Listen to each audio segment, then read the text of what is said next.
Hold on. On, Marco, you can do it. I think I actually need inspiration, so I can do it. Okay. Oh, Yeah, no, I you don't, need it. but I don't, but that's okay. I don't know why I didn't use it for one of those fucking wisdom saves last session. Jesus. You Yeah, know, you should know you always have inspiration. Come on. sometimes you want to fail things. Yeah. Makes for good story. I want to know what the consequences are. Yeah.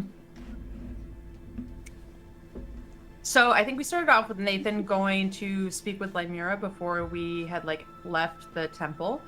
And he asked a little bit about the Abyss, the Blood Wars, kind of Thrasadune and everything, opened up about his loss of memory and kind of his role in it.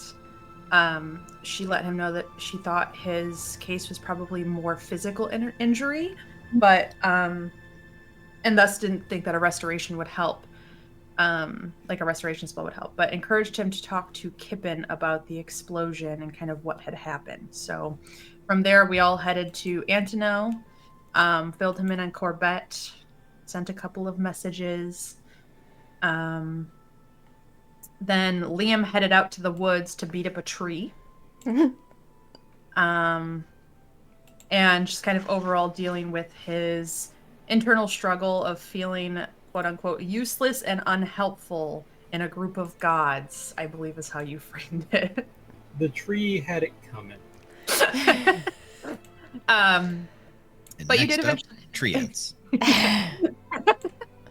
You did eventually come back, but Nina asked Antino about making another comms paper to share with Shush, so she got what she needed. She got the list of her shopping list, essentially. We went to Kaylessa and kind of caught up on rumors as well, where we learned about the miller's daughter, who was someone who had, they thought had disappeared. Kaylessa told us that she had, disappeared. So we started to head that way to check in on it.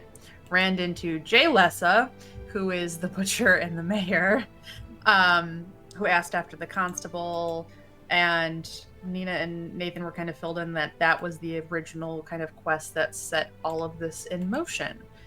But we made it to the miller, who we learned his daughter had not disappeared. She was there. Her name's Paige. And she told us that it was actually just part of her giving housing to a couple of cultists. She didn't really realize who they were, but there were 5 of them. We believe that they were from the Eternal Flame based on the symbol that we showed her. And we went to investigate the barn, but there didn't really seem like there was anything weird there, except Nina and Liam got this pull towards the east. And player Liza knows that was probably because DM didn't realize Rona had the shard in her backpack, but as we later learned. But the east it was anyway. This was all about a week and a half ago. We in turn went back to Valavos to talk with the kids. The kids kind of corroborated the fact that the cultists left and went east. Garb gave us a little bit of information that the water cult hates the fire cultists, but that they're all enemies kind of going for the same goal right now. Having learned about the constable, Nathan went to go look into that the following morning by going to the jail, where he learned a little bit more about where Harbuck was last seen at Shepherd's Hill. So he and Liam went that way, while the girls, we went to the little pond where Rowan had first met Durgan, and just kind of trying to suss out what his role in all of this might be. And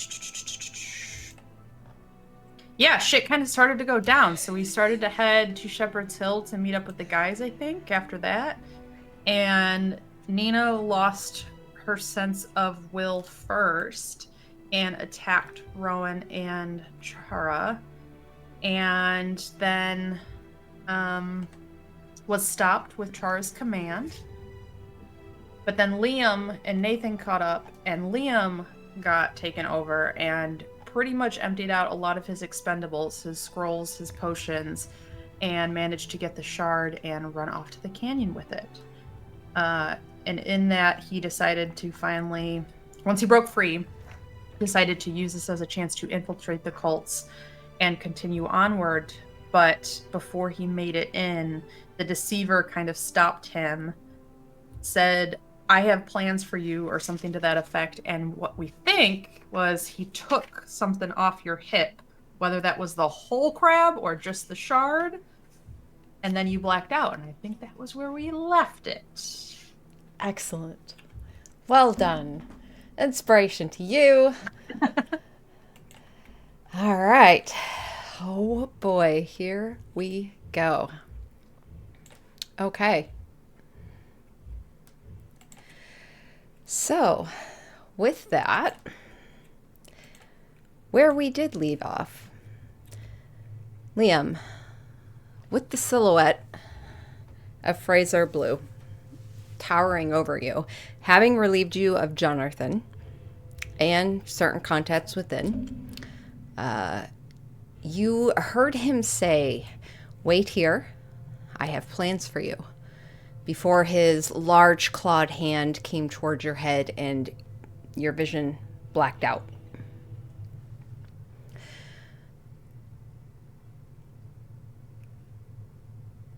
You awaken.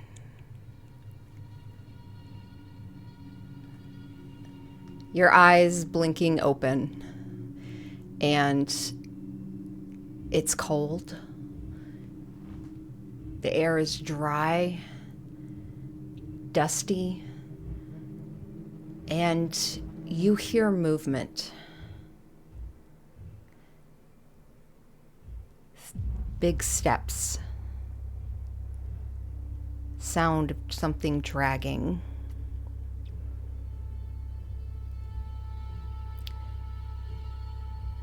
You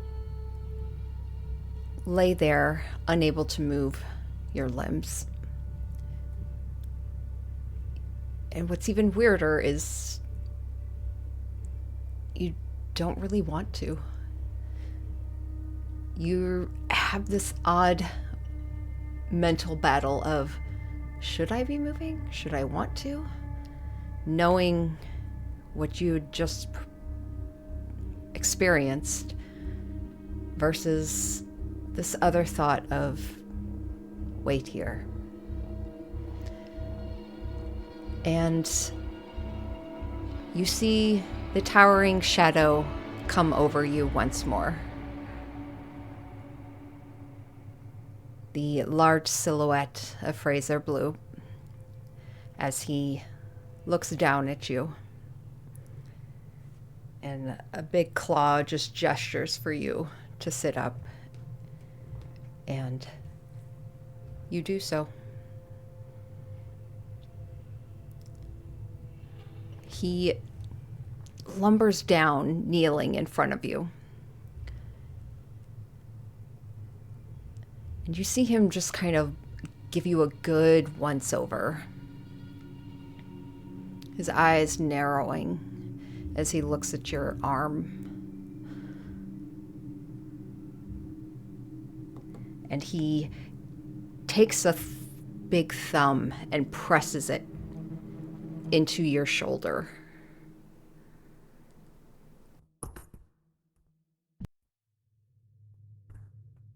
There is no spell that can undo what's been done. And he presses that thumb into your shoulder and chest, and you feel a wrongness. It swells through you, something cold, unnatural, almost like an anxiety building.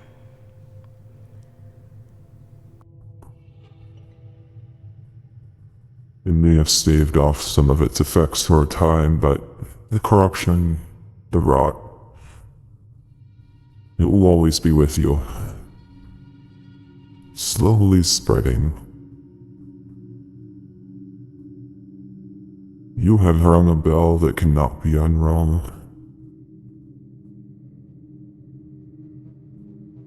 The recklessness of humankind is truly impressive.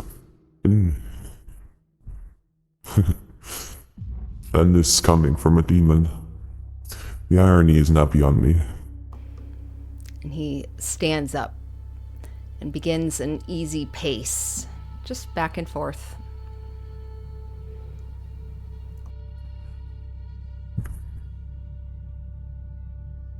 You called upon the help of the single most evil god to ever be thought into existence. You didn't even question why their name had been struck from all history. Instead, you saw a single thread of something powerful before you, and you clawed hungrily for it. And for what? To send a hag to the abyss? He continues his pacing once more. An annoyance, for certain. I'll have to call upon one of Gork's sisters to fulfill their end of the bargain, which will set me back a bit. He pauses in his thoughtful pacing to look down at you, Liam, and he leans down once more, his form just towering over you and taking up your entire vision as his large gargoyle-like face just comes close to yours.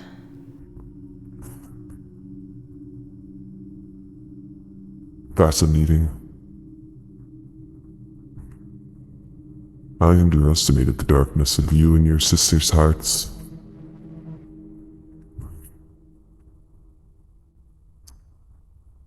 Do you think your parents would be proud of you? Calling upon pure evil to avenge their deaths.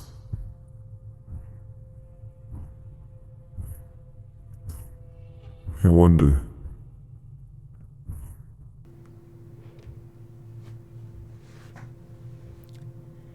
His form stands up once more, looking down at you for a long moment, thoughtful, before he turns and lumbers over to where in your peripheral you see a young human male, already thinning hair, blonde goatee, and just a thin man. And you watch as Fraze walks over towards him, reaches beyond him, and begins to drag a woman over towards you, his clawed hand pulling her by her hair. She looks half-conscious as Fraze just drops her a few feet in front of you. And you see as this demon gestures to the man off to the side, who quickly walks forward, kneels down next to the woman. He pulls out a knife and, cutting open what you can just see are like the colored robes of the Howling Hatred. Once the woman is fully bare, you see the man lower the knife towards her body as Frave's form once again fills your vision, kneeling down before you once more.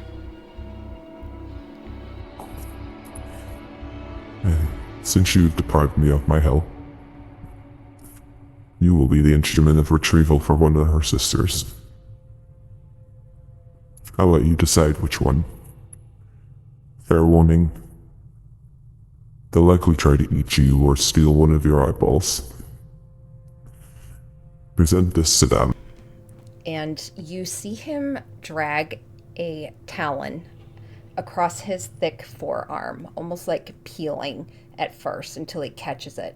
And he drags it down, dragging this strip of skin that you see almost like runic writing kind of light up as it curls over in itself.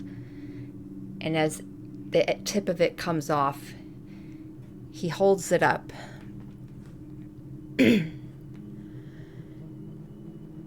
And he holds this rolled parchment before you.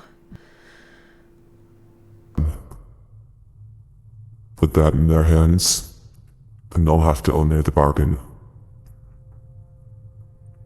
You'll have to be clever, though. The Stone Sisters are not known for their servitude. They won't want anything to do with the contract, so until they take it in hand, they are not bound by its writ.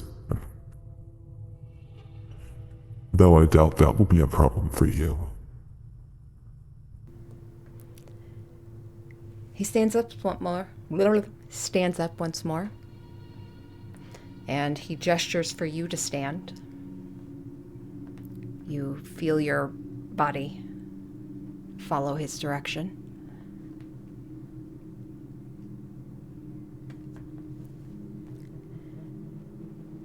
Standing to your feet at his side, he lumbers over to the naked cultist on the ground, now with runes carved across her skin, as well as on the surrounding ground written in her blood. The dark-robed man stands from his work and steps outside the circle of runes as Fraze looks over towards you, Liam. Davis will accompany you. You'll need him to get back, so I would refrain from any attempts at murdering him. Also... And he gestures to your side. You won't be needing those. Liam, you feel your hand unlatch Talon. Toss it to the ground. Unlatch your other dagger. Drop it.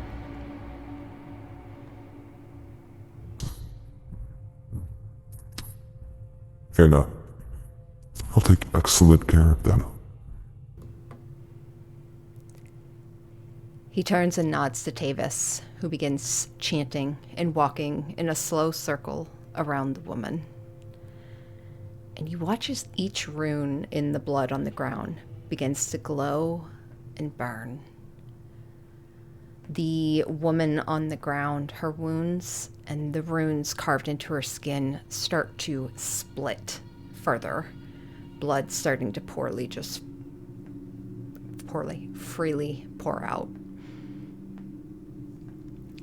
And as the last of the runes lights, Tavis stops. He reaches forward and he drives the knife into the woman's belly. And you hear an odd sound in the air, like hot metal warping and rapidly bending underwater before this brilliant flash of light breaks the space at the feet of the woman. And this rippling discus of another place entirely, as for the first time in your life, Liam, you watch as a portal opens. And within the portal, you see what looks like thick, dark jungle. As Fraser Blue turns to you once more. Bring back one of the sisters with contract in hand, then we'll consider your debt paid. You'll be free to go.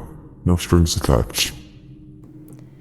He gestures to the portal, and you feel your body walk towards it. Tavis following close behind. The moment you step through, you feel an intense temperature shift from cold, dry air of the Desserin Valley Canyon to a sweltering, heavy heat with humidity and sounds of hummingbirds and wildlife.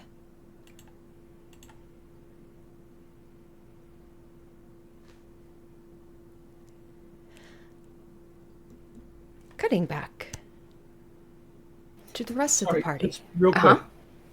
Because I was having a little trouble, Okay. hearing everything with the voice mod. So, plan is, I have to go through this portal. I have no weapons. I have to bring back one of these sisters who may or may not eat one of my eyeballs. Yes. With contract in hand, alive, and I've got this guy with me. And if I do that, this debt is paid, the debt of getting rid of the hag. Did I understand that correctly? Yes. Okay. You've deprived him of his helper. The contract.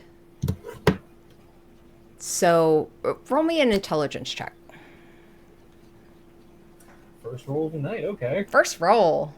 It's always great when it starts off as intelligence. That's a 1. Great. Okay. That's all you got.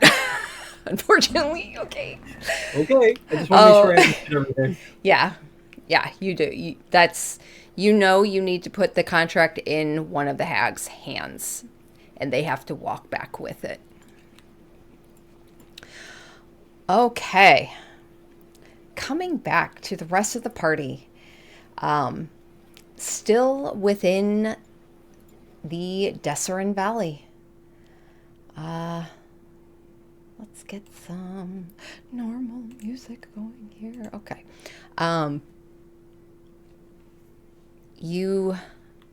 Nathan has just stormed off, heading back towards the path to Red Larch. Having said he was going to go get some supplies, informing Liam that he was coming for him, and whoever might be listening, that he was definitely coming for them. And that was where we left off with the party. Rowan and Nina, I assume you are following Nathan? Yeah, I think Nina healed Chara and Rowan for the damage she had done, but she will hang at the back. Okay. So you guys start to make your way along the path. Any conversation that wants to be had? Or is it a fairly quiet trek? On Nina's part, it is completely quiet. Like, she is not talking right now. Okay. Rowan will probably kind of swiftly catch up to Nathan, who's been ahead, and come up alongside you. And I think we need to take a breath. We can't just go running into this.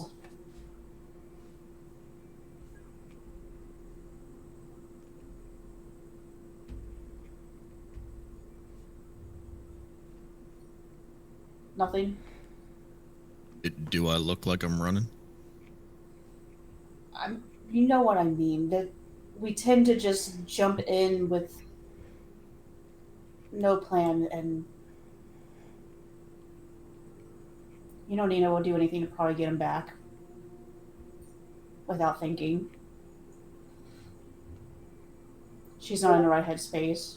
Quite frankly, I want to say I am either. I mean, I just handed him the dang thing. Right. I just don't want to repeat, okay? Fair enough. Do you have any belief in me at all? It's not that I don't believe you. Since you've met me, have I rushed in anything recklessly? Since you've met me, have I never had a plan? There's been times that you may have had a plan that we didn't follow. I don't remember you always spinning one up. Yeah, that's fair. Nonetheless, I've had all of 3 seconds to think. I'm good. Give me a couple more hours, it'll be better.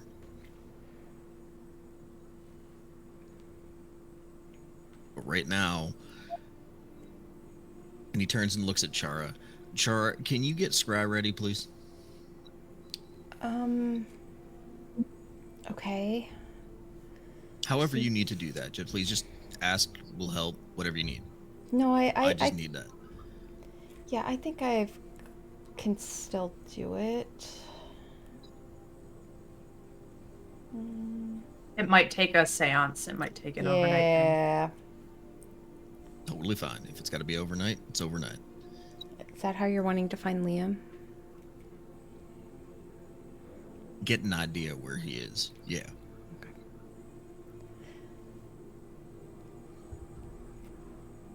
Okay. DM, can I try to tap into that feeling of being drawn in the direction of someplace before I lost control of my will? Like, can I see if that's something that's still there? Uh-huh. Yeah, make a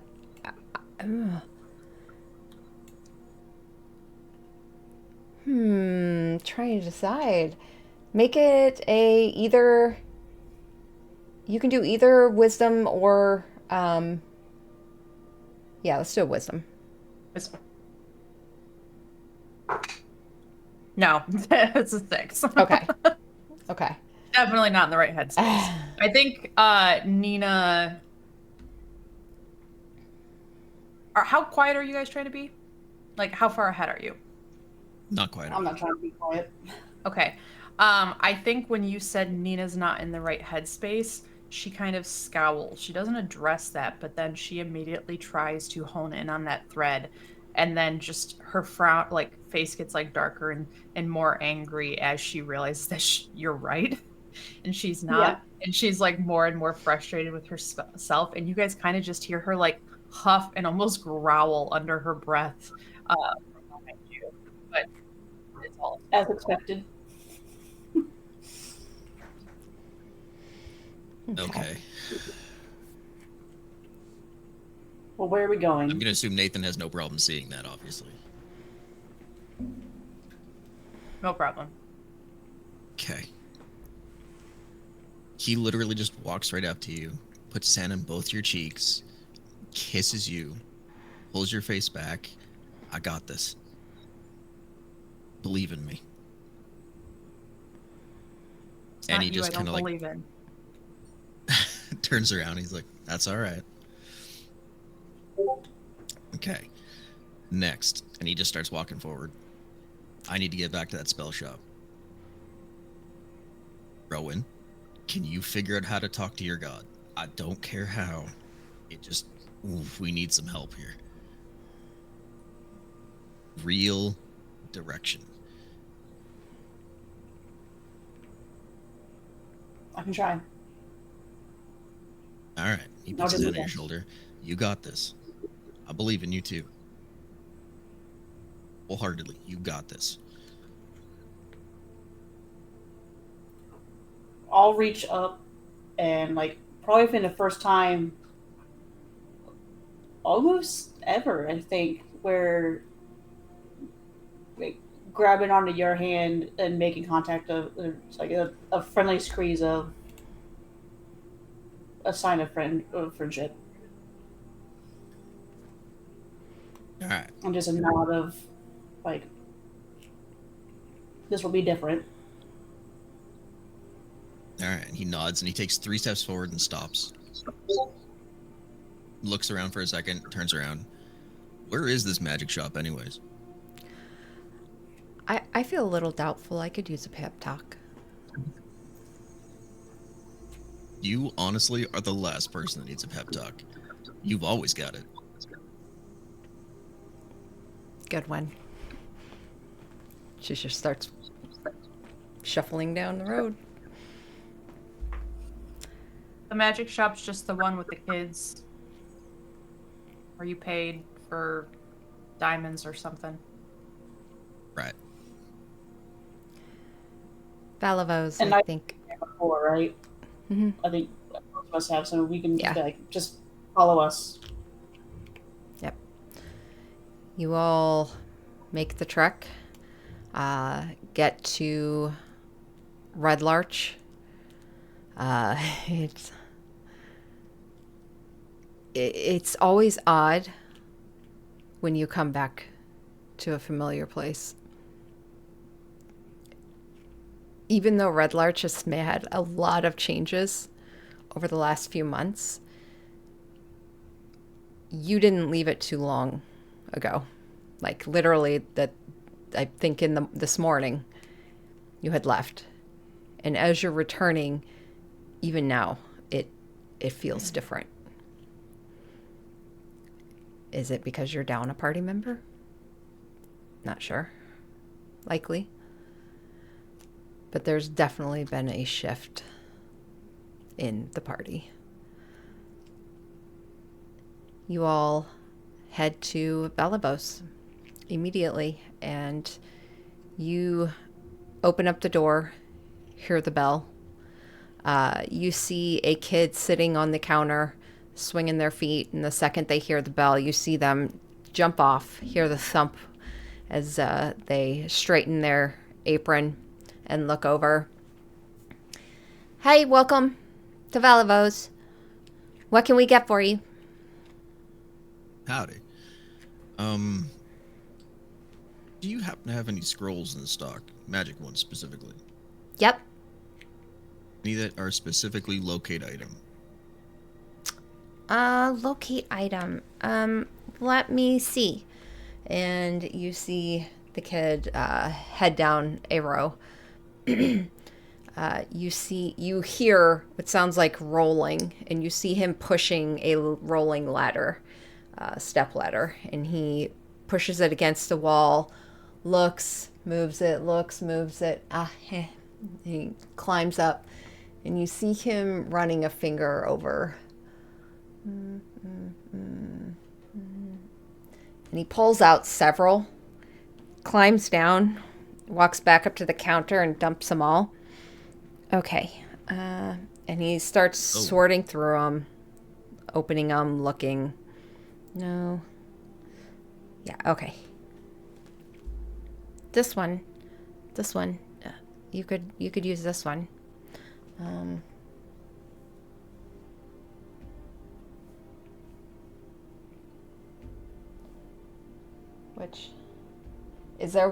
Which one are you looking for specifically?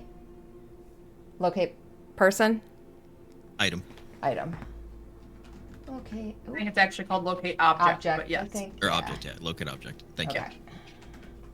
Yeah. Just to help the Google search. Which is a second level. Okay. Yeah. Yep. So he would pull that down. Here you go, sir. All right. What do I owe you?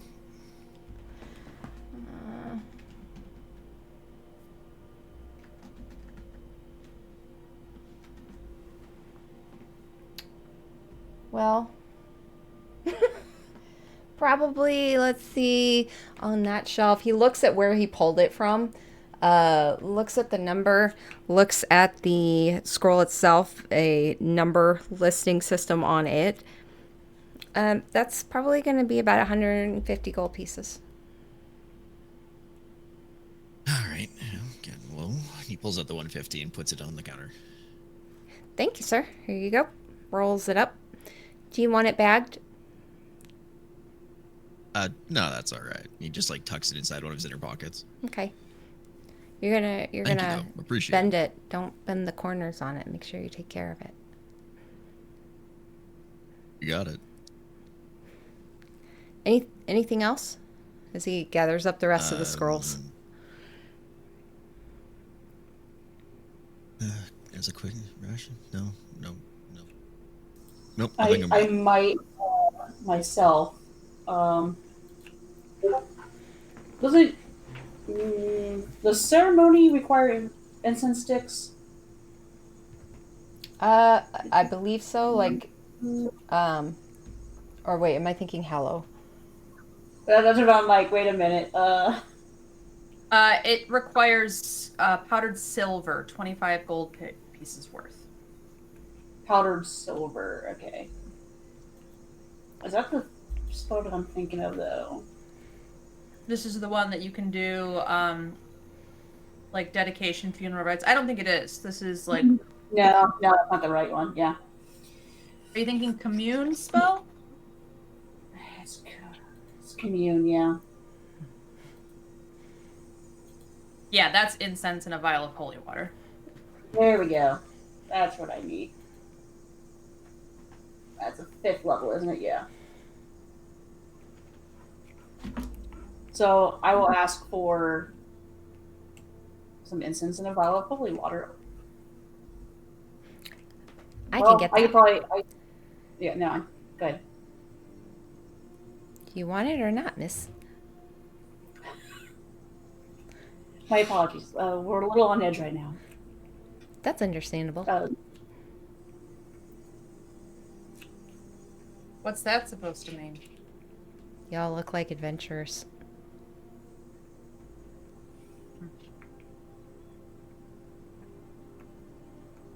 How so? He looks at your feet. Your feet are covered in dirt. You're covered in a lot of armor. You are. You carry a really big sword. He's got weapons I've never seen before, and she has flames coming off her horns.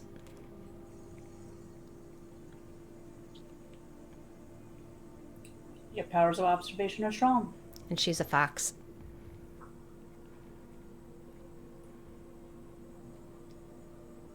I think Nina just huffs again and says, I'm gonna wait outside. And just goes out of the store and waits outside. Okay. Excellent. If you happen to have some incense and a vial of holy water, that would be fantastic. Coming right up. And this young boy, probably like 13, walks down, looking down the shelves. You hear some clanking, and you hear just kind of a whispering, holy section, holy sacred. Here we go. And you hear some more stuff comes down. Any specific scent that you would like with your incense?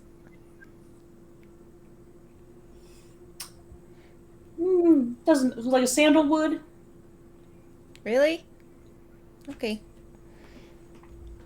Starts grabbing stuff, comes up. Here you go.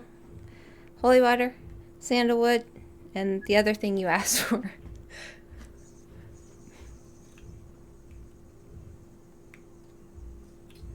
That's the other thing I asked for. That's the other thing I asked for. I don't remember. Yeah, holy water and yeah. And it's incense? just Oh, those two. okay. Yeah. Okay. So whatever the gold value was it for them? It actually doesn't have a monetary value form. Oh, okay. So I don't really truly need them. I love that you got them. But So the incense, you're gonna like 5 silver. The holy water, I don't know. I'm making this up. Probably that's a little bit more. I don't want to say it's rare, but that's something that actually requires effort. So I would say that's probably more like 5 gold pieces. We'll say. so 5 gold and 5 silver. Mm-hmm. I hand it Just over. so you know, I actually have holy water in my inventory for my background, whatever. It's 25 gold pieces for a flask. Good to know. Just Thank a you. fun fact. You can also make it, Rowan, with powdered silver. You know what? We're gonna say since we're in a city that hosts It's the All probably not a Faiths whole Chapel, flask. Yeah. they have quite a good source of holy water.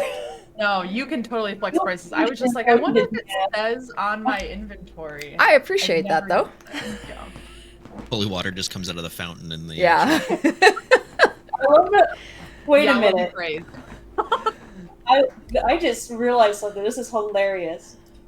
Nina has a vial of holy water. Well, I have a vial of dragon's blood. That's so opposite of our character. It was meant to be, man. It was meant to be. It really was. Thank So you. Yeah, I realize it's, but for thematic stuff, like, Rowan doesn't want to screw this up. She wants to make sure to do it right, so she feels like she actually needs these ingredients.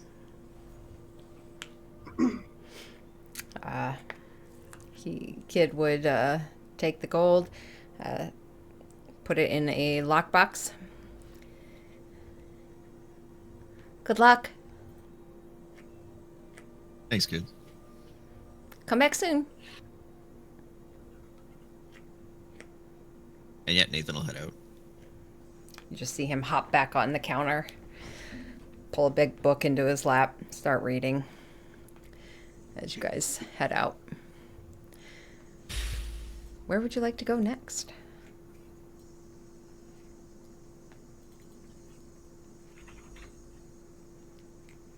To the message guy. You head to the Communications Guild shack, as it is at the moment.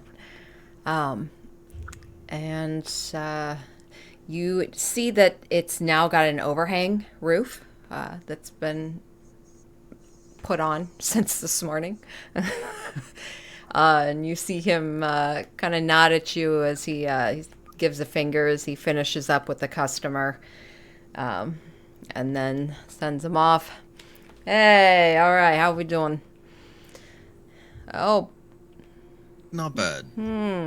yeah, Yeah, here's a gold. thank you. Business This right could off the get bat. interesting. Okay. How many words do I get again? 25.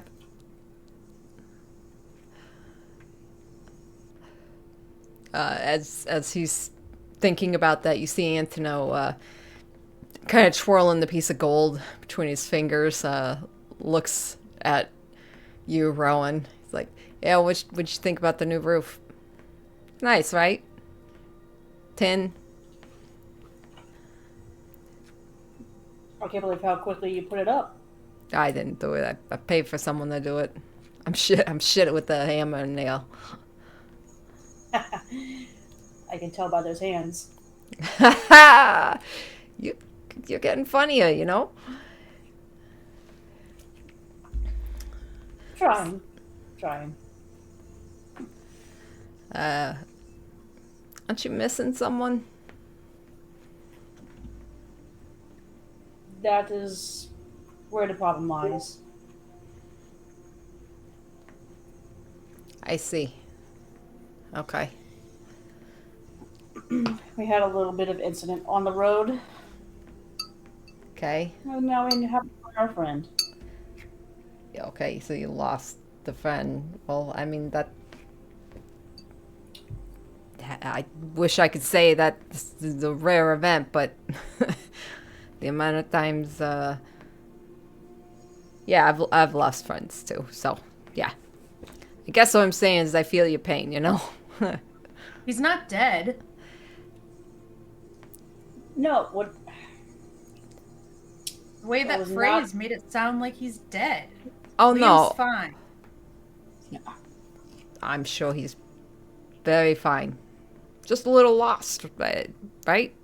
Just lost him on the... A little more confused than anything. Shut your trap. So, this is going to get weird. Person on the other end is going to be interesting.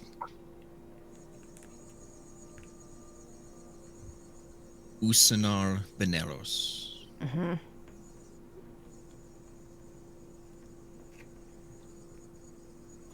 This is time and ether. Looking for your knowledge. Can you locate a being? Also, can you offer wisdom on our next course of action? She's the ancient elf that we met when we were looking for Nina's grandma. The seer. Mm-hmm.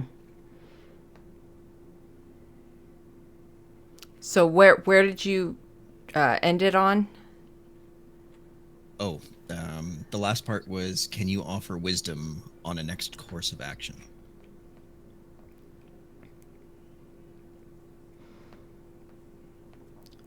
You see Antono whisper to the coin. And he waits a moment. Sorry, guys, this one's a long shot, but that's all I could think of. Actually. If you don't try, the answer is no.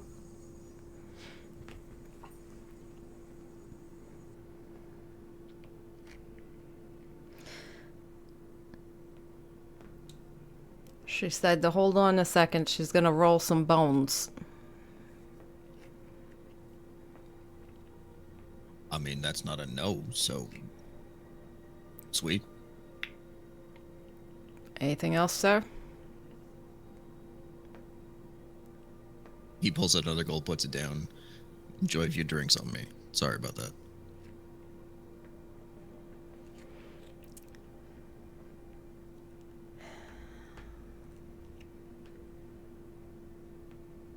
He kind of looks over at you, Rowan.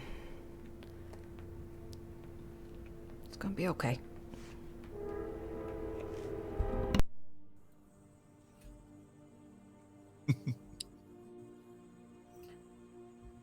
I have no doubt. We won't give up on him.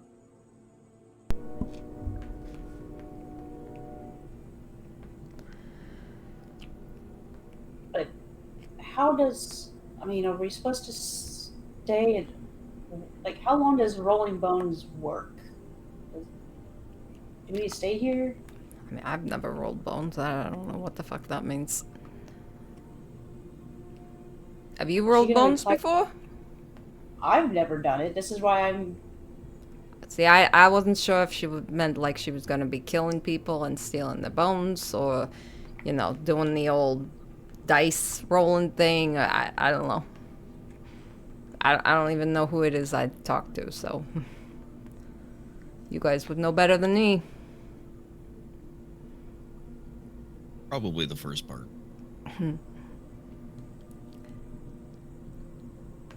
Okay. I think Nina goes, I can't stand here and wait. I'm gonna go on a walk. I'll meet you guys back at the tavern in like an hour. I'm going to reach out and gently grab your wrist. Are you sure you wanted to go alone? How many earpieces do we have? Just the one now, right?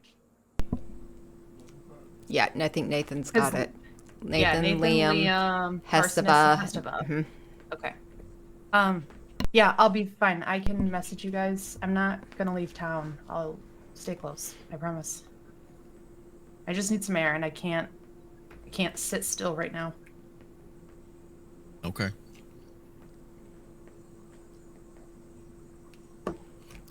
I like a... She heads out.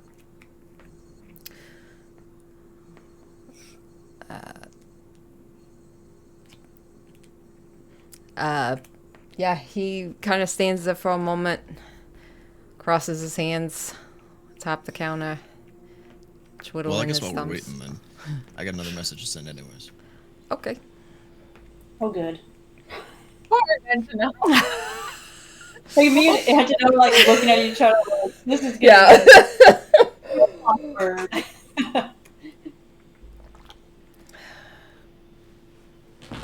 This one to Kibben. Okay.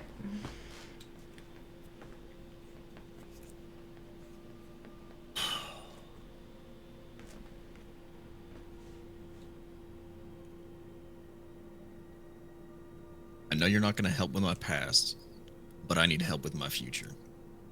I need to be faster. Not fast enough. I need something that fits into my jacket. Please.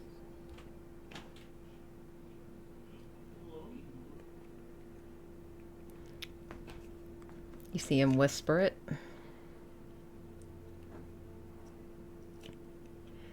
And you see his head kind of jerk back a little bit. Mm-hmm. Okay. Yeah, so that was pretty immediate. I'm just gonna say, what the fuck do you mean I can't help you with your past? I can help you. You just gotta ask. I mean, it's kind of self-presumptuous to just think that I'm not going to be able to help you with your past. I feel like I gave a lot of the information and you just didn't really ask the right... And you see Antonio reach forward, pick up the coin, the other coin you had left there.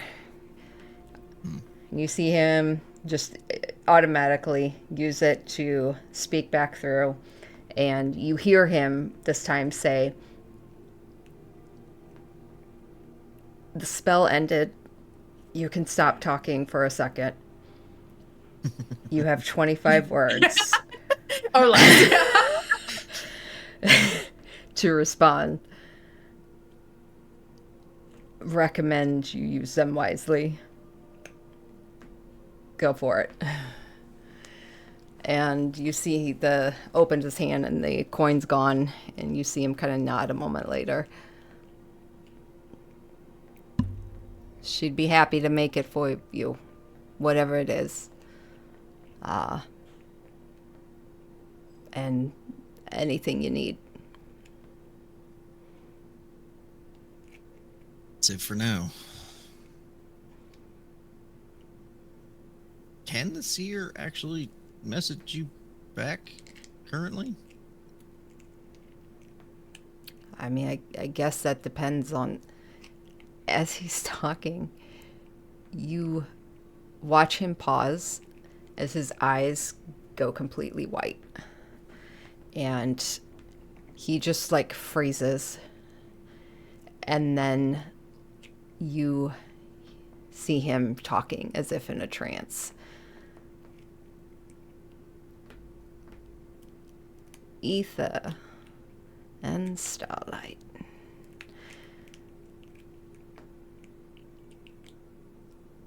Man, Your future is your own. damn it.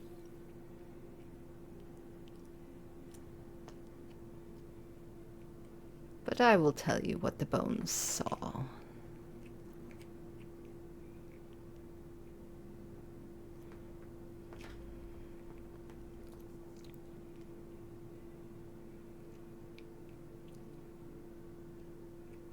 You will go into the depths.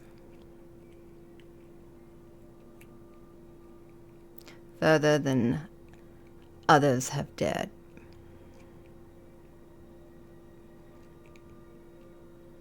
You will find the princes, and you will end them.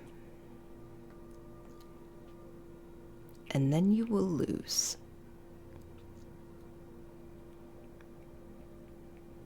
And everything will be undone.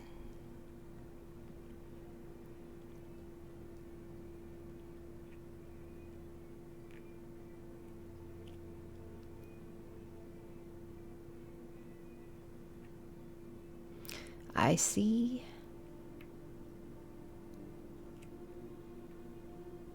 a darkness, a shadow,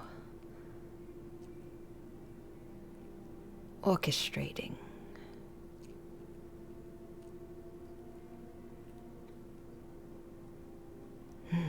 You see Antonio kind of smile in this way that is really unnatural for him.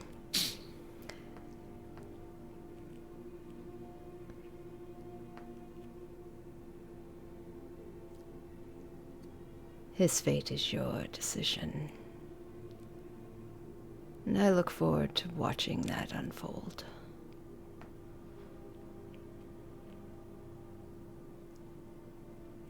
Thank you. Truly.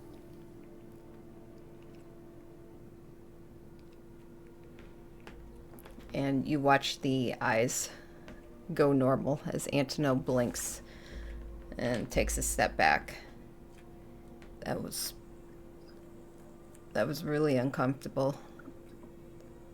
I bet you feel like you need to take a bath right now. I don't feel great. I'm gonna be I paid extra. back.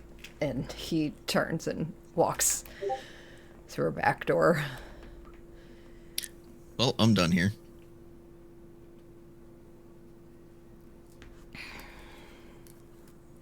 Did we actually truly hear her voice, or was it just her words? It was Antonio's voice with her accent though more, and it kind of had this weird under vibrating tone to it, as if you were kind of hearing a secondary voice.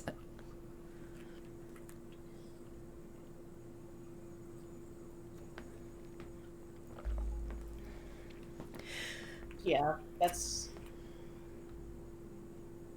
Yeah, he's I gonna hope he feel that doesn't for a get- while. Yeah.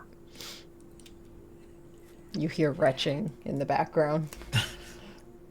All right, should let's go probably- back to the tavern now. Is that where you want to go?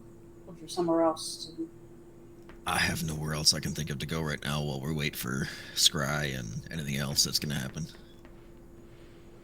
Unfortunately, I gotta react to answers, so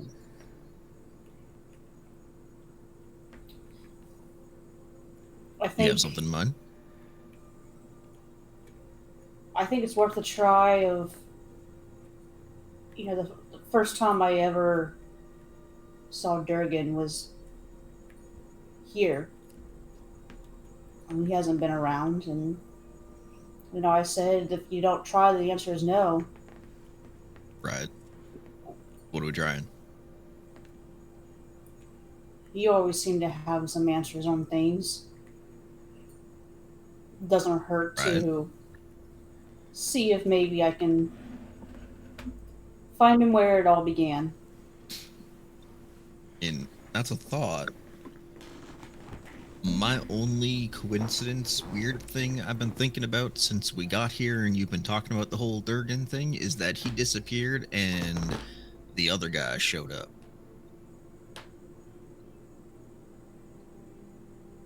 What, the Fraser Dune?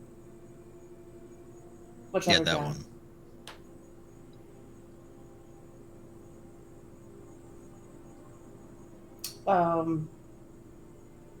So, I mean, you're welcome to try, but Well, I think that's part of why I want to. okay. Maybe we should do that in the temple.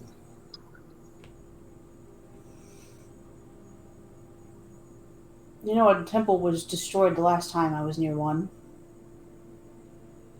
Probably, but while we were in the temple earlier, both Liam and Nina were saying his name and nothing happened. We walk outside of it and all of a sudden they're mind controlled. So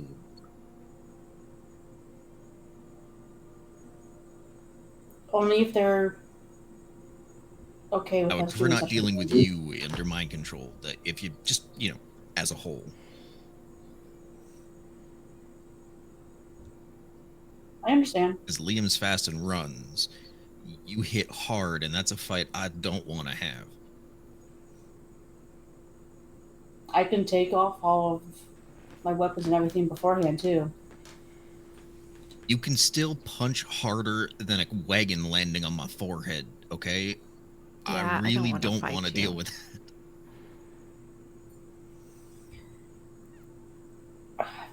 I understand. As long as they're okay with it, I don't want to bring anything to them. It's just not, and we don't have to do it. I'm starting to have Fine my with own it. doubts. I'm just curious what you plan on doing. That way I'm prepared, Well, but the last time it was basically me looking for help. A little bit of a push from my God for what I was doing wrong. And he happened to be there to give me a helping hand. And she looks over her shoulder at the hilt of dissonance.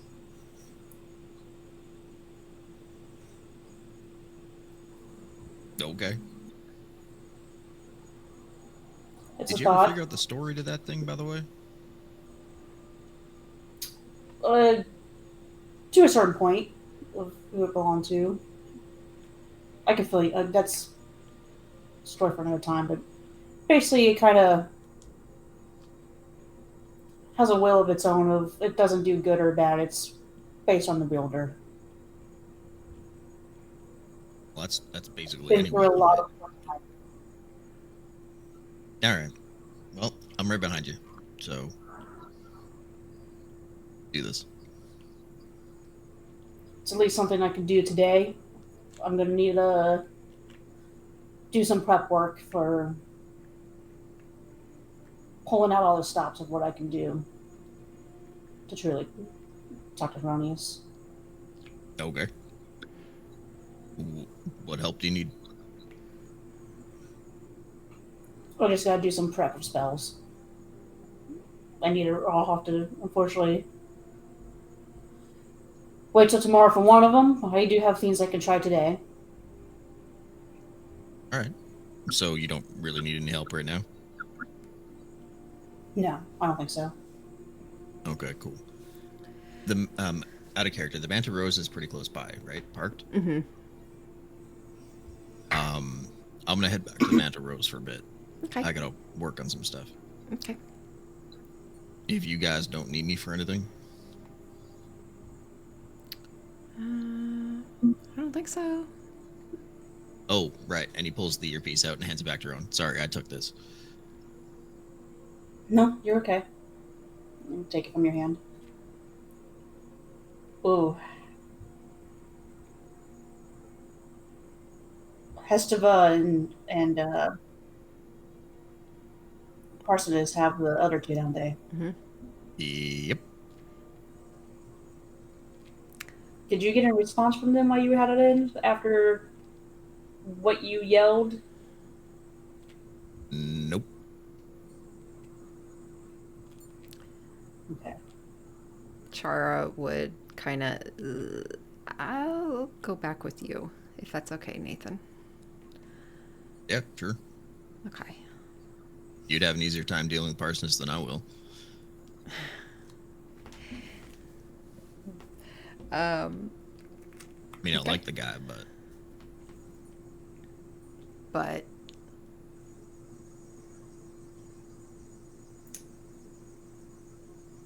I'm in a thinking mood rather than a talking mood. I mean, you borrowed his shirt. I know it was soft and nice. Yeah. It Anyways. is nice. Anyways, she'd walk back towards down the road Before towards she the ship. goes- Mm-hmm. Are you okay, Shara? You got hit pretty hard just like I did. I'm fine.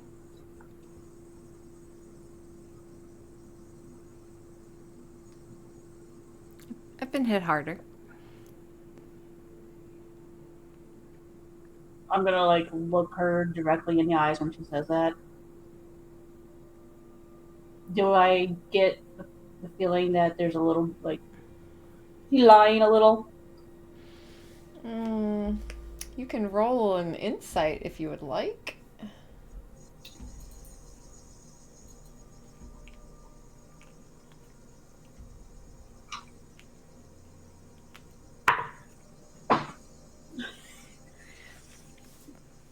That'll be an 8. Okay. She rolled a 31. That's why I was like, there's no Yeah. way even near.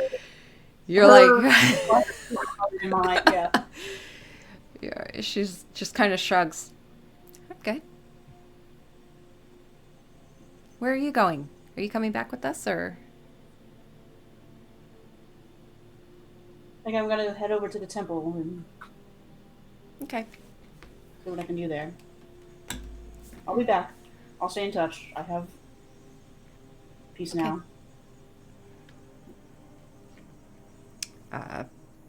Ina. Where are you strolling off to? Or where did you stroll off to? Yeah. I think she just literally heads in whatever direction, and it is not so much a stroll as a stomp. The kind of glares that anyone looks at her. I mean, people already kind of like step out of the way and give her, but there's a wide berth happening. But I think she walks to one end of town and then back, and then on her way back, she she's looking for something to ground herself in right now, Mm-hmm. really eating herself up for that, like she's not in the right headspace. And walking by somebody, she hears someone say, like, Our Lady of Silver. And in a moment, she kind of like flashes back to her mother and in the kitchen, and when the triplets would like run around and being crazy, it would be like something her mother would say of just like, oh my gosh, Our Lady in Silver, help us, as they're like running around. And I think in that moment she remembers her mother's like faithfulness to Selûne, and so she goes to the temple to start. And again ignores everybody and just kind of tries to find Selûne's altar of sorts, and kind of goes and sits in front of it for a second and is like quiet and still frustrated, and then really struggles to remember the like prayer that her mother used to like have her say whenever she was in a rough place. But eventually she kind of strings something together that is like, Moon Maiden, gentle light in the darkness, guide Liam with your silver glow, protect him while he's out there, illuminate his path for wisdom. Just make sure he's okay, he's safe, okay? Don't let him know he's not alone, that we're coming for him. So bad at this. I was never very good at this. And she like again gets really frustrated with herself and stands up and starts to walk away. And as she does, she kind of like passes another altar, and it is again another silver, but it is Bahamut's, the silver dragon. And she sees that and is actually reminded of her father instead, who was the one who actually helped her get control of her powers. It's from him that her dragon blood comes from. So she kind of sees that and like just dead stops in her tracks and stares at it for a really long moment, and then kind of like grits her teeth, her fists, and heads back outside. And what she will do, she'll actually get out there and just message in a couple of random directions to try and hit somebody, saying, I'm going to the quarry, I need to blow off steam. And she's going to head to that same like quarry dirt pit that 3 went to way back when, to just blow some shit up. Okay. Yeah. Absolutely. You head to the stone quarry. It is a white pit quarry. They draw stone and granite marble. And you see the wall that he had climbed. And yeah, you just start throwing magic, or are you doing physical? I think it starts off of her just like getting there and like hurling a couple of firebolts just to expend some of the antsiness. And as she does, like a couple of scorch marks light up against the wall, and it's kind of that moment that she can see like the claw marks from where 3 had climbed up, right? And she thinks back to how like specific and diligent he was with his training too, and how he liked to come out here and keep like his aim sharp and everything. And coupled with like trying to channel what her dad would teach her, she starts to set up these like stone cairns as targets and everything, but like it turns into this like obstacle course type situation where she's like essentially like bouncing off of things, hitting magic to like bounce off around it, and just really narrowing in on that and just trying to work her head back into a proper clear path. Yeah. She will essentially, I'm going to expend like all of her spells because she does not want to go back to her friends with anything major firepower that could hurt them again. So anything that's above a third, I'm going to burn. You spend quite a bit of time at this quarry. It does get dark, and you are still there. throwing magic at these stone cards. And as you're throwing it, these explosions and of just white stone, the dust and powder, like a burst of white cloud, and it just starts to fill this quarry area where you stand. And after you throw your last spell and you stand there for a moment, just breathing, and you see light from the moon just kind of gently breaking through this dust cloud, these moonbeams, and you clearly hear in that moment your mother's voice.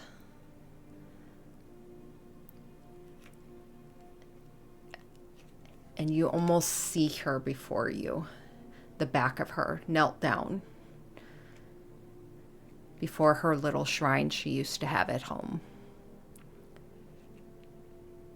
And you hear, as if small little Zelfina standing outside the door listening. And you hear her voice just say,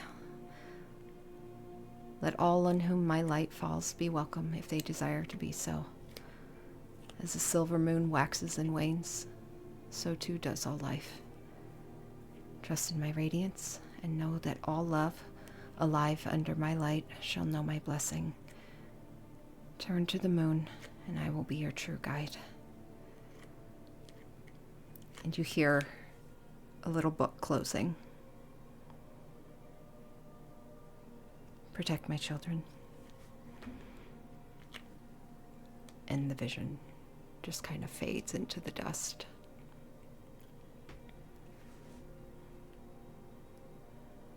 Yeah, I think Nina has tears in her eyes again. They don't fall this time, but she just kind of whispers her own closing of just, the moon will embrace all of its children. And will sling like one last firebolt to knock over like the last cairn until it's all just like scattered on the ground again. And she will start heading back to the town. She's thrown enough fire that this looks like a bomb zone with It the 100%, dust. yeah. Like there is a mushroom cloud in the sky. Mm-hmm. All right. You head back to the tavern, or to the tavern. That's right. Yeah, she said the tavern, Yep. and nobody told her to go to the Manor Rose, so that's where she said. Rowan, you head to the temple. All right. Yeah. By the time you get there, Nina's already gone. But you head inside. What would you like to do?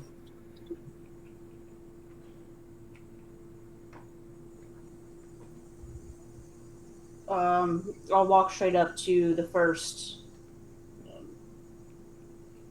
basically monk or whoever's worker in here, and just ask for Lamura. It is a average 40-year-old male in just some simple robe, and he would not. She's already gone to bed for the evening.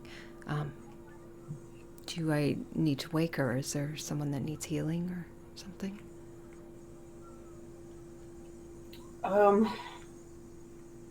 Okay, so what time is it then, truly?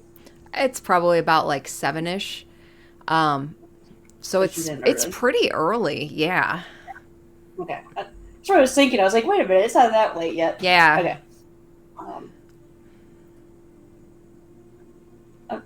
No, no need to disturb her. I'm sure she's had a long day.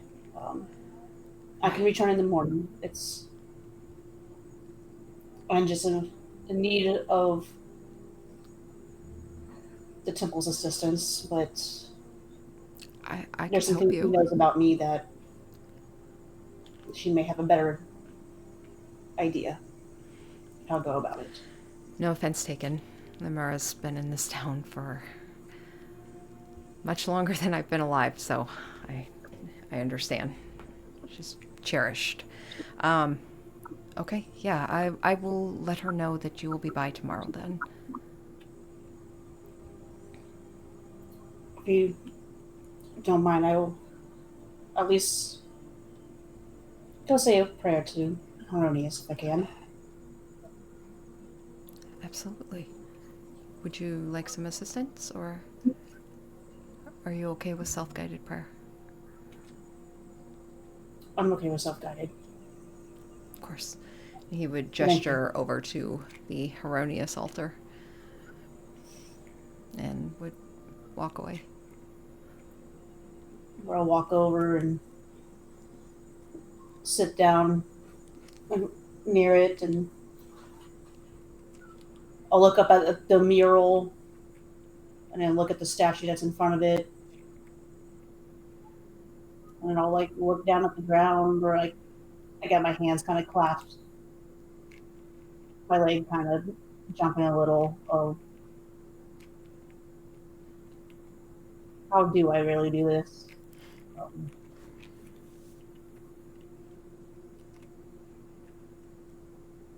Do a quick look over my shoulder to see if the individual that helped me is watching it all. You see he is helping someone else with guided prayer at a separate altar.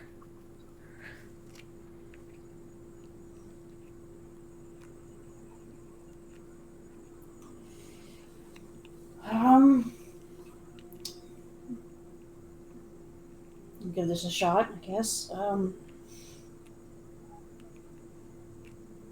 not good at this. Well, I'm basically saying it kind of not in a high tone. I'm sorry I haven't really taken the time to perfect such a ability, I guess you can call it. I was kind of just had you coming to me. But now I know I'm asking a lot, but you brought these people into my life, and I don't think I'd be where I am, who I am today, if it wasn't for them. I suspect you may have played a part in that. Made our paths cross. Especially when it comes to Nathan's case, I guess. Potentially.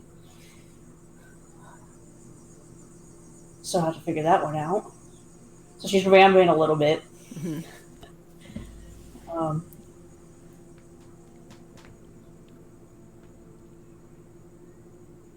friend Liam, he's losing his way like I was. Differently, but outside forces are at work. We could really use some inputs. That's Nia's family. I'd like to say that he's become family to me at this point. He may think differently. I don't know, but at the bottom line, I can't do what I'm doing for you without them.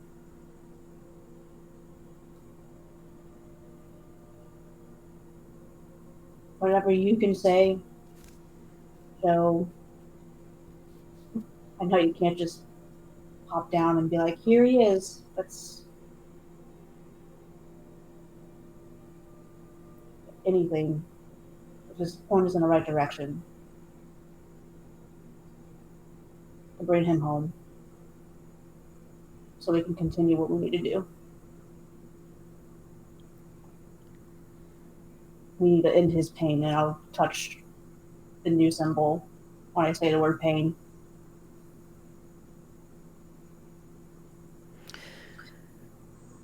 And then that's it. Roll a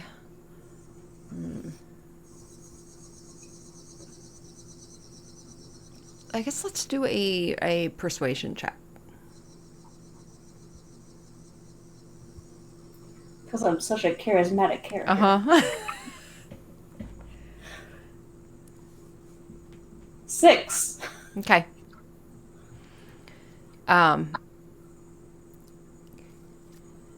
You were going to get a response either way, but it was the level of response that you were rolling for.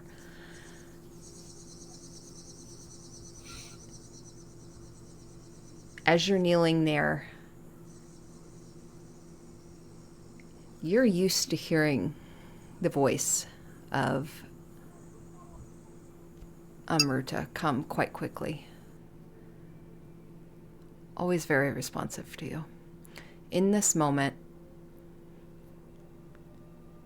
you get a flash. You see a mountain surrounded by jungle.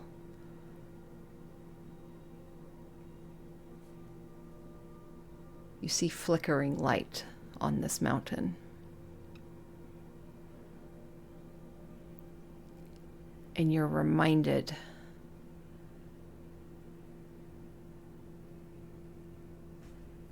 of a friend. And perhaps where he came from.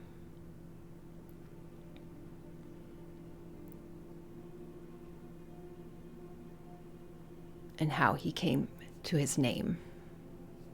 Her name.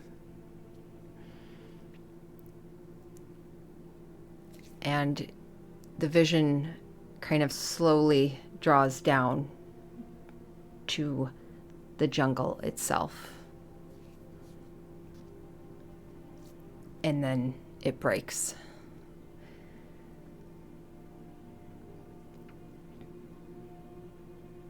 And you feel the connection break.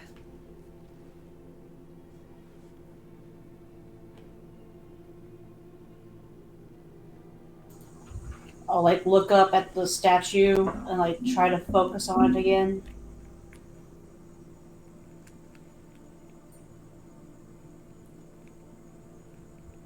I'll just whisper, at least that didn't feel as bad as Antonio did, I guess. Kind of like touch my eyes a little bit of not being used to seeing something like that in that way, because with Amruta it's more full body experience.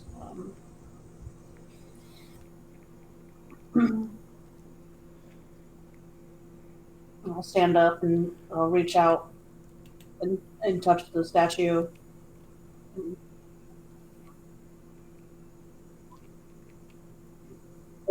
Thank you. I think I understand. I hope I understand.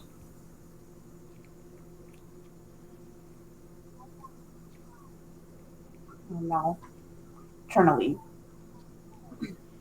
You stand up. And do you head towards the tavern or the ship?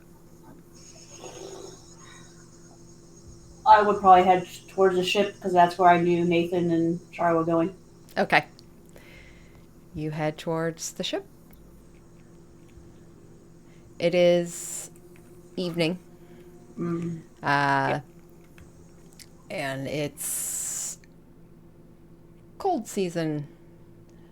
So it is cool air. Chilly. You see puffs of your own breath as you make the trek back towards the Mantaros. Liam.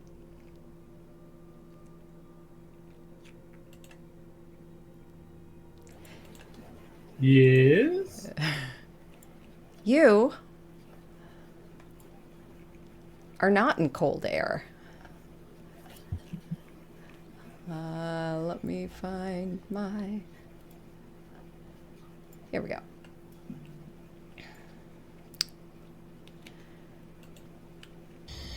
Whoa, that's loud. You step through into a thick jungle, canopy of twisting trees and overgrowth high above you.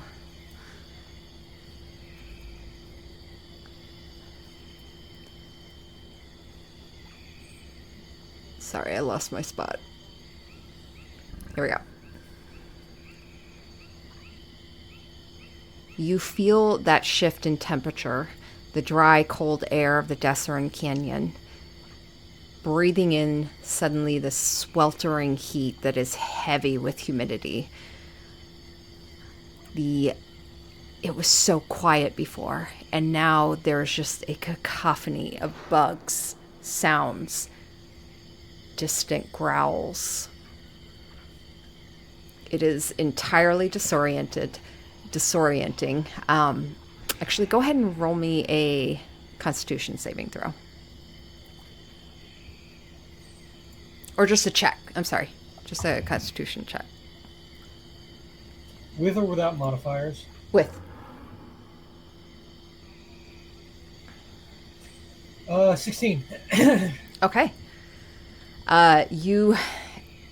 This sudden shift, the heat and temperature combined with the almost vertigo feeling having stepped through, you feel that urge to upchuck, but are able to kind of push it down. Even with your enhanced taste, you're able to push it back down. You're starting to get used to this. But as your lungs attempt to adjust to this rapid shift, you do realize you have complete control of your body and mind once more. And you hear another form behind you as Tavis, also stepping through, kneels down suddenly, taking a moment to orient himself. And you see him look mildly sick for a moment before he shrugs it off,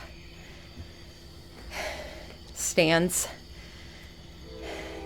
gives you a nod, and kind of points towards the copse of intertwined trees before you. Looks at you again. You good?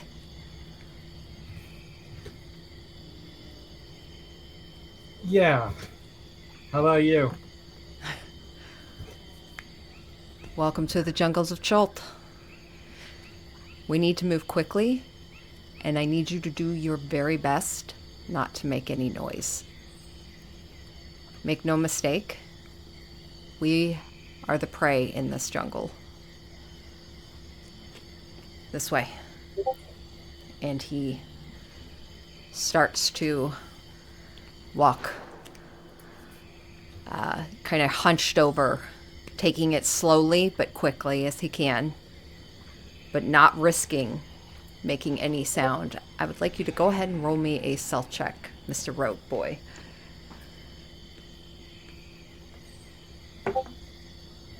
That's not the right dice. Okay. With my modifier, that would be my highest modifier. It's not. That's 17. Okay. My highest modifier is my sleight of hand, apparently.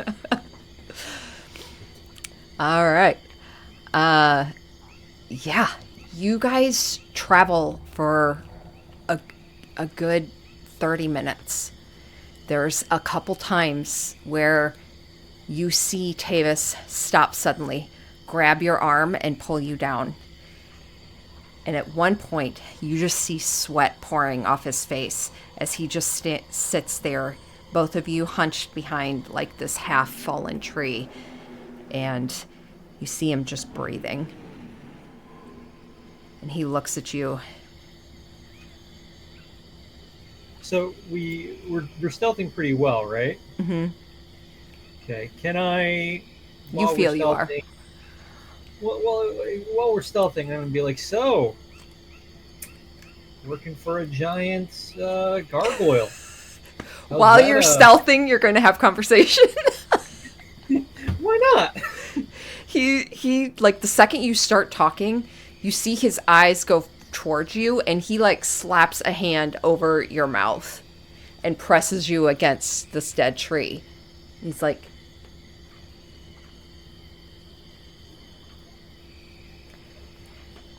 roll me a perception check.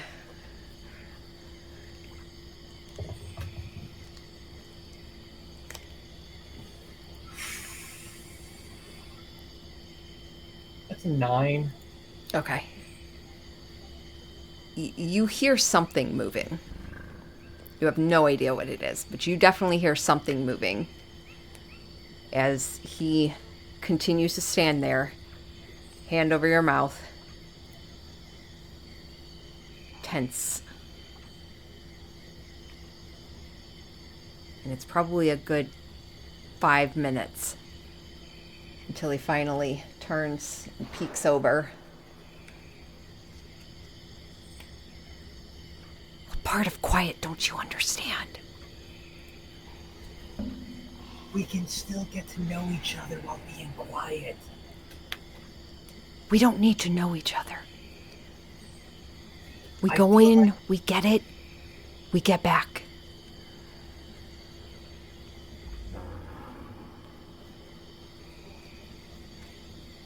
You hear that?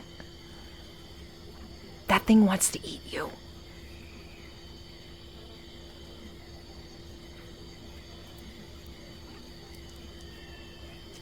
Okay. Same pig. Great. Let's go. And he turns and starts heading off again. You guys probably go about another 15 minutes. And you come to a part in this thick jungle trees where as you're traveling, the sound of some of these animals becomes more distant. The large reptilian sounds seemingly further off. And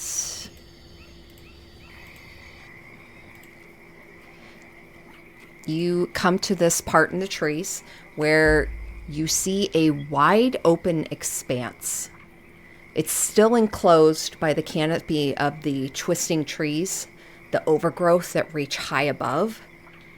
But in this open area, the very first thing you notice is the large natural moat of swamp water that kind of weaves and circles around these miniature islands that have these tall, single-walled stone structures, not unlike like cathedral wall.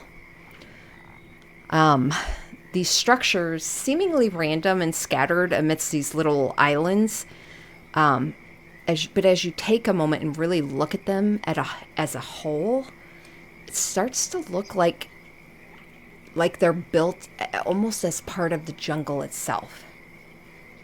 As if this entire swamp is a cathedral of its own making, as trees have started kind of naturally growing in and along these tall walls. Moss and vines hang heavy from the stone structures. And the miniature islands that they rest upon are just laden with thick beds of moss and these glowing orange mushrooms. Which I can actually throw you onto that so you can at least see it. Oh, wait, no, wait. Just kidding. It's a picture I have. I'm not going to throw you onto anything. Hold on. Let me show you the picture. Edit. All. The Cathedral of Chult.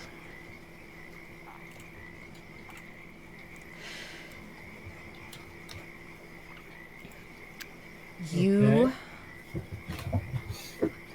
Tavis, would press a hand to your shoulder, and he gestures you to look at a bend in the moat, where, as you turn to look, you see a most unusual sight.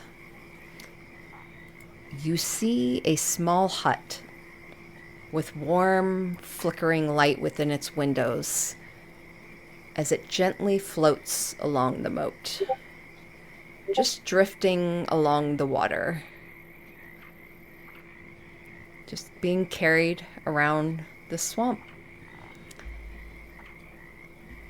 You hear him he kind of leans closer to you and says, "That's them. Go get him, champ. You got the contract, right?"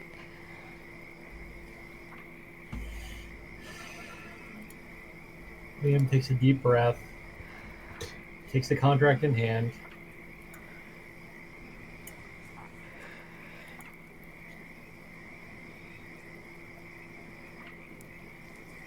And takes a step forward. He kind of ducks down. You see him kind of duck between some large roots and kind of settles in to hide while he waits for you. You head forward, and you climb out onto a large this large root that kind of extends into the moat a ways, as you see this house just kind of slowly floating towards you, and you carefully step out. Go ahead and roll me an acrobatics check.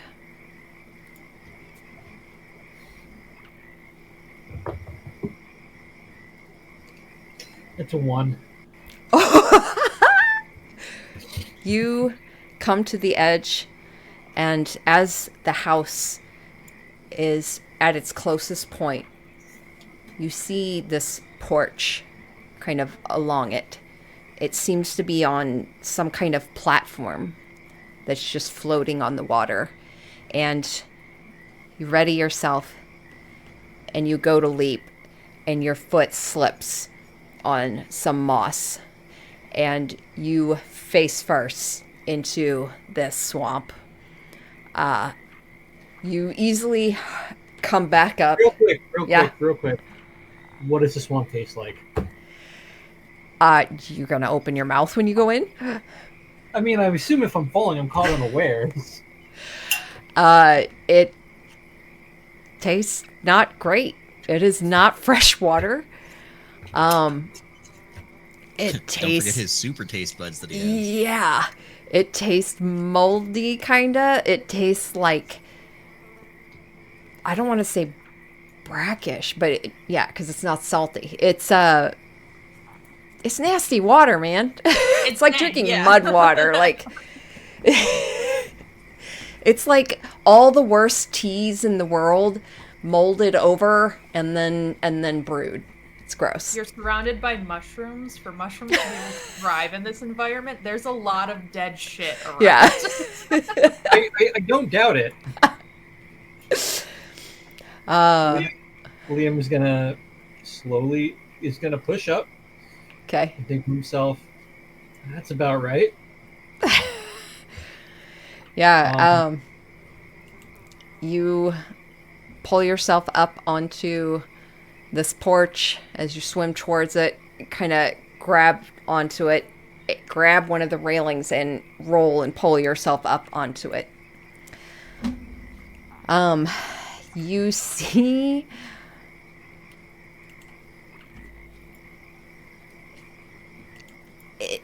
this hut looks small. It looks like it is a singular room. A small little area.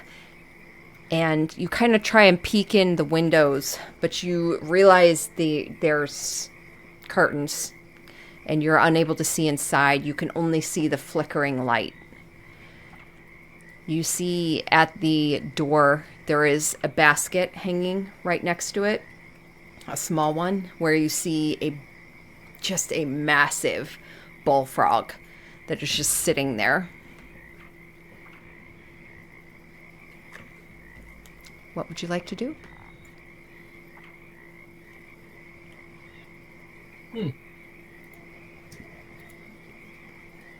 Well, I just see a bullfrog sitting on the porch.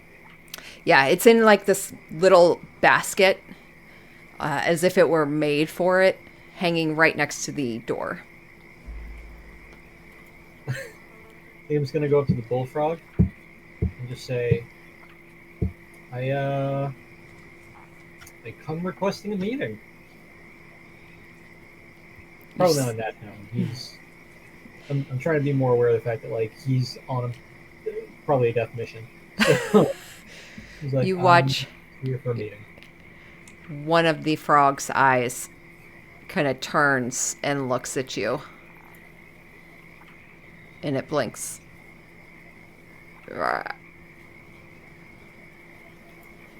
I'm going to show the contract.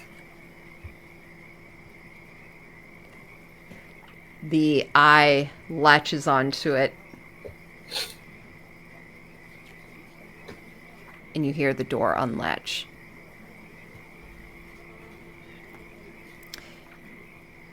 The door swings open.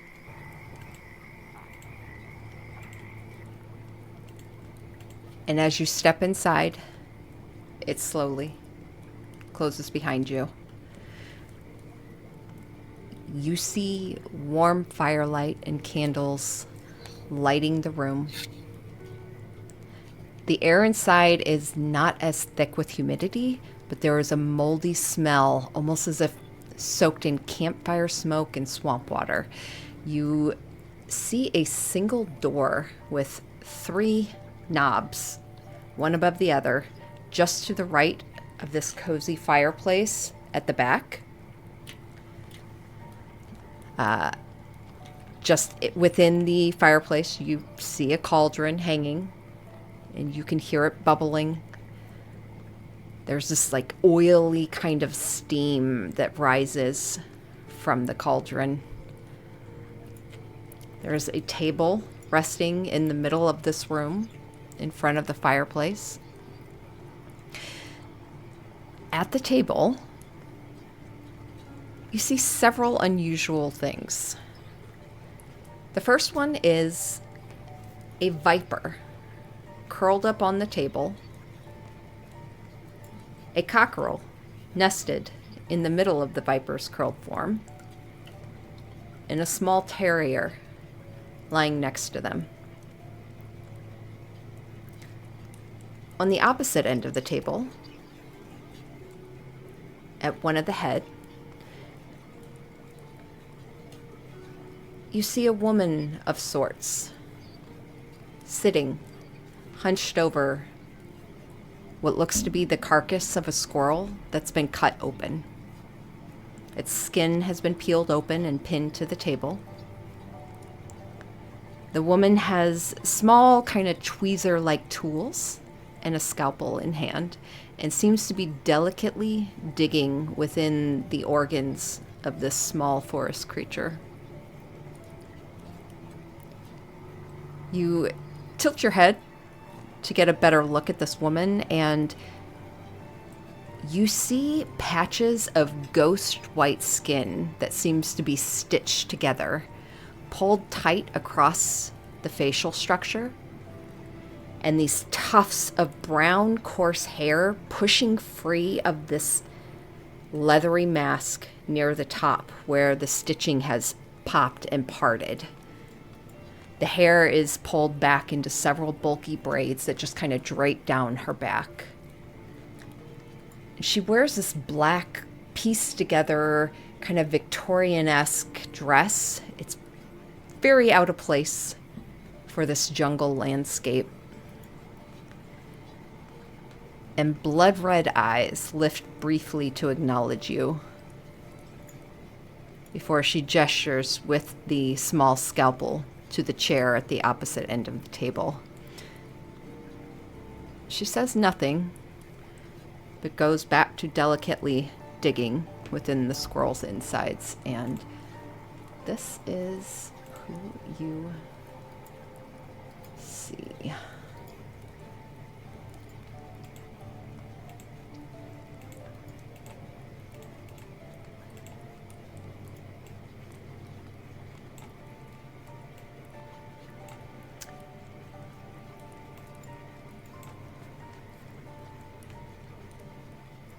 What do you do? Well, oh, God damn it. Liam takes a seat across from her. Okay. You take a seat. You see the terrier dog lift his head a bit, sniff the air, and then lay it back down on his crossed paws.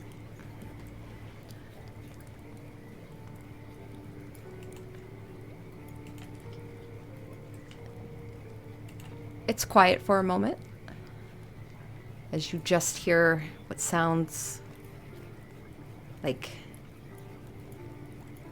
gross, slick noises, cutting, pulling.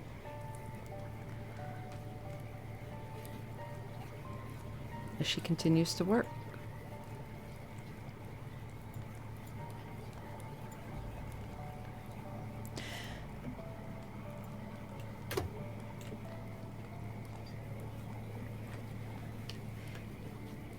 The cockerel's head, after several minutes of you sitting and watching this, kind of perks up a bit. And you see its mouth open, and it begins to talk. But you hear a woman's voice. You can call me Baggy Nana. And you are?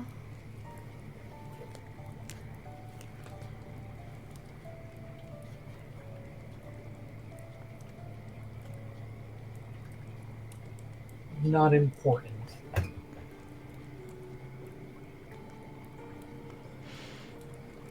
Rudeness will get you nowhere. You see the red eyes of the woman lift and look at you. I'm not trying to be rude. That's literally my name.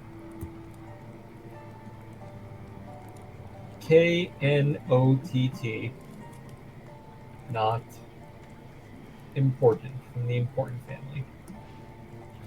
Roll a deception check. Whoop, whoop, whoop. Almost lost my dice.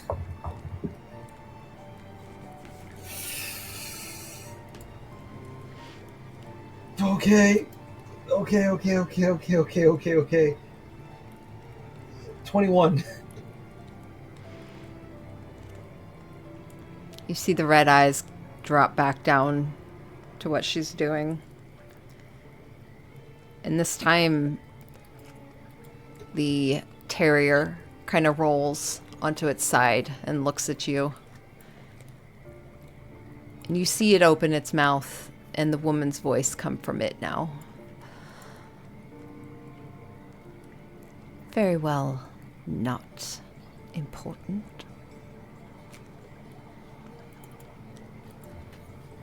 Would you like some kidney? And you see the woman yank something out and it pops almost as she pulls it. She pulls out this squirrel's tiny little kidney between these tweezers and holds it up.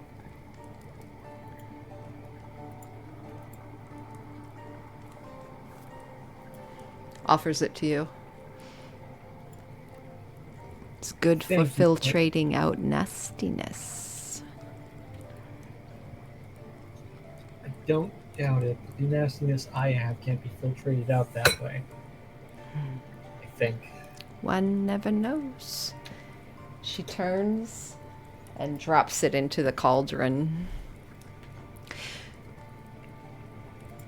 You hear a slight clattering. And then you kind of spy the middle doorknob of that door turn, and the door opening inward.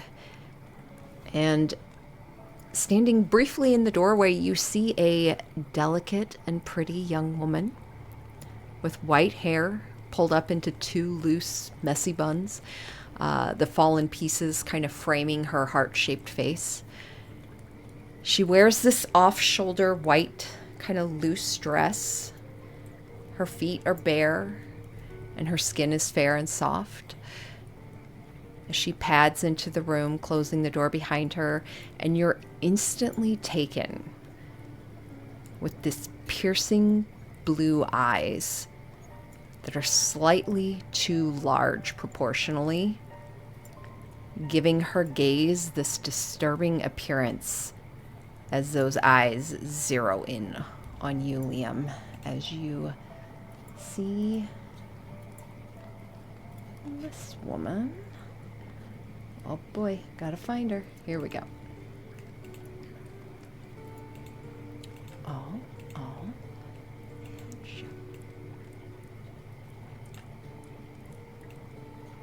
Stroll into the room.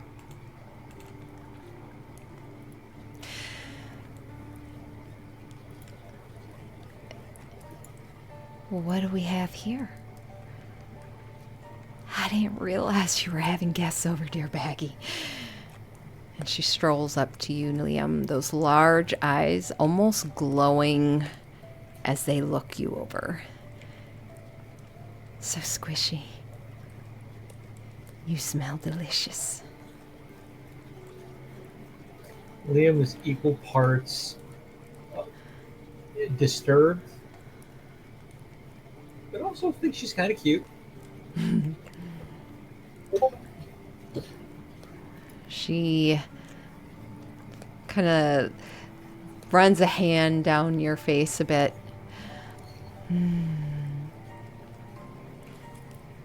Oh. Look at all those sad, self-degrading thoughts. So many memories. So much loss and pain. So much fear. And you see her head bow a bit as her eyes kind of widen even further. Real quick. Sorry. Liam's going to hear that so many self-degrading thoughts and immediately flash through his head, oh fuck. She can read my mind. Yeah, you watch her look at you hungrily. So, why have you walked into our cabin? Mr. Not Important.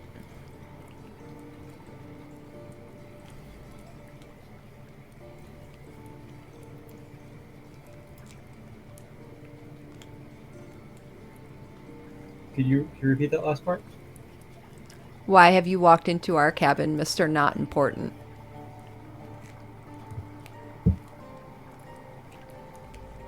I don't mean to impose. I'm not here for anything. It's not true. I'm not here for myself. Liam's gonna start trying to weigh his words, trying not to. I was sent with a contract and the request that you send someone to fulfill this. I do not mean to impose or force anyone.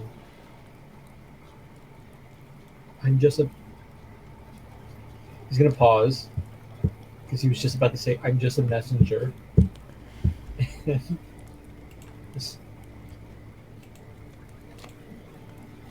I'm here to assist in the deal. You watch as Baggy sits up a bit. She sets down her scalpel. She sets down her tweezers. You watch her hold up a finger. And she pushes it into the throat, cut open throat of this squirrel. And just pushes it into the esophagus area.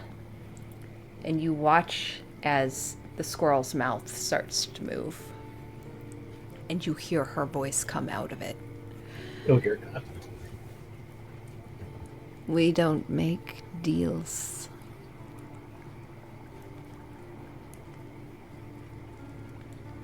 Who sent you to our door, dear one? I think you got the wrong end of that deal.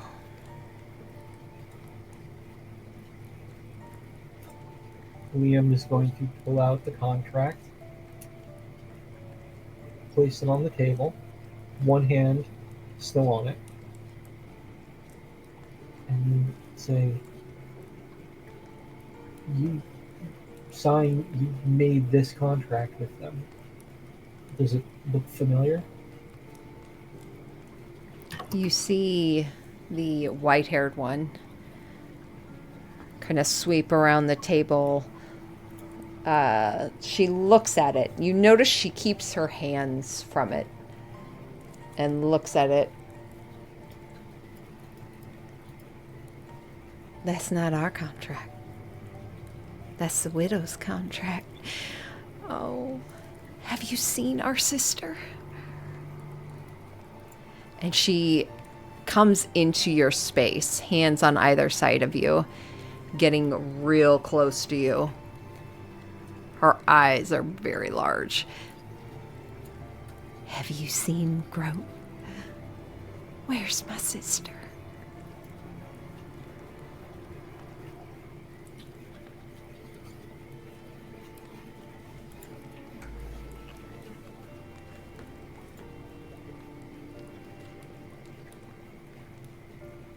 Liam is going to look her back in the eyes Mm-hmm. and say, I think we both know that I've seen her.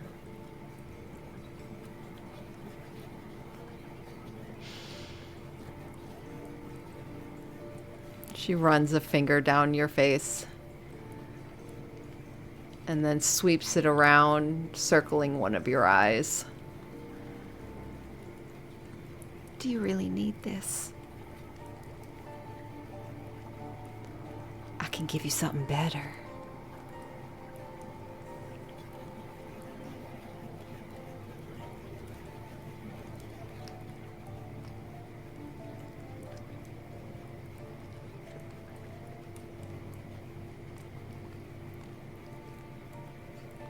You just said you don't make deals. It's a trade. What's a trade but another deal?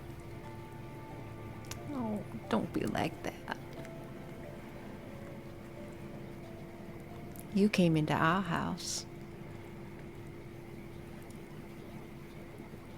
You want to correct us at our own table? I'm not correcting you. It's very rude, Mr. Important. She steps back. Do not mean any insult. And I doubt that I could have gone in here if you didn't want me here.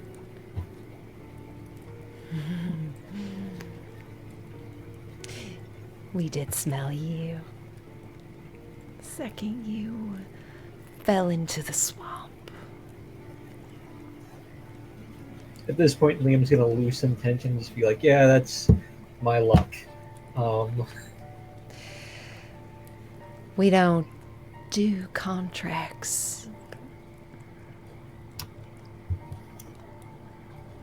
Then why would the holder of this paper send me here for you?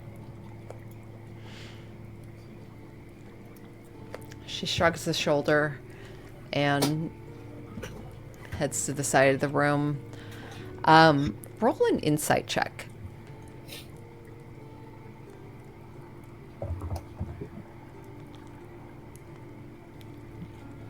I'm not gonna lie, I'm also really curious what it is I would get for my eye.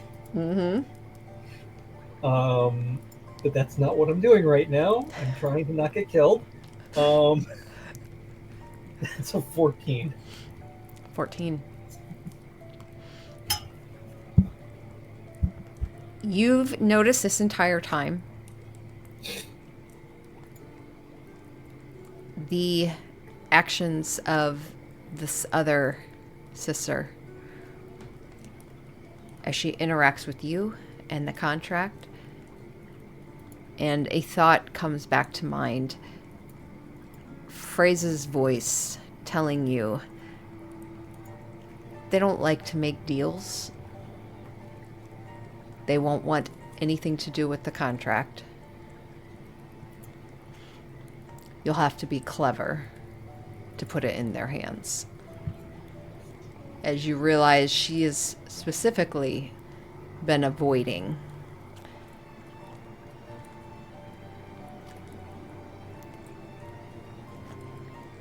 with let's follow that up with a intelligence check for me. When you say avoiding, you mean avoiding even touching the contract? Mm-hmm. Okay.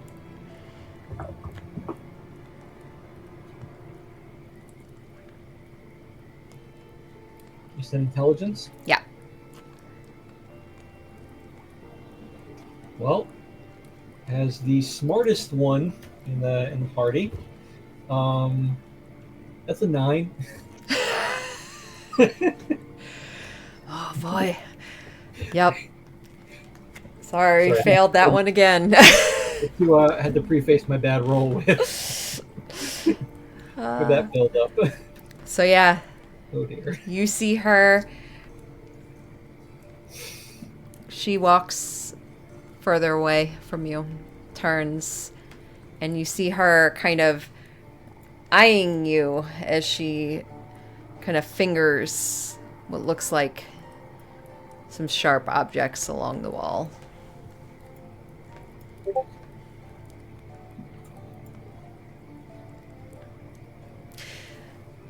Baggy, with her finger still in the squirrel. You hear the squirrel's, her voice through the squirrel's mouth.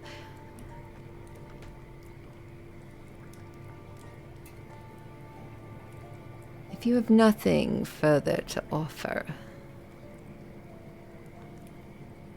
perhaps it's time for us to tell you what we can take.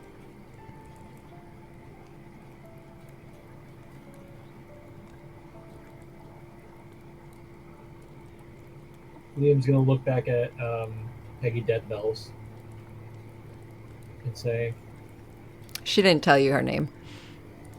"Oh, I'm sorry. I'm just No, gonna, you're okay. You haven't gotten her name yet. I'm gonna look over at her and say, very, very reluctantly, with hesitation, why do you want my eye?" That's not for you to know. Well, if I'm giving it, I at least need to know what I get for it. Oh. So you want to make the deal? I didn't say that. I just want to know what I would get for it.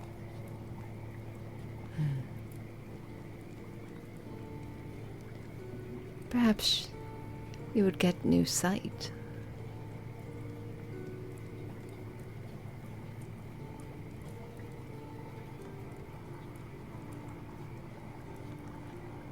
It's a gamble.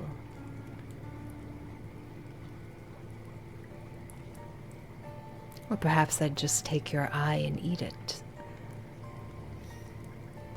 That's what we hacks do. She pulls her finger out of the throat with like this little popping noise. Kind of rubs it and puts it in her mouth. I'm thinking for a second because if I recall, and if you're doing the same thing in Baldur's Gate 3, the site was disadvantaged against hags.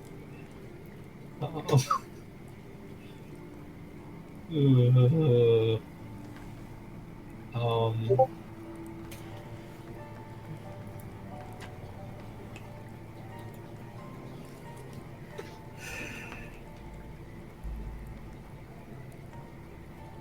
come on now.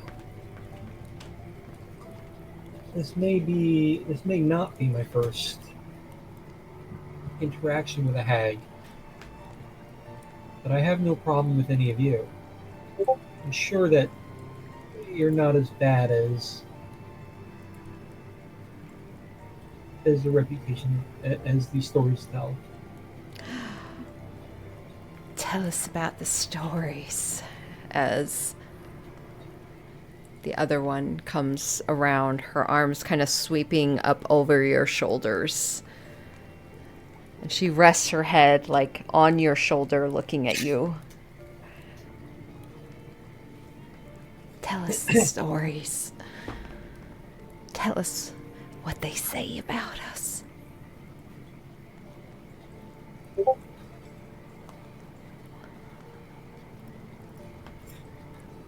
Give me a moment. I am thinking now. not out loud to her, like as me. I'm now trying to think on the fly, real quick things. How about a trade? A story for story. So boring. Well, how about this then? I give you a story. What are you willing to give? Again, What- rudeness. We aren't going to do the contract, so what more do you want?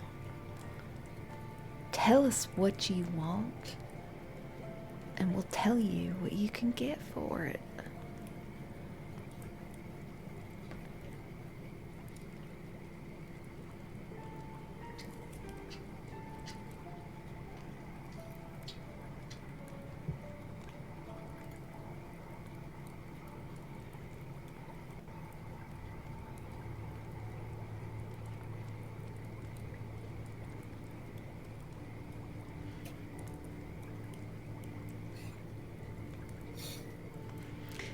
You feel her hand kind of run along the back of your head, almost like petting you.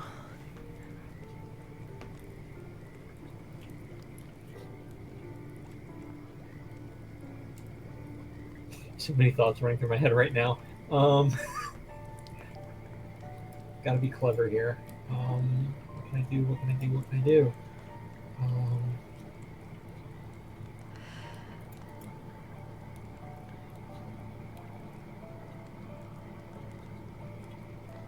can I do? What can I do? What can I do?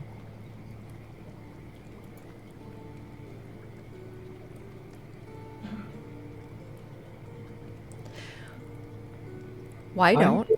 Go ahead.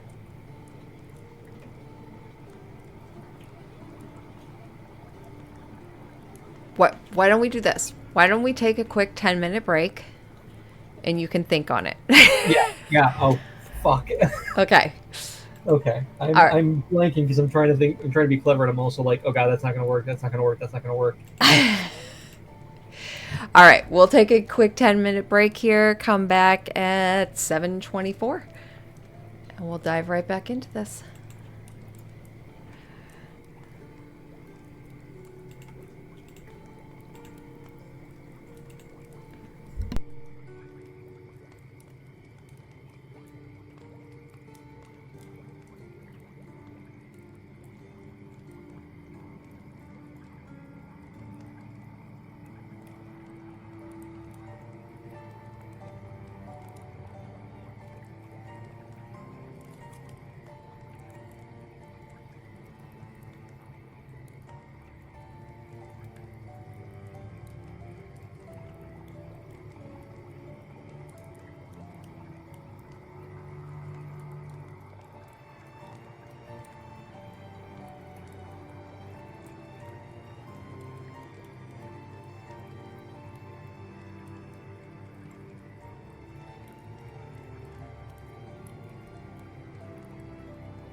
was gonna say, Nathan does want to have like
Okay.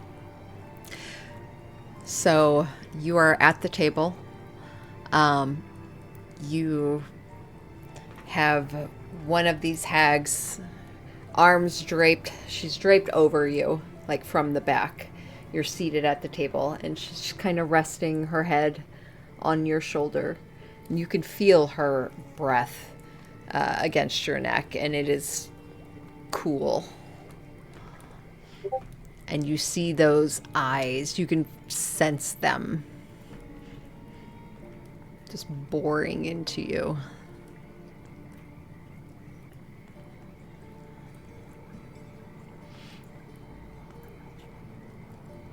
What is it you want,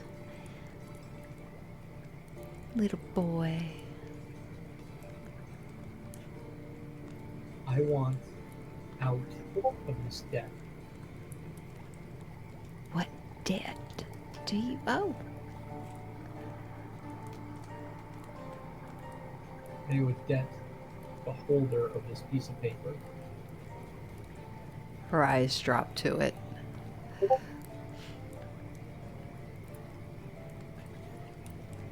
Read it to me.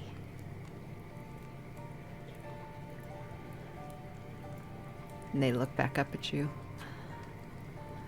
I'm sorry, what did they say? Did they say read it to them? Read it to me.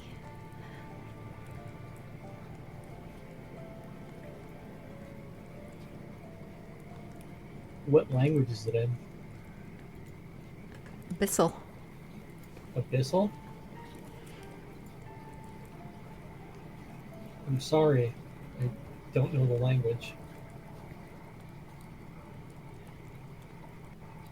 Shame.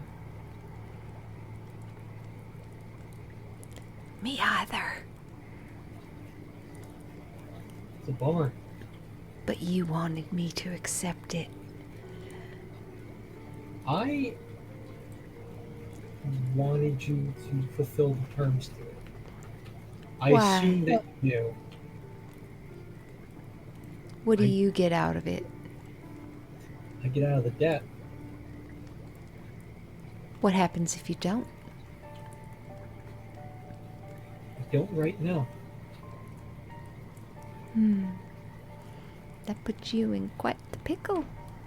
Her finger kind of taps your nose.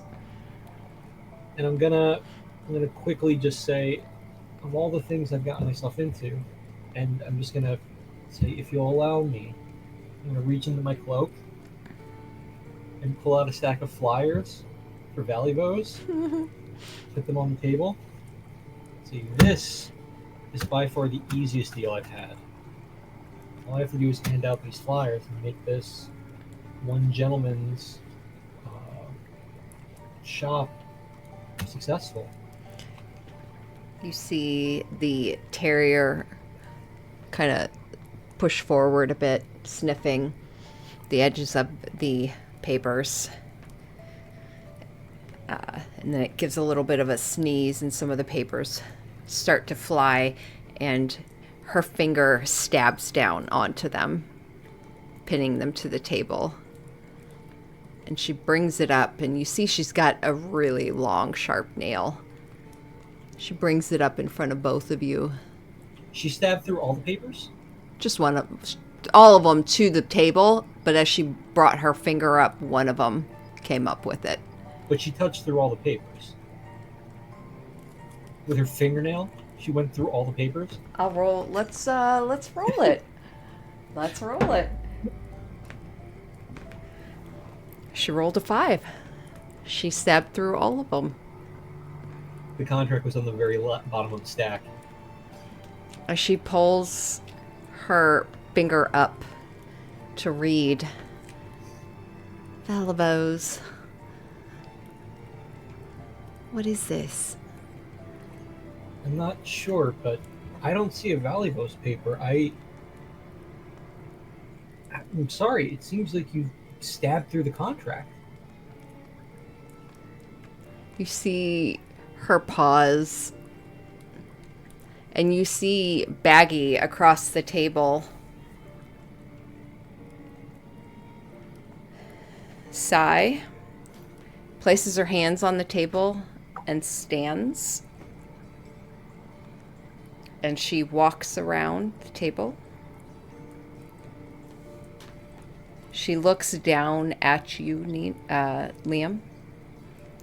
Reaches up, grasps the contract, plucks it off of her sister's hand, and pulls it around, unrolls it, and looks at it. And you see her do a bit of arcane magic. And she reaches behind and plucks this eyeball out of the back of her hair. And she just reads it over. And when she's done, she pauses for a moment. And her red eyes look up at you. And she smiles. And she puts the eyeball back in. Rolls it back up. We accept your deal. And this is the first time you've heard her voice coming from her.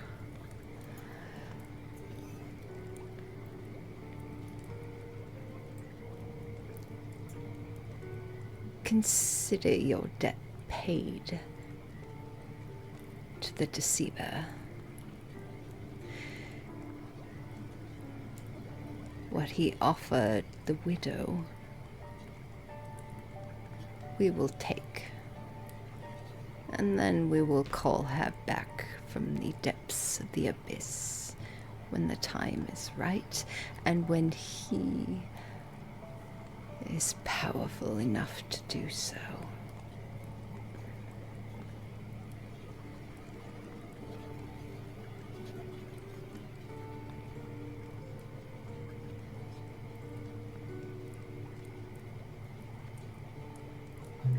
was able to facilitate this. I mean you no disrespect and no hard feelings. Now that that business is done, I do have one request. For that trade you offered.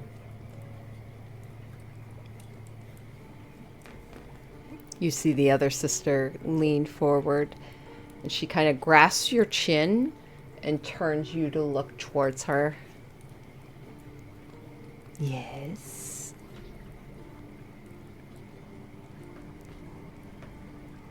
Why us? Why what? Why us? Why me and my sister? I'd like that information. What would it take to get that info?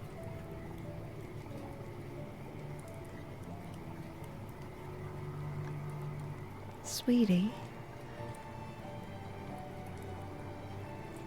I've never met you before today. Couldn't tell you. I'm sure your sister's great. I don't know how you got involved in all of this. Liam's gonna push back a little bit. I'm sorry, but I find it a little, and I mean this with no disrespect, I find it difficult that you wouldn't know what your sister was up to. Or why your sister was involved with that. Especially if apparently there's some sort of part with the deceiver that might be written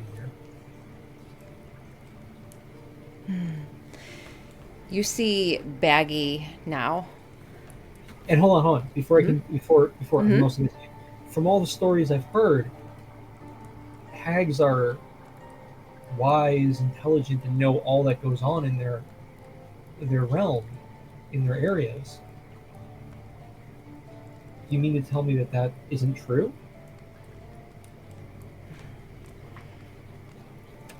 You see Baggy place her hands on the table and lean close into your space.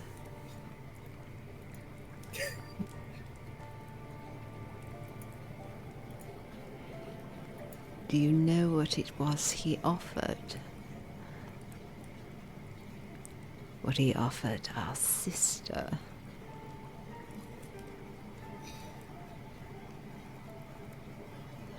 I don't.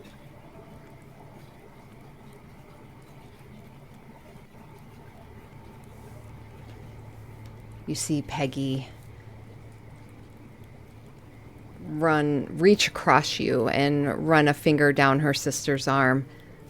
What was it? Tell me, please. And you watch as Baggy eyes look at her. And they connect eyes for a moment. And you see some unspoken thing go between them. And the other one stands up for a moment. Truly? She found one.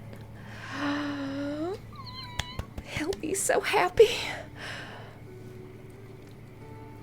We can finally move forward. And you see Baggy nod.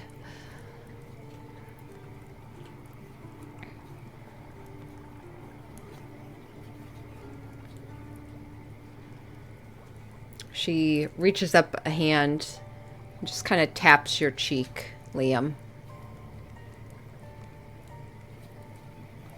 And she turns and walks back to the end of the table. And you see the snake's head rear up as it slithers towards you. Its fangs open. And you hear her voice. Good boy.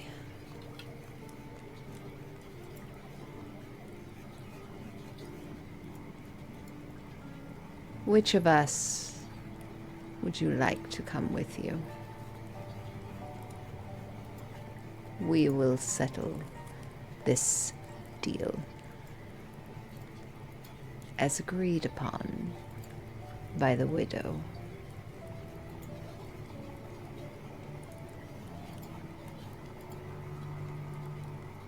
And we will take the prize that the deceiver offers.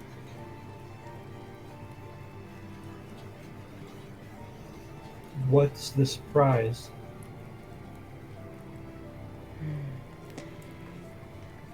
You see the other one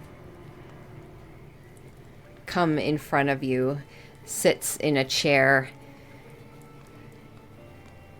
eyes hungrily widening. Something undead. An abomination.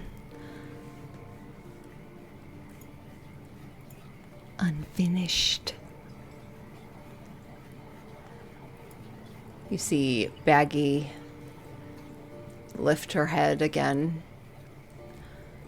and the cockerel looks towards you and speaks.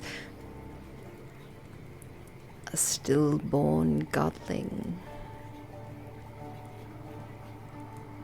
A stillborn what? Godling.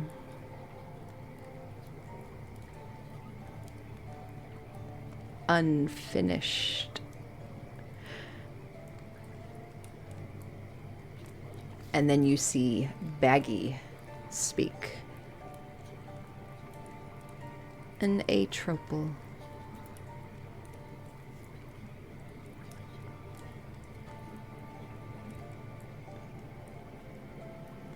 An atrophy? Don't bother yourself with it, dear. A lot of things are running through Liam's head right now. One is, how much can he push his luck right now? And two, should he just get the fuck out? No. He resolved he's going to get information. He wasn't going to be useless anymore.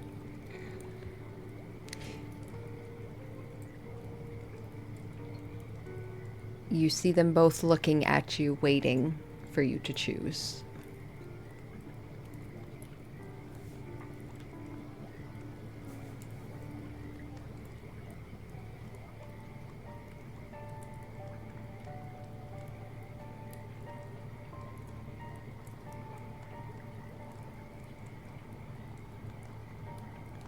Which one do you want to take with you?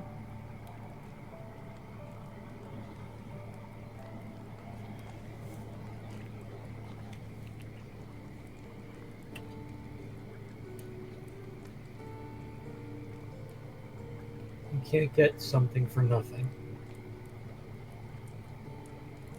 Liam looks at Peggy. She leans forward. Her blue eyes fading a bit into this kind of dull yellowish white. Yes.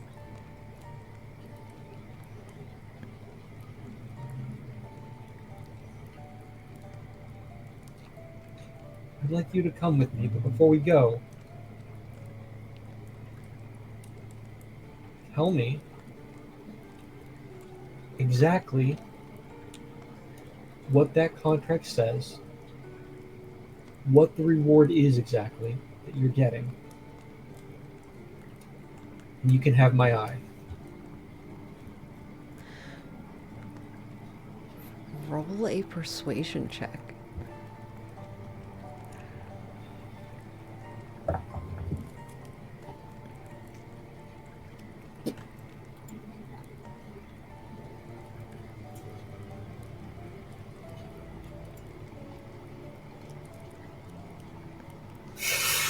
Oh, thank God.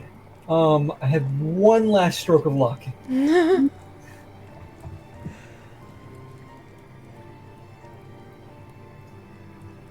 And I raised my persuasion to a 19.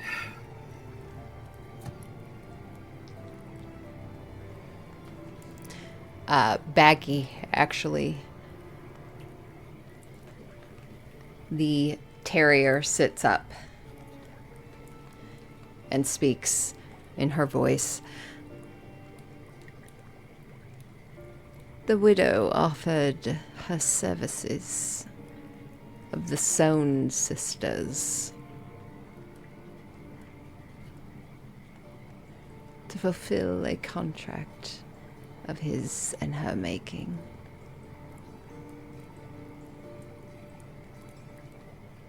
The details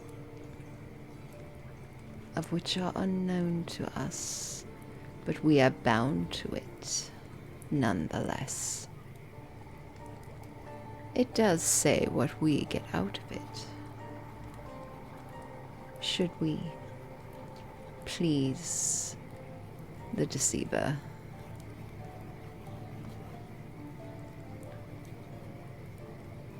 We always aim to please.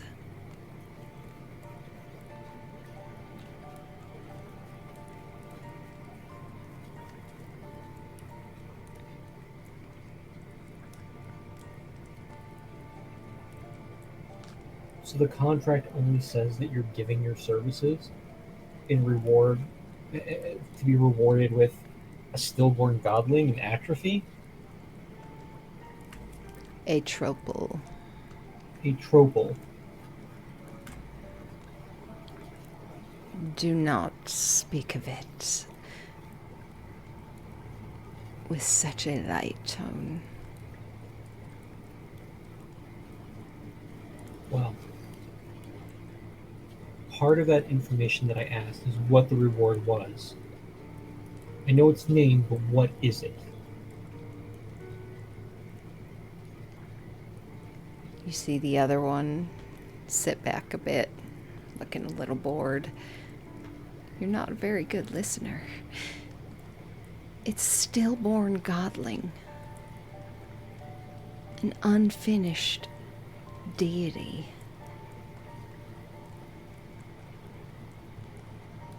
Is it an item? Is it a person? Is it alive? Is it dead? It's undead, but is very much a creature of great power. And the one that we actually do serve has need of one.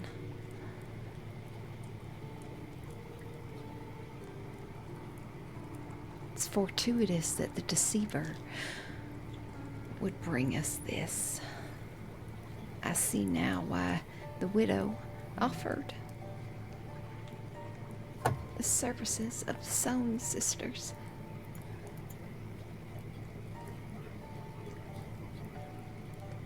I think that's enough talk. And she holds out her hand, and Baggy picks up and places a scalpel in it. And she brings it up. First, before I'm too in pain to say more, She starts to run her hand over your head, petting it. you can have my eye. I made that deal. But if I tell you the story of what the widow did to me and my family, what could I get for that? Think of it as added flavor to the eye that's had pain, that's seen pain.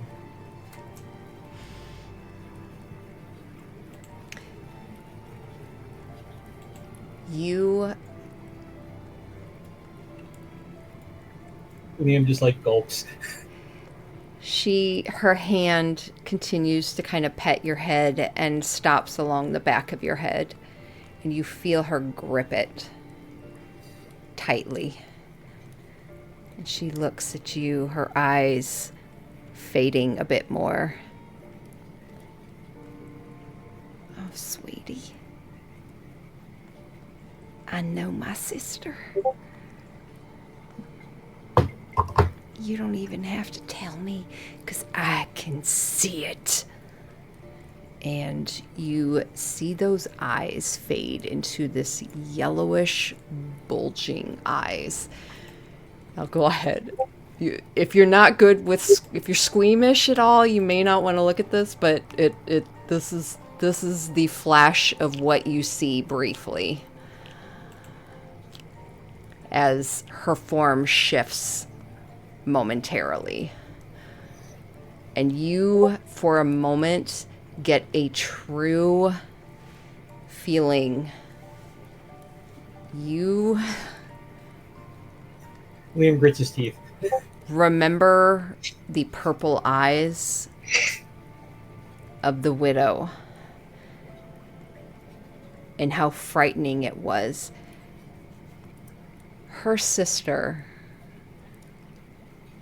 Peggy Deadbells, in her nightmarish true form, is terrifying.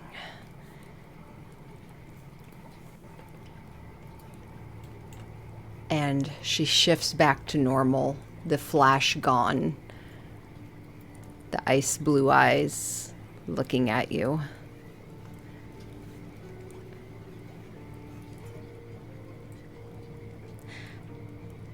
It's okay if you scream. And she's going to dig in with the scalpel. Liam is going to initially have his teeth gritted, but he is going to let out a scream of pain. Mm-hmm. Yeah. With that, we will cut back to the fade to black to the rest of the party. Okay. Out of Chult, back into Red Larch. Most of the party is at the Manta Rose. Nina, you sit alone at the tavern.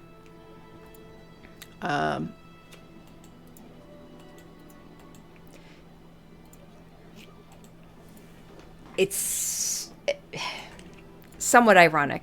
You sit alone, and yet you're never quite alone in Red Larch.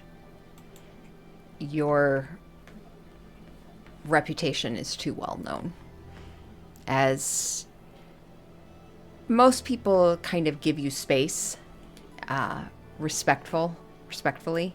However, you do have a pretty consistent stream of paid for drinks being brought. People who will come by and just kind of knock on the table and give a small little salute, leave a drink, and walk on. Now and then you'll get someone that kind of comes up and ask about how your party's doing, how you're faring out in your adventuring, any new tales, things like that.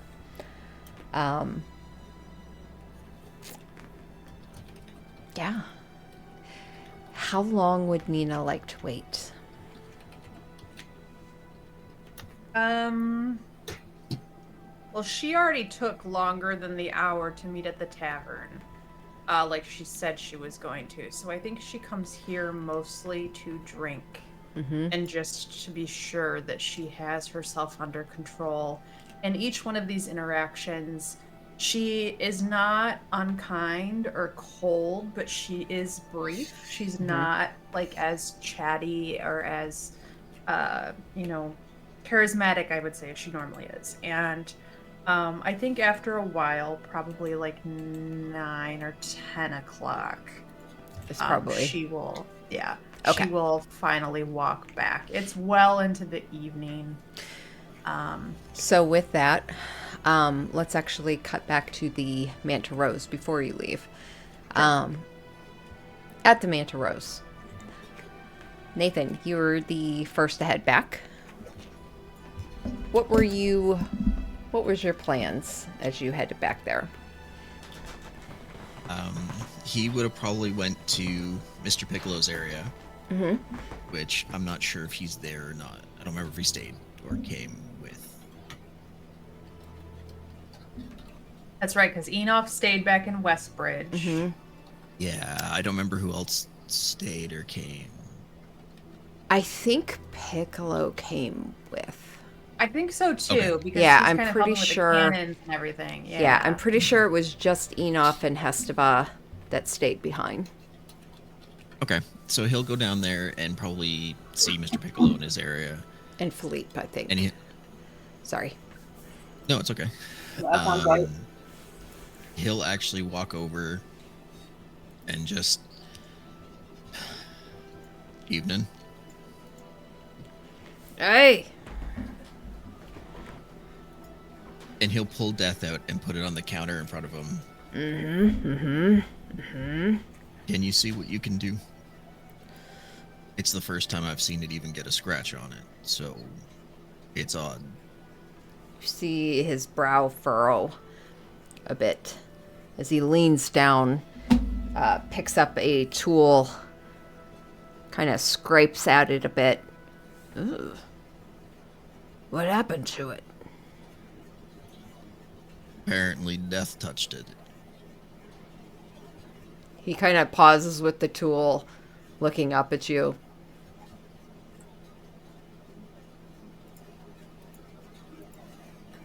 Okay. Well,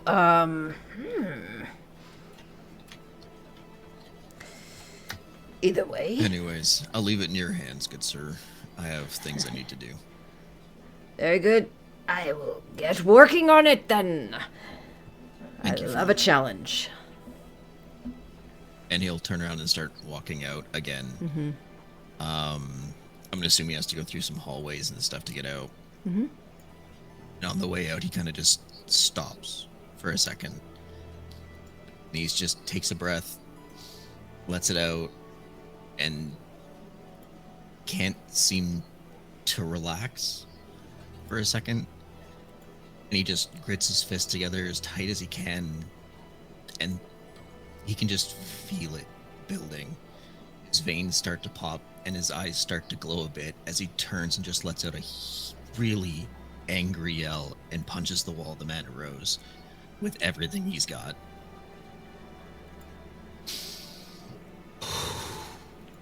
And turns and starts leaving. And there's probably a small dent in the wall of the Manta Rose. Real small.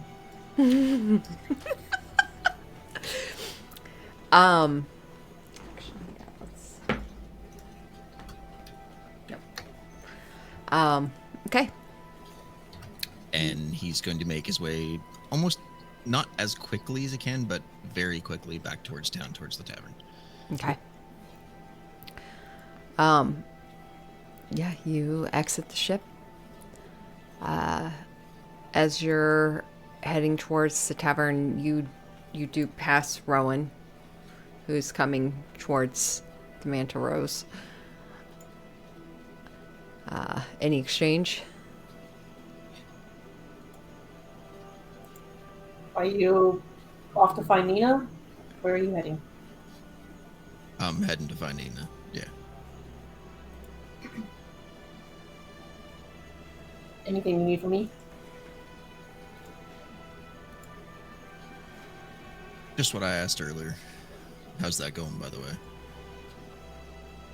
I have some news to share, but step one.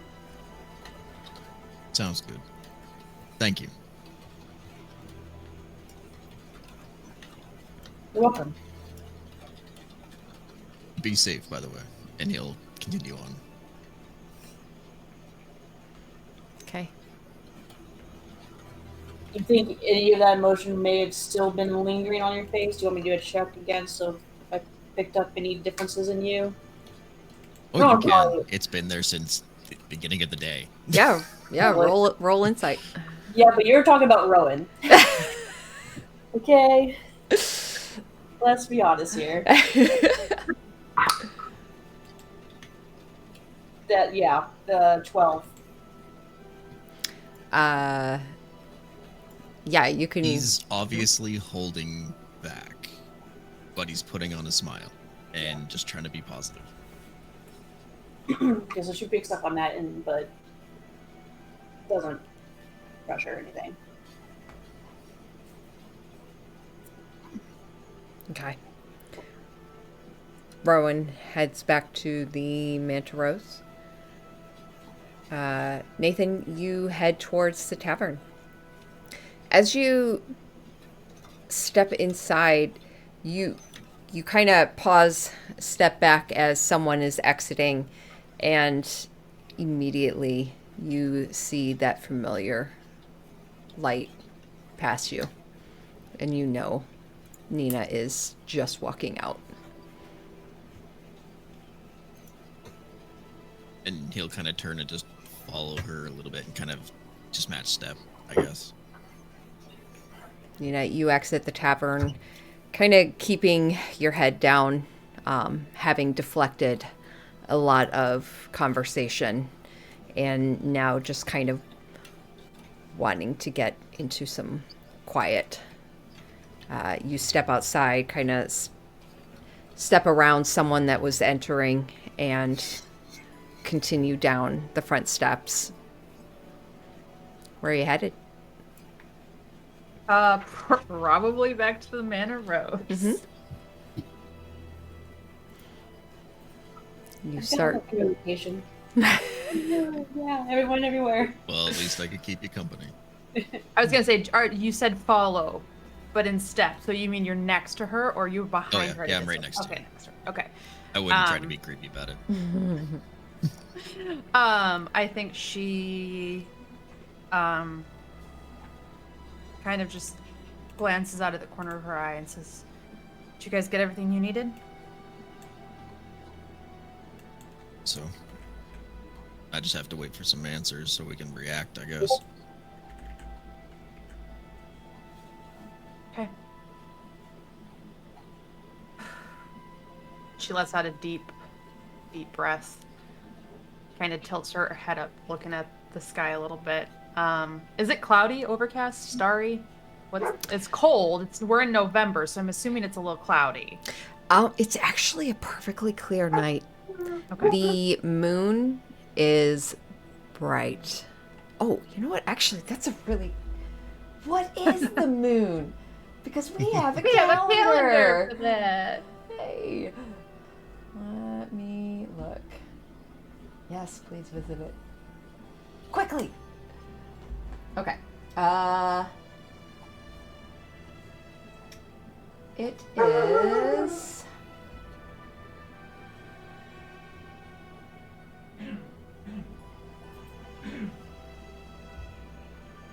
It is actually not very bright at all. It is a small, tiny sliver. That makes it all the more important that she got that sign, I think, Yeah. while she was in the quarry. So it's pretty dark aside from the lit lanterns along the road. Yeah. But the stars are bright. It is still a clear night. Okay. Yeah, I think she just kind of looks up at the stars and goes, I feel like we're always waiting on answers. Does happen a lot. But I mean, it's better than just running. I guess. Patience is a virtue, they say. I'd love to meet the person that came up with that.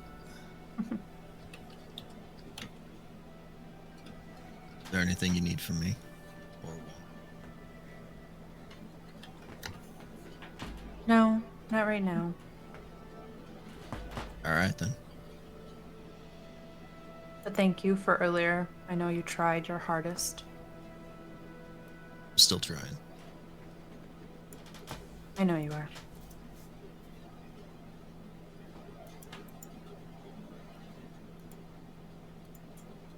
I'm sorry it wasn't enough.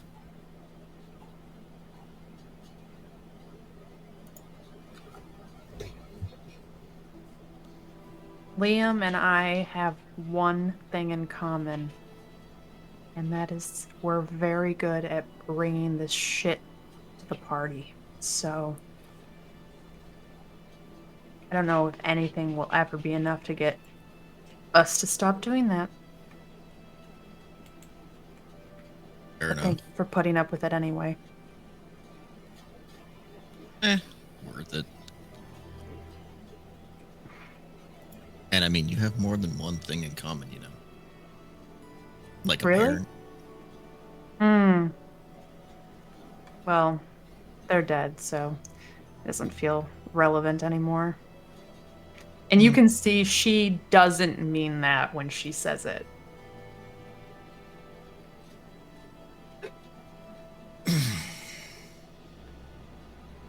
I've got an idea. Run with me on this one, okay? Okay. I've gotten to know you a little bit by this point. And I currently know you're full of shit. And I know that's hard to... Sometimes it's much easier to just ignore what's going on in your head and not share it with the world. I get that.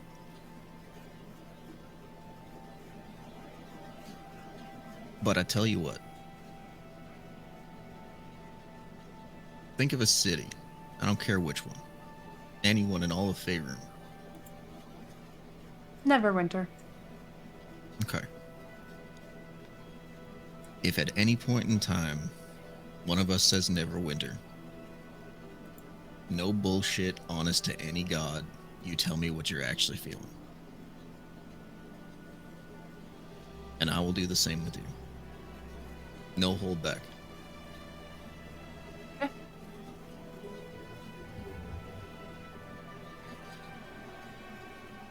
So, both share a parent. Yep. Doesn't seem relevant right now. Neverwinter.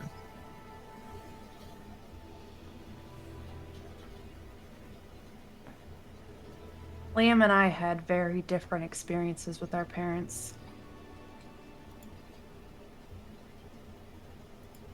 Our dad was the one that actually grounded me. And I mean that in the way of, like, he helped me learn control over my stuff. But Liam did not share those good experiences. And sometimes I think having such different experiences is what's going to drive Liam and I apart forever. Because we will never understand one another. He will never know how hard it was to have to be the one he came running to all the time. And You're right. I'm I won't. tired of chasing after him too.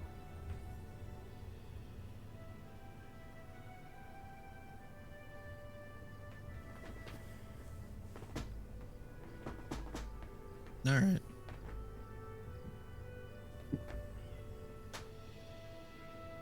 Well, in this given case in particular, I'm the one doing the chasing. So, you can let me take care of that part. Maybe eventually we won't be chasing after each other. Maybe it'll be just moving towards each other. We don't need to understand each other. For instance, I don't have a good example. So, nonetheless, maybe you guys will have something to talk about when you actually decide to... Well, I shouldn't say you. When Liam decides to open his mouth and actually talk about things. I think she actually smiles a little bit and lets out kind of a bitter laugh. Yeah, maybe. Well, one can always try to be positive anyways. That's what I'm good at. Neverwinter. Shit. Is it actually what you're good at? Yeah, actually. The most part. But I guess that also means I'm good at hiding everything else. And just eating whatever I'm feeling or thinking.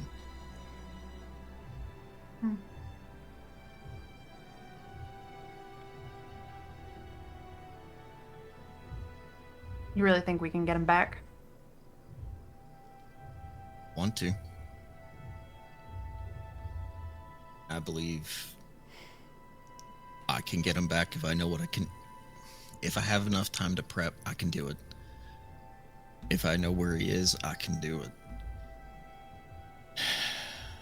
If that's what he wants, I can do it. If it's not, there's nothing I can do. Yeah. She lets out another really long sigh. And reaches down, takes your hand, squeezes it. Thank you again. Just thank you. You're welcome. I'm slowly learning that I am afraid. Which is weird for me in a few ways. I'm afraid of failing and not getting him back. I'm afraid of losing people that I care about, especially you.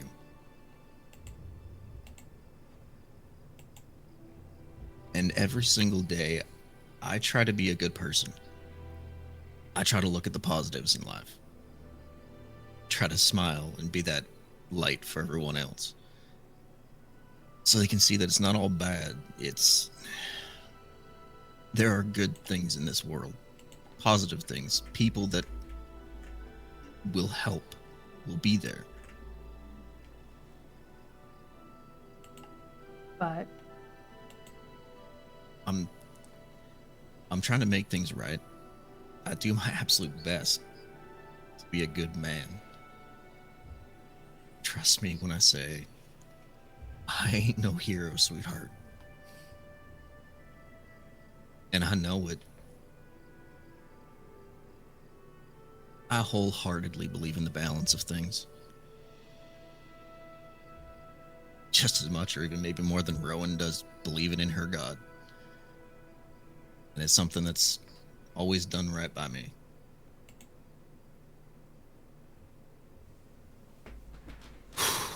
But with all the effort I put into being a positive symbol, being a good person,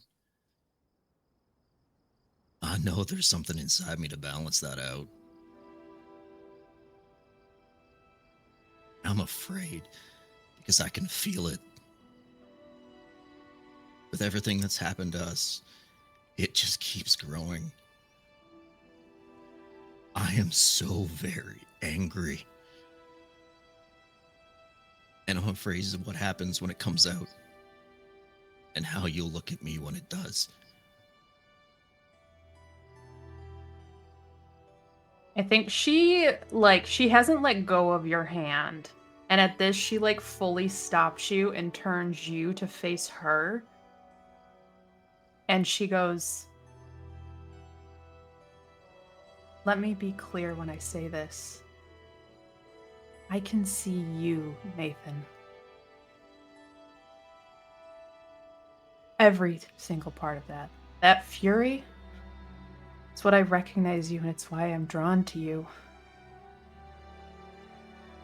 What you're afraid of, I know that well.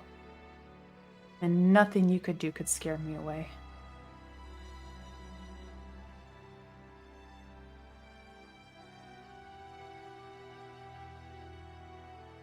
Okay. I'll hold you to that. Good.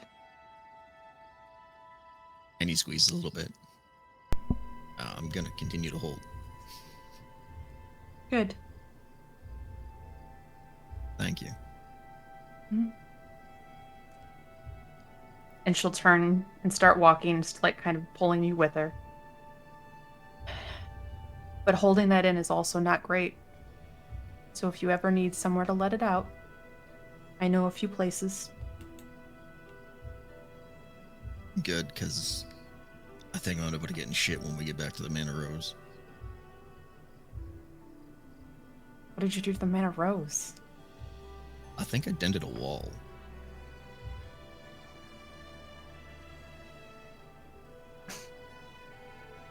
And in her mind, she's just like, the man who's always saying how strength is not his strong suit dented a wall? And he just like holds up his hand and it is completely shattered and broken. He's like, yeah.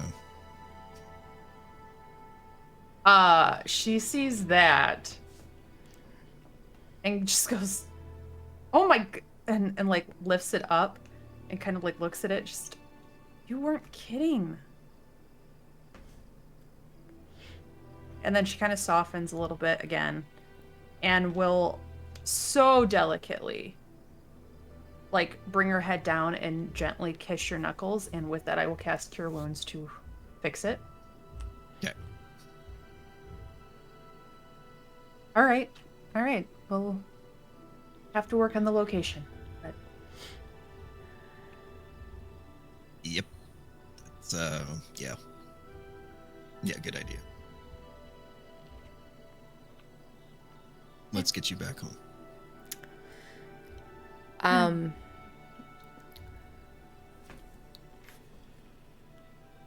Real quick. Liam, roll me a Constitution saving throw.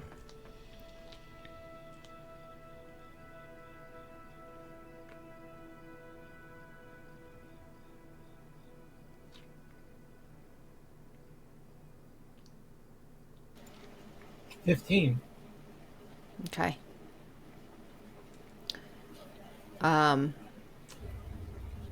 So the two of you head back to the Manta Rose. And as you're heading up the ramp, you hear inside, "Who the fuck dented my ship?" And Shit. you head inside. As that's happening, Rowan, you get brief, almost like intercom interference from the earring. Short, cut off screams that sound like Liam.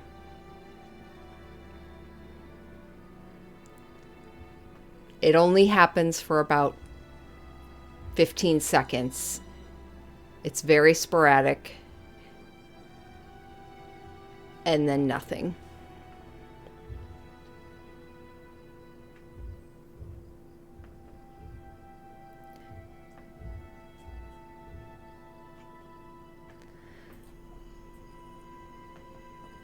Just to make sure nothing from any other conversations came through, right? Just that. Nope. It was just out of nowhere. You were in the middle of just doing your normal thing, and all of a sudden you heard this scream cut off. And then nothing. As with your roll, Liam, the Constitution's check was to see if, while your eye was being carved out,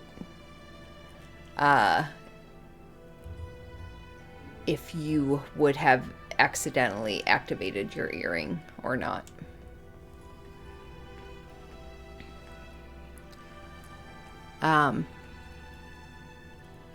Liam and... Nathan and Nina. Well, you both come onto the ship, drop down the ladder onto the plankway. You see Parsoness pacing back and forth on the plankway, mumbling out and muttering out loud. And you see Chara, arms crossed, leaned back against the wall, just kind of looking up at the ceiling, listening, nodding, kind of twirling her hair a bit. Yeah. And Parsons is like, I mean, it's really not that hard. Why would you dent the ship? This is our one home. The one thing. Who the fuck would have done this? I know it wasn't that big demon asshole who was in here because it wasn't here a few minutes ago. But here it is. Look at it. Fist size. Right the fuck here. And he sees Nathan coming down and he pauses and he's like, you.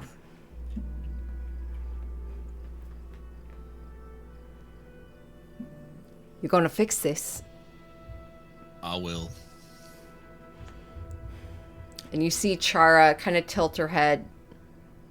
See? All done. All that. All that. And she kind of leans forward and puts her hands on both sides of his face. All that. And it's already been decided. It's going to be okay. And he's like, you see him like kind of try and bring it down a level. It's okay. Everything is all right. And he kind of nods. You're being a little patronizing at this point, but I do appreciate it. And he looks over to you, Nathan and Nina. All right. Have a good night.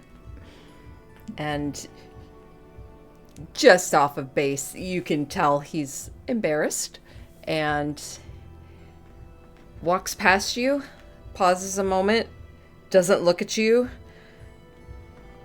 opens his door, heads into his room, leaves it cracked as Chara kind of pushes off a moment. I'll deal Thanks. with it right now. That would be great. Thanks. Yeah. Everything good? Everything all right? I mean, I know Hopefully we're it missing will be. we're missing Liam. What are we doing about that, by the way?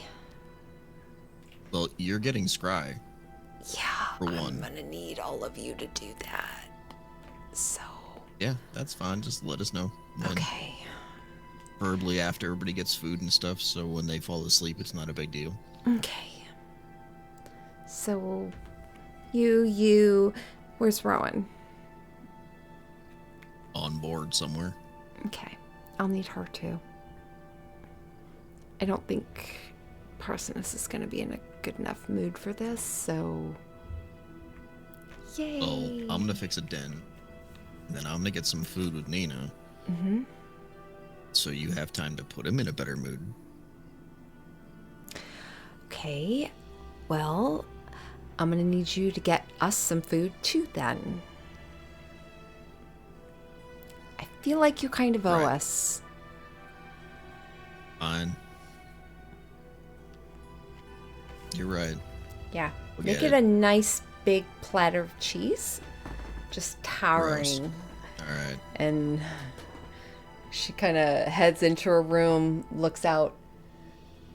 Mozzarella! As she closes the door behind her.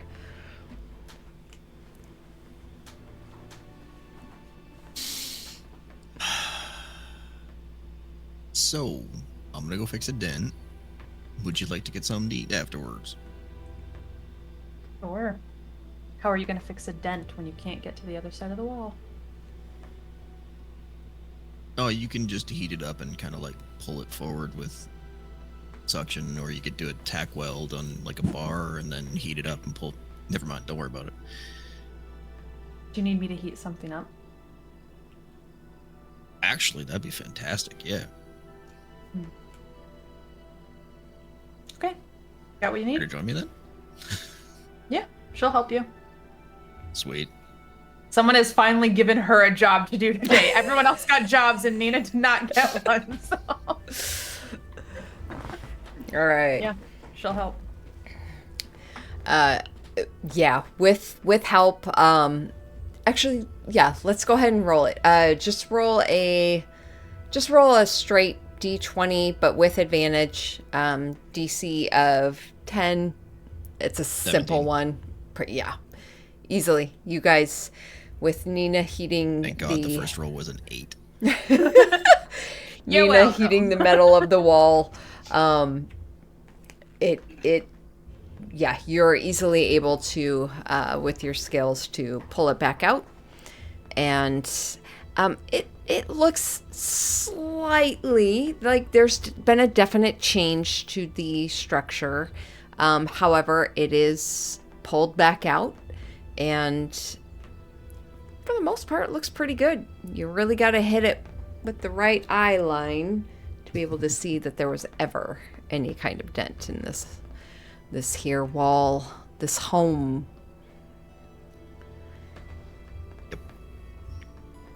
Okay. And then we go to find food. You all find food. You find several areas, portions of Nathan food. will cook. Oh, okay. I was going to say, you see portions of food set aside with little notes and dates on them and times of which meal this is. You do see off to the side, though, all the ingredients, the storage room, and you grab some food, ingredients, and you start to cook.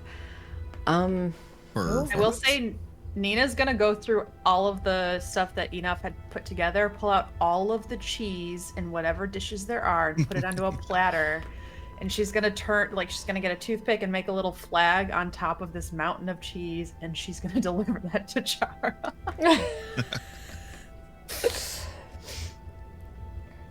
All right. Oh man. You don't have proficiency in cooking utensils, correct? No. Okay. I'm not gonna say that you fail at cooking. However, just for funsies, go ahead and just roll a d20. 18. Okay. What kind of meal do you procure?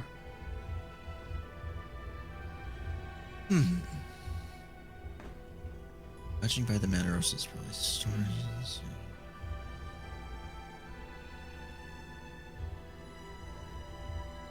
I'm honestly gonna say he probably just does a pasta. Like, it's not basic, but like a marinara with like some kind of. I'm gonna assume they probably have like sausage and stuff somewhere because it keeps, and just like chunk it up and use that for the pasta sauce and then noodles and yada yada. Just put together some pasta. Pasta.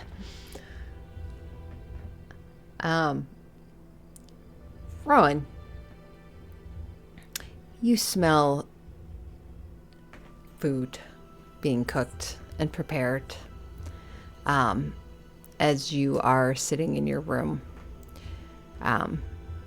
You heard the commotion outside, your thoughts swirling over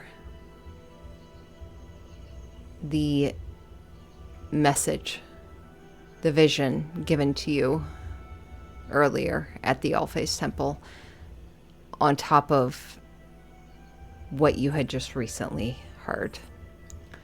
And then the return of Nina and Nathan, the yelling and hissy fit that Parsonus dropped, heating of metal, pounding of it, and then a little bit later you smell delectable food wafting up, and you feel your tummy growl as you have not had a meal at all yet today.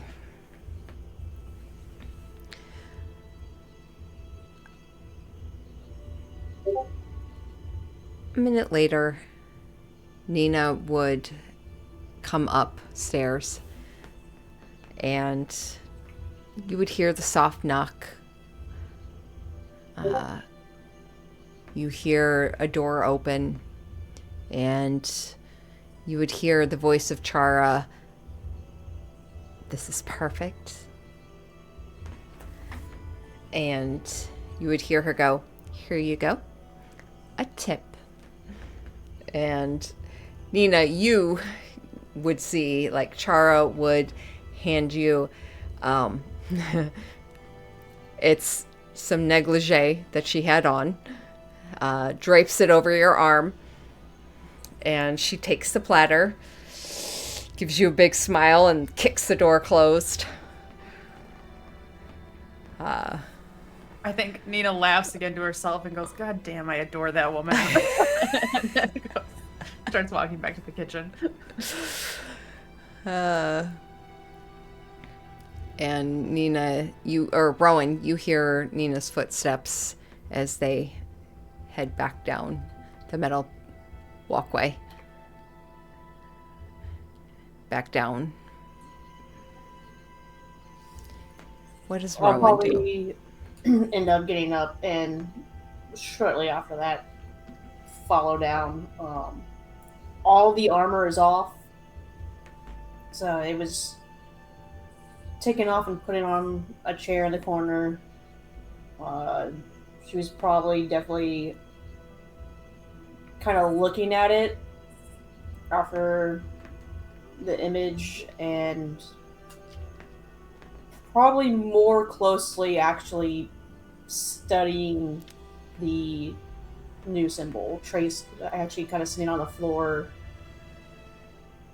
in a very more meditative state, like just tracing over it with the finger, following the new string that replaced the thunderbolt while hearing all that and stuff. So when she gets down, it's completely off. The tracing the symbol, the new symbol of your new. Yeah. Okay. Because it's kind of the first time she's really, truly probably studied it since receiving it, and is, after having, like, it was at the word pain and touching it that she got that vision and stuff. So just going into a little bit of a still thinking about that vision, and then the fact that there was a connection that was different, and to hope to continue to strengthen that connection. So Okay. and I'll follow after and walk into the kitchen. Yeah. Nina and Nathan, you hear the footsteps coming down the ladder and then heading from the bridge into the kitchen area as Rowan passes through the dining area and sees all of you. Rowan, you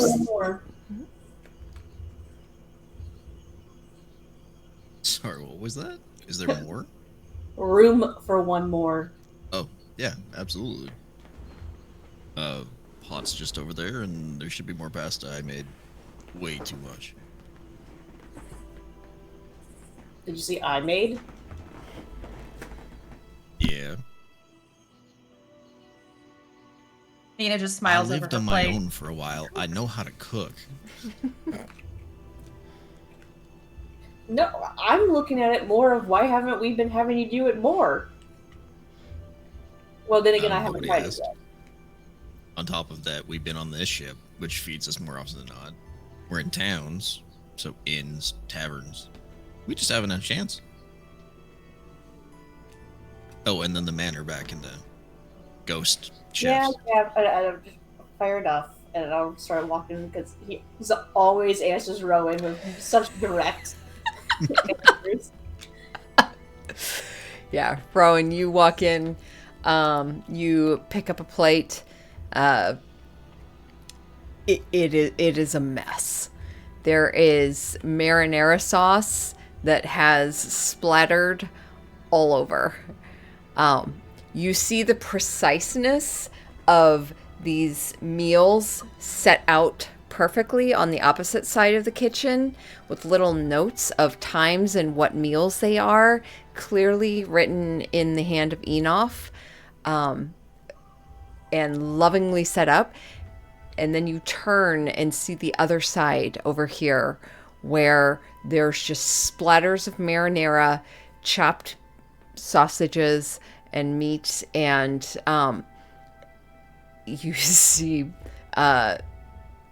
pasta that you scoop up some, put it on the plate, put some marinara on it, and it looks good. It looks really good.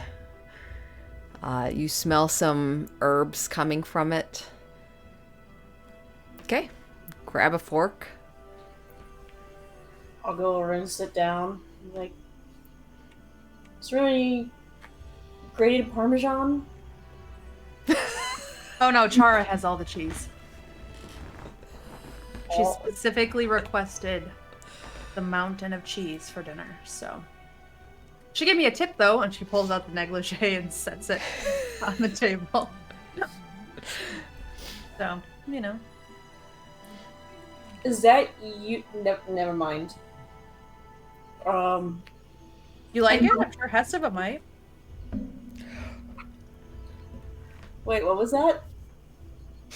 So, do you like it? I think Hestava might. Why would you think she likes this? No reason. Have you seen that woman? Mm-hmm.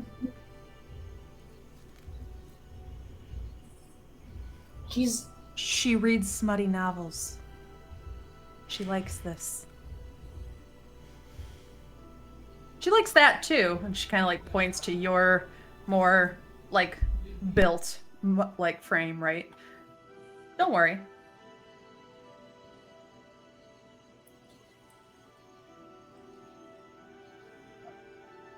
Hmm.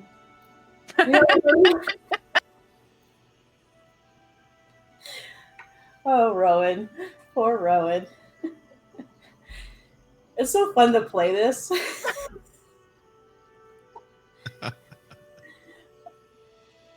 Teasing. Eat up.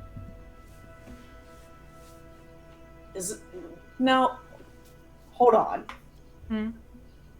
I'm gonna take the earring out. Sure, I don't accidentally touch it.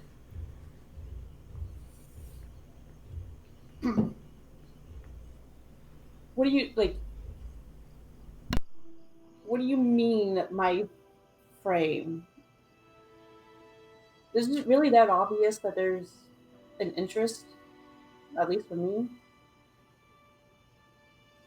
I mean, you spent how many mornings sparring with her? You never did that before. I needed to learn how to fight better. If you remember, I kind of have been sucking at it. Mm-hmm. And Hestava And you picked her specifically. for a teacher specifically. Why? She was damn good with a sword. And that is not a euphemism. You know what that means. You're adorable when you're flustered. Don't worry, it's obvious to us because we know you.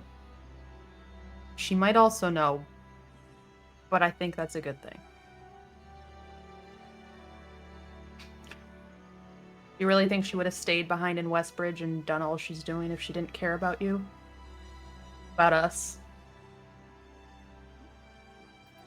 And she does care about people in general. I mean, she's made Yeah, it but she's got a different. whole back in Waterdeep. Well, her family was there. I mean, this ship is her family, so she technically followed Dad. Her ship's here. She's still back in Westbridge.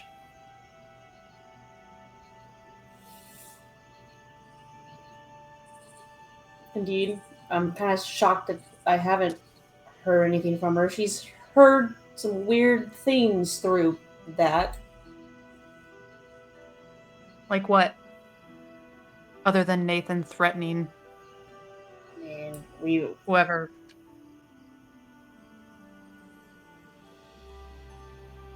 There was that. There's been before that. Looking their conversations back and forth, like in Red Lark was trying to find each other with the sheriff, where it seemed like we were separated again. There's something going on with the mill.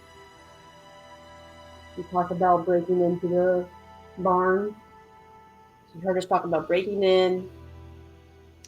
All right, Nathan fair Clinton. enough. But if she was worried, she could have said something back at any point in time. Well, I guess that's what's interesting is either she has a lot of faith in us and knowing us a short amount of time, or there could be problems there. Maybe she doesn't even have the earring in, or Just Can I- faith in you. Can I lean forward and try to subtly press the earring to activate it?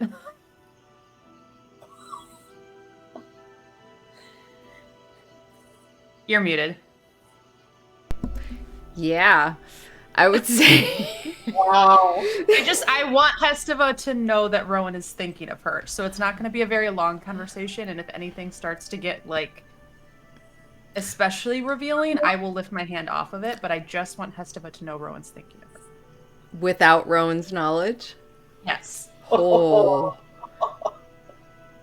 That is something quite close to her being. So I would say it's probably going to be a...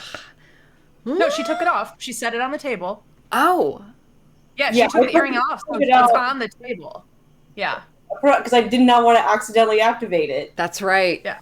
so I took it So, out. I just want to like Yeah. lean forward, and I want to like lean forward and put my hand on the table, like how I'm kind of putting my hand on top of Rowan's in that like girly talk kind of way. But I want like my pinky or my thumb to just reach out and touch the side of it. Okay. Okay. Uh, Yeah, roll a sleight of hand. Okay. It's only an 8. Okay. Rowan, with your passive perception alone, you do happen to spy as you're twirling up pasta. Nina just kind of leaning, like one hand coming forward and her pinky just kind of lightly reaching out and touching the earpiece. So the question I now have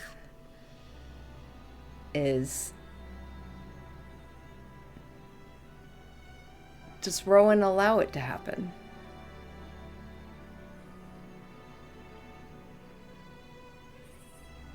No, probably not. I would probably see it more as her accidentally something so subtle, and I didn't beat it by like, I'm not Chara.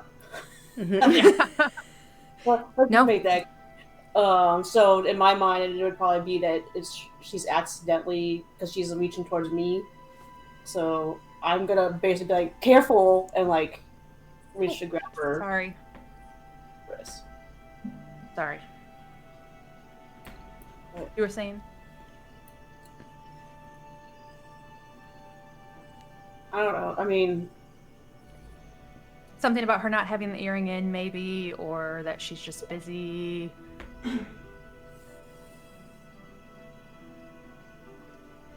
it's okay. I mean, like, I will admit that I have grown to see her as a very fascinating person, and I can tell that she's seen a lot, and she handles it well. So it's something I admire and hope maybe she could pass on to me. But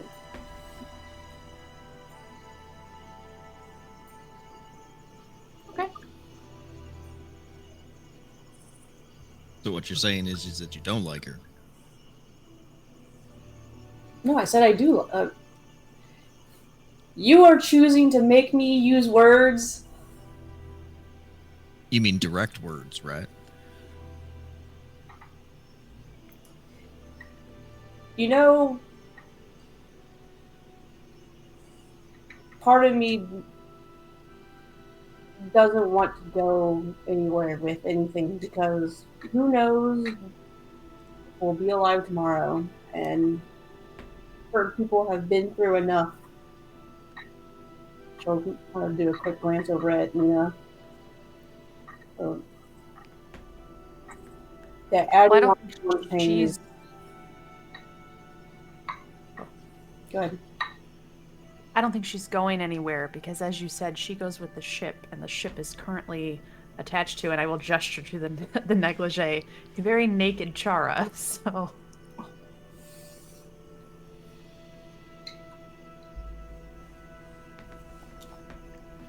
So just keep what it in you're mind. saying is you'd rather skip over a little time of happiness just because it could end?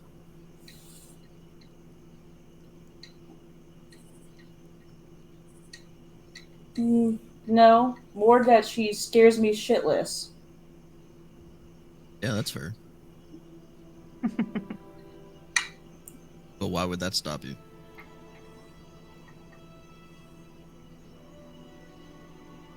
I've chosen to kind of focus on what we got going on now. She's also Right? not an easy person to break walls down for. You've seen her. You've met her. So what's your Arguably, plan neither when are this is you. over?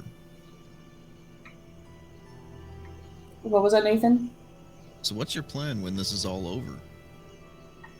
Do you think I even have a plan for tomorrow? All right, let me reword the question, rephrase it. What the hell are you fighting for?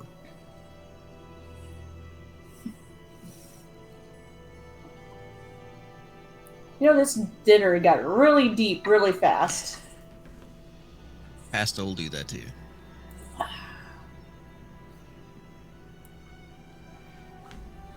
I'm legitimately curious, because, in all honesty, when I look at our group, the hell y'all doing this for?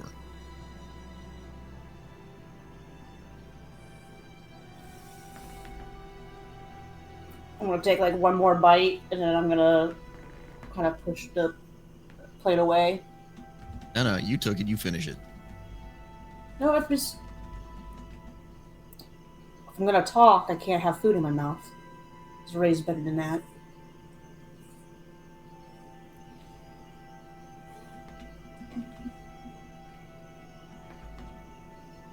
I'll be honest.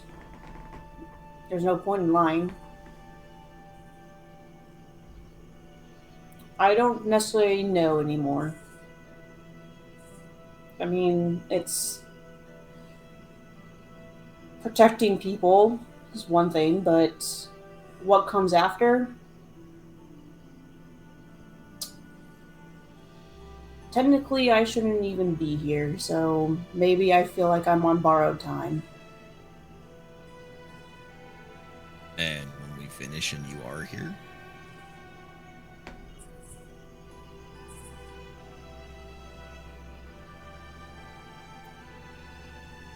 Maybe I'll finally open that carpentry shop I always kind of wanted to do. yeah, that sounds neat.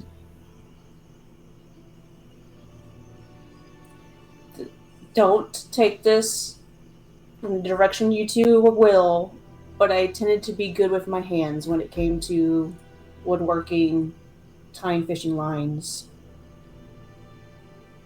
I miss it.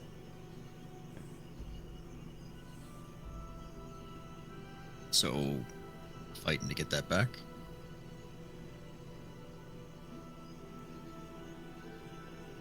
Yeah. If I Sounds could- like as good a reason to any to me.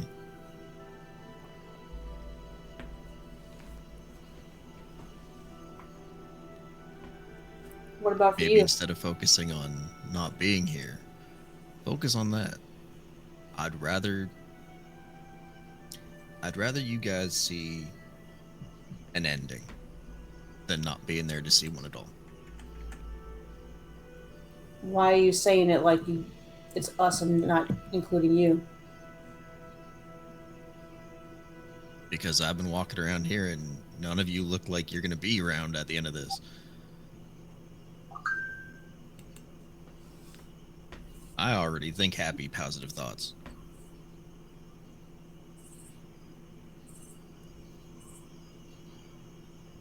But on the surface, there's more underneath, isn't there? I mean, not really. I've kind of got what I want. I'm just fighting to make sure it stays around. Mine's easy. What is it you want? I have no idea what the hell I'm gonna do. Maybe I'll be a chef.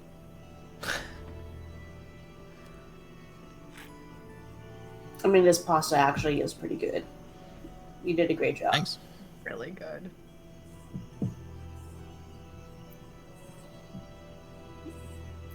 What about you, Nina? What about me? The why or the when? Both?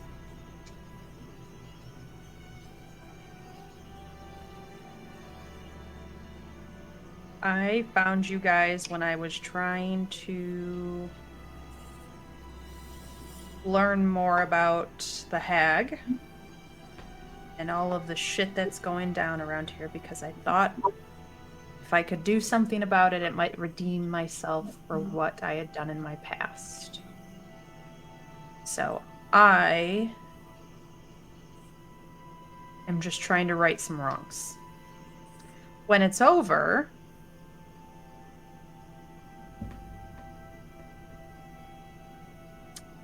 I think I'd like to continue enjoying some pasta.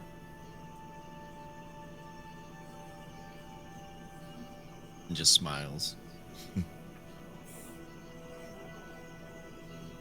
Is that meant to be a euphemism?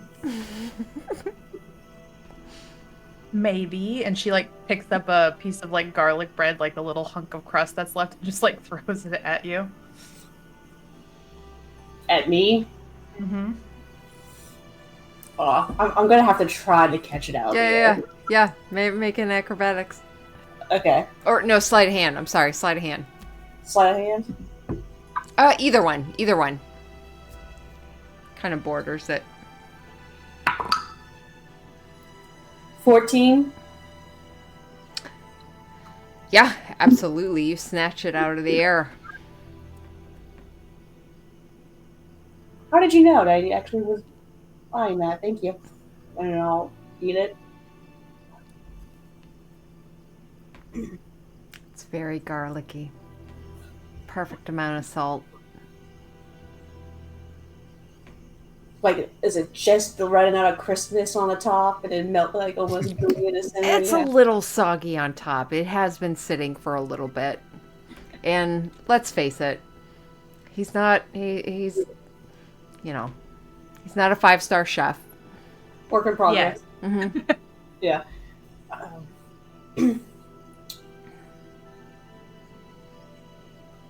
You know, it is nice to see that there seems to be some positives coming out of everything that's happened recently. Seems that you two have at least found each other. However the hell that worked out. Yep. Well, I mean, I think we have you to thank for that, Rowan. If you weren't here, he wouldn't be.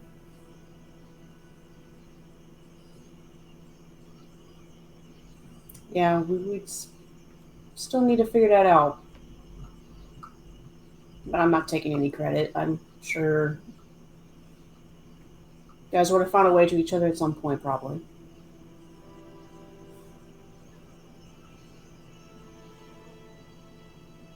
Nathan just smiles and doesn't add to that. He's like, yep. Mm-hmm. Yeah.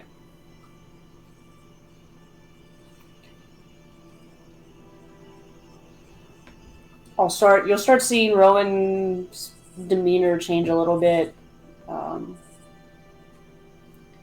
Like pull the pasta back and like be twirling the fork through it and not eating it.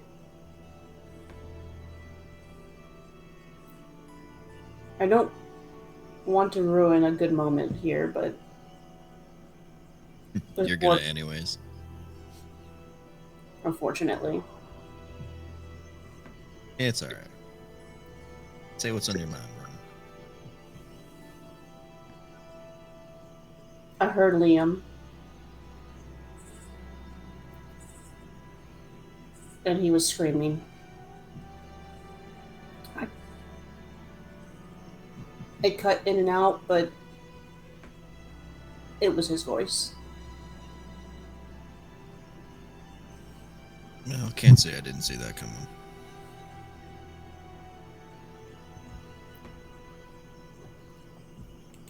On the other hand, though, Seaver. He's alive.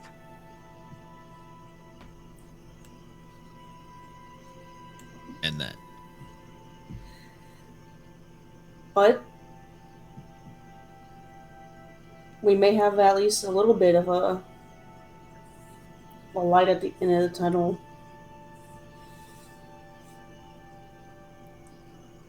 I went to the temple, like you suggested, Nathan. Lamora wasn't there to do the original plan, but I sat down and tried to focus on the good old-fashioned praying.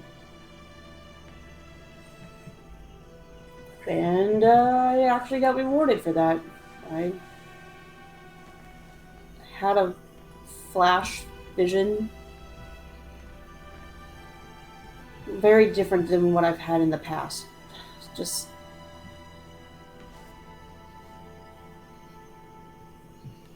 But I feel like I was shown something that could point us to where Liam is. Potentially. Hopefully. If I'm interpreting it right, but... I saw a mountain. Had a jungle near it. With some flickering lights on it.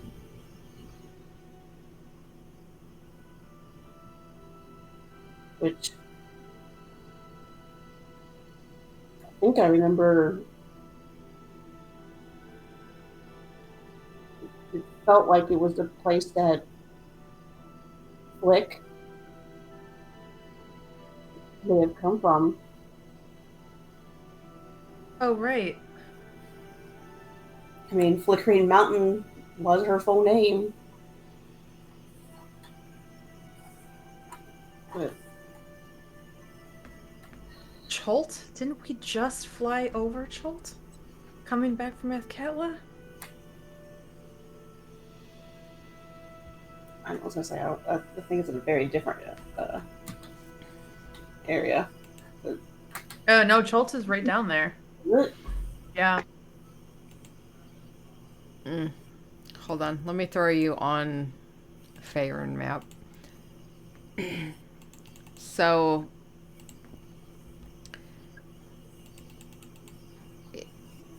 Athkatla is here. We still see Red Larch. Oh. Oh, yep. Sorry. Here we go.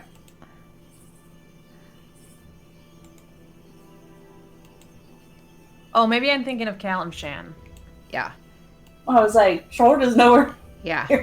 No, you're okay. Baldur's Gate. Yeah, I was thinking of... And Cholt's down there at the Athkatla. very south, yeah. Yeah, Jungles of Cholt. Yeah. Yep, you are thinking, yeah, Kalimshan is here. And you know, 3 was from, I think he said the Misty Vale. Yeah. Which was not too far from Jungles of Cholt. And Rowan, you are from Velen. Mm-hmm. Just not too far north and just south of Athkatla.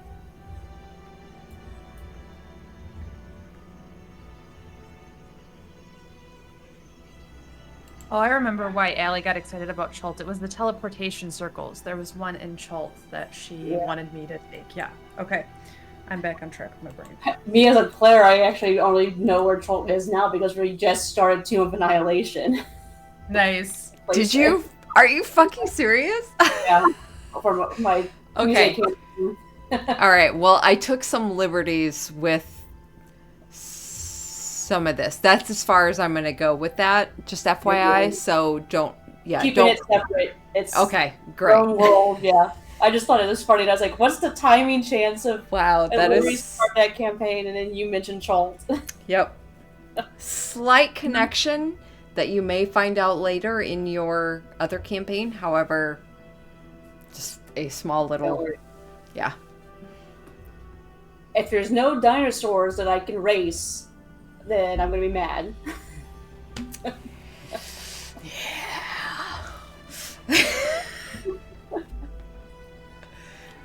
Anyways, so yeah, I think was it ever mentioned in the letter itself that Flick wrote about like I want to go home and where that was? I have the letter here. Hold on.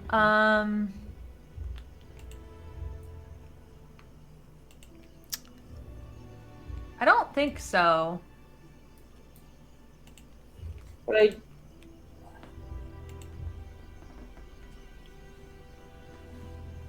I do recall us having like a sit down long rest period where we were like learning Flick's background. I think it was when we met her mother and we got into the more background of stuff, but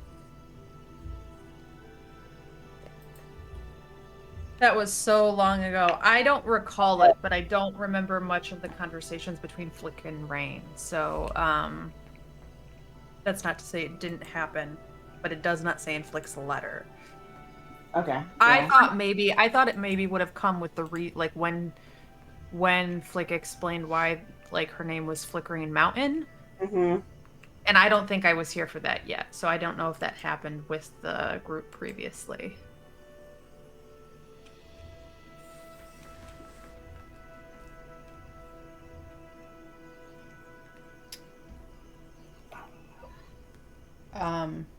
Okay. I think it's more just connecting because of it flickering, Yeah.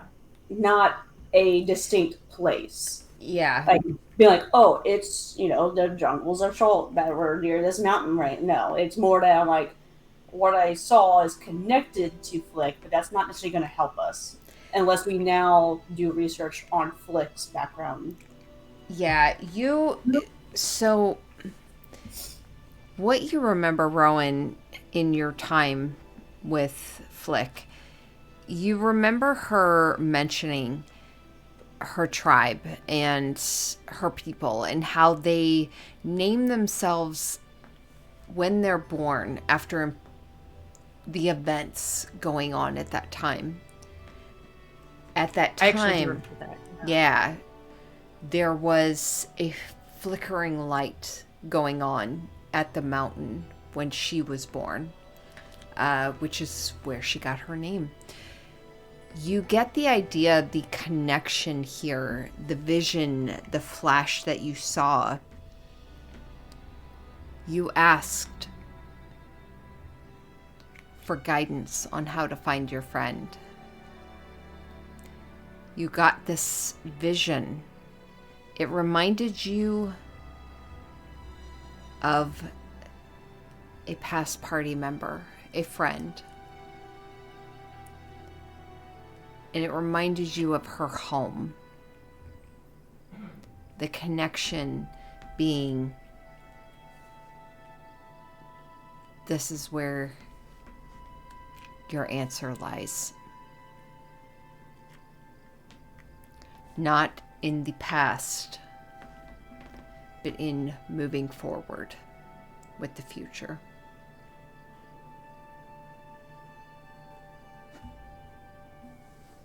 Would it be all right if I rolled a history check to see if Nathan just remembers the map of Faerun, considering he's seen one at some point while traveling around? Absolutely. Okay. Am I adding to that? Nothing. So 13. Okay. You have absolutely seen one. When you broke out of the fighting pits, and you were running from Denna, you tried to stay under the radar. But wandering in nothingness, a completely new world, this had proven dangerous. And so you did at some point take the time to look at a map of this world and studied it enough to know at least the surrounding areas, the countryside. So yes, absolutely. So you think he might be in Chult? Chult? Is that how you say it?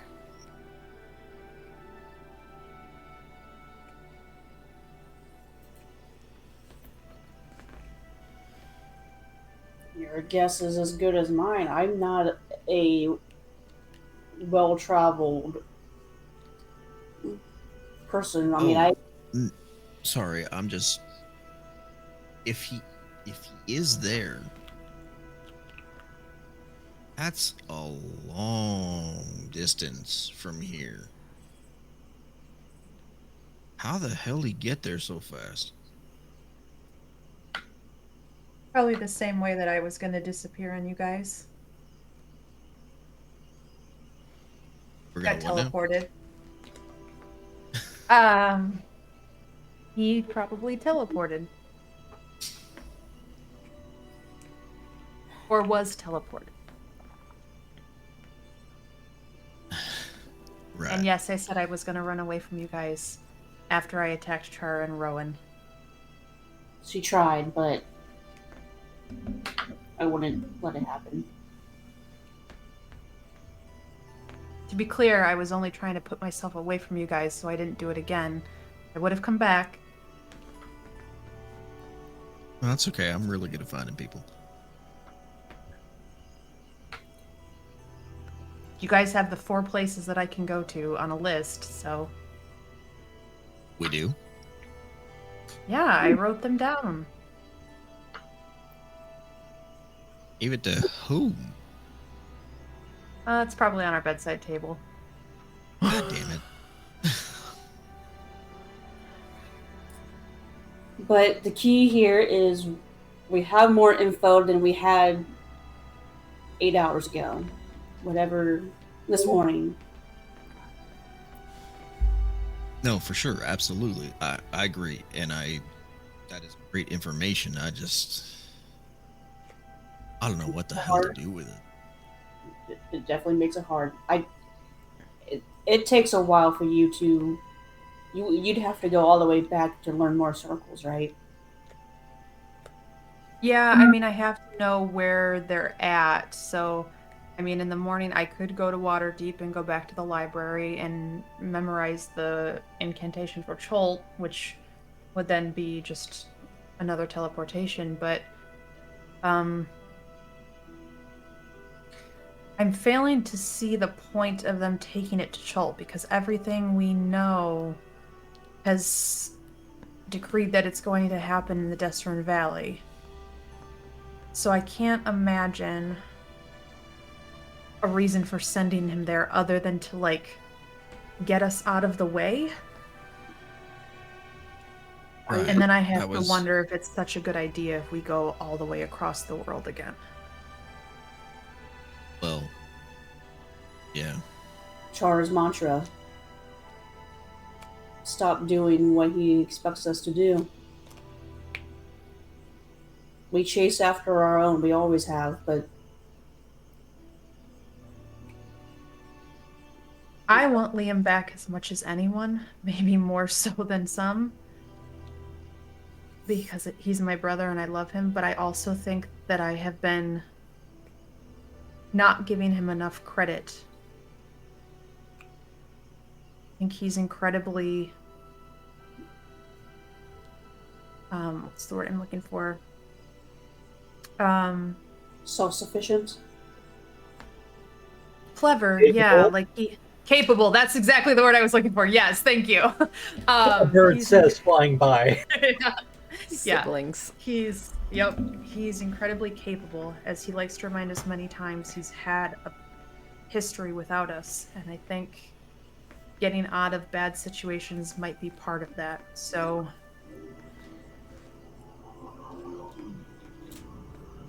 you heard him screaming. That means he's alive. Maybe we check in the morning and see if he can answer you in some way. Because that means they haven't taken out his earpiece. No rushing. Staying clear-minded as much as we can. Exactly. Okay. I just want you to know that in suggesting that it's not that I'm trying to abandon him. But I'm trying to use the tools that we now have that we didn't before, and it has seemed to work to make sure we aren't just falling into his hands in most cases by not doing what's expected. So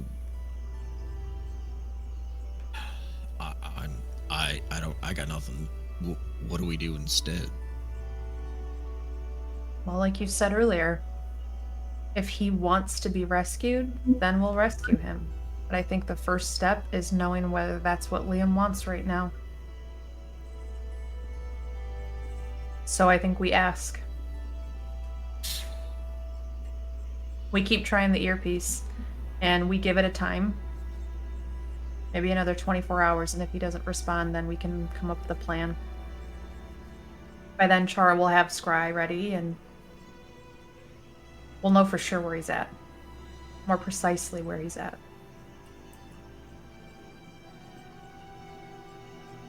And maybe it's a split mission again. That way, our attention isn't completely in Chult. Maybe Nathan and I can go and get Liam. I can get us there and back quickly. And you and Chara can be here, honing in on whatever they're trying to hide from us by redirecting us down there.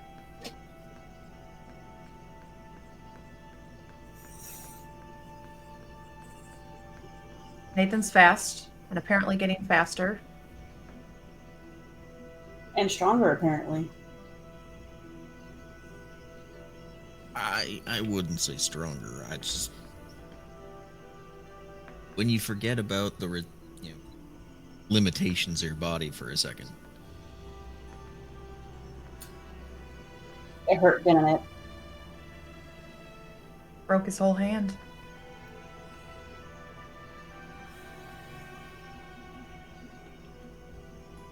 Honestly, it's nothing I haven't done before, but I'd done. Same.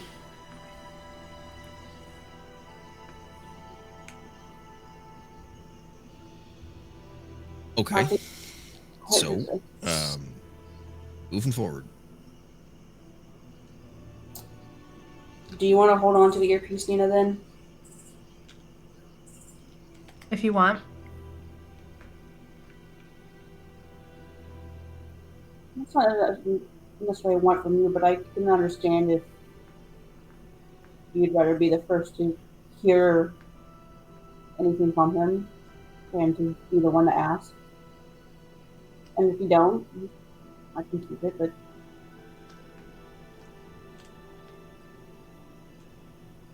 I don't know how responsive he would be to me asking the questions about needing to be saved.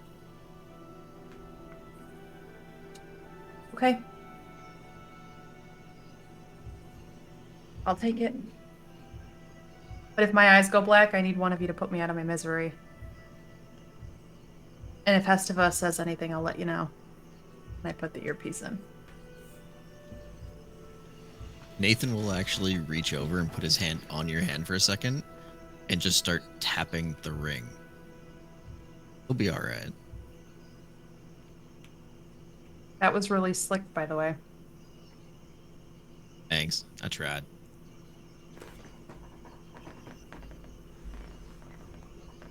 Even Well, though it worked. I was gonna say for you, Rowan, you don't see anything on her finger because it's Yeah. invisible.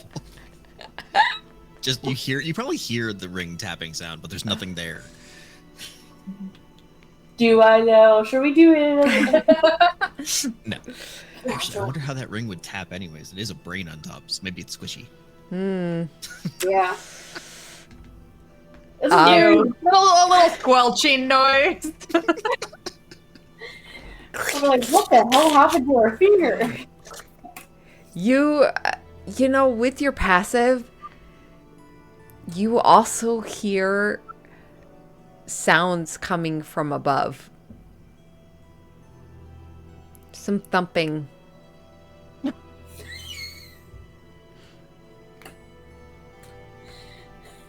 Wait, we're just making a player is just going straight there, but I mean, it's a valid assumption. No, I definitely don't want that earpiece. that makes two of us. But wow, okay, good for her. Like I told you, this ship's not going anywhere anytime soon.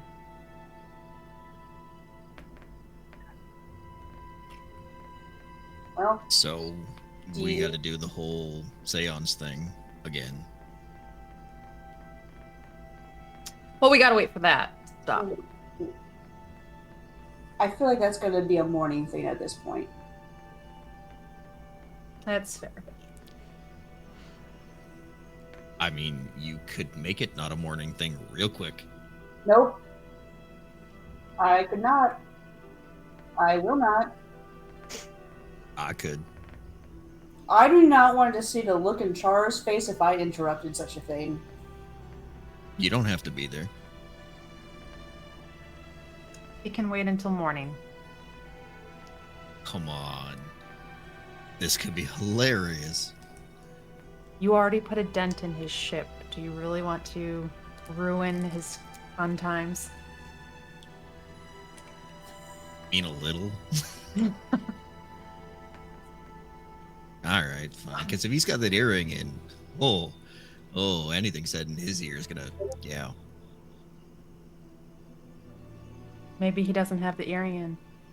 Probably. I have a At feeling. least if he's smart, he would. He also knows that Hestepa has the other one, so I'm pretty sure he'd probably be very careful. Okay, I'm gonna say this from a man's point of view. I don't give a crap what I'm wearing if the opportunity comes up.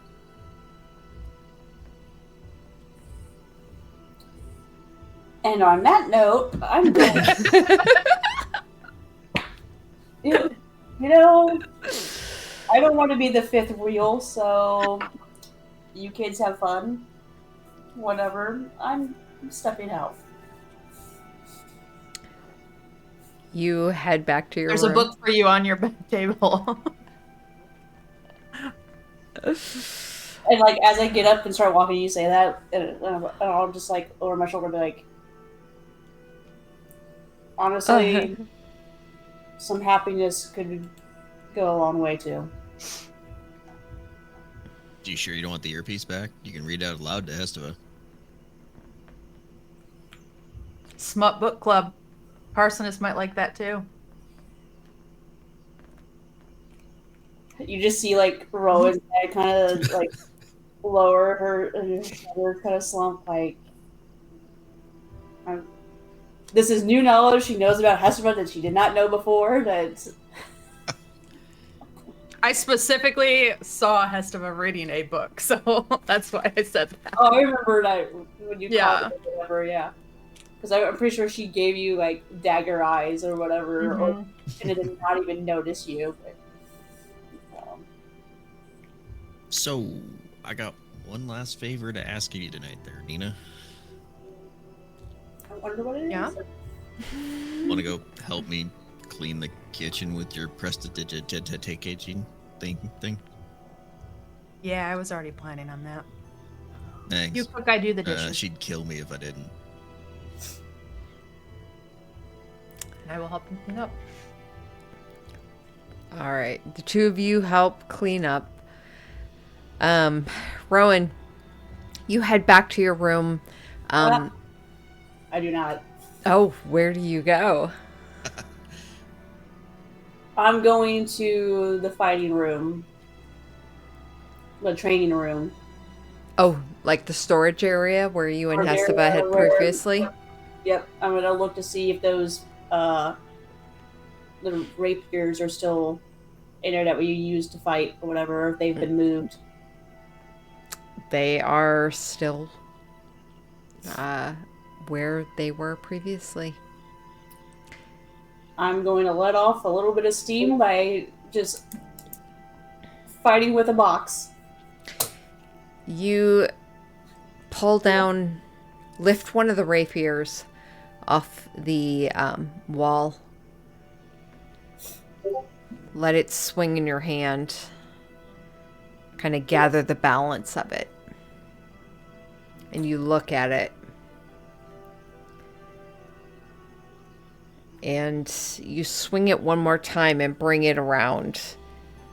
And kind of eye down the middle of it. And you see the slight wobble vibration of it.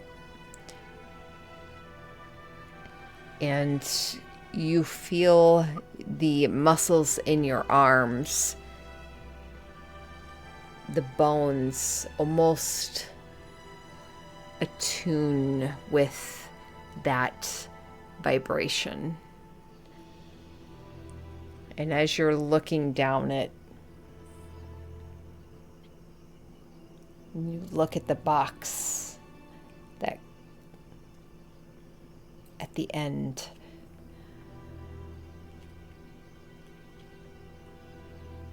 And you can almost hear a clash of metal. And you can almost see a woman standing before you. Proper dress. Perfect and precise. Standing. Her rapier pressed against yours. And she leans just slightly. And an eyebrow raises. And you see a smirk.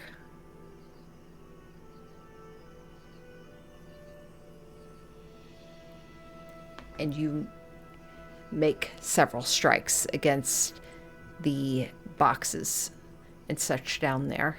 And begin the practices that you know and have been taught.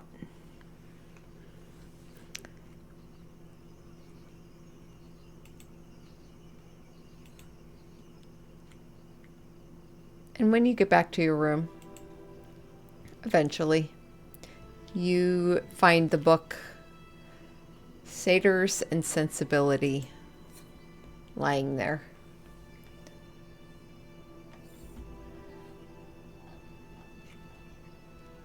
You know how they came out with Pride, Prejudice, and Zombies? I need Satyrs and Sensibility. I'm sure if you Googled it, you would find something. At some point, this list is not new. Someone wrote fan fiction at some point. Good point. Good point. I just love the fact that we've made you have to have a list. Thank you, Reddit. Anyways, okay. That will bring us back to a very dense forest where Liam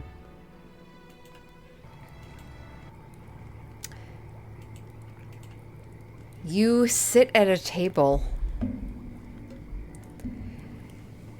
with a rag pressed against your eye. Your cavity where your eye used to be. It hurts. The pain shoots directly into the back of your head, down your spine, with every pump of your heart.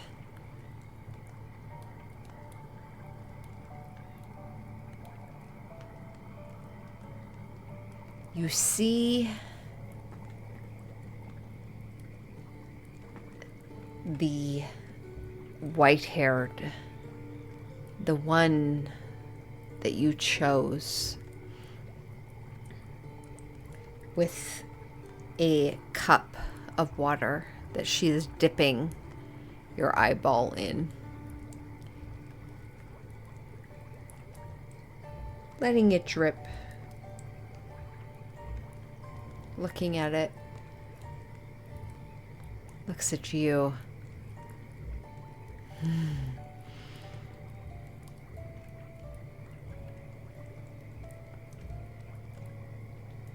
It'll be used well, I promise.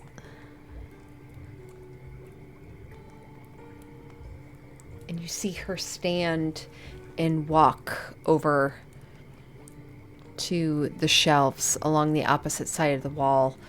Liam, this sharp headache, the pain, you see the instrument, the scalpel lying on the table, bloodied. And with your good eye, you watch as she walks along the wall, finger tapping these jars. And she stops at one, and you hear her long nail tap at it. And she picks it up, looks at it. She walks over to the table, sets the jar down, and you see several, like 3 almost, fat, plump larvae squirming about. And every now and then you swear you see a face coming against the glass, smearing mid-scream before it goes back, undulating into the rest of the bodies.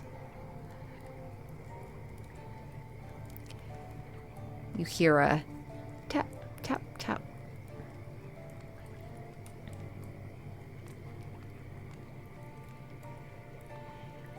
You ready to go, dear?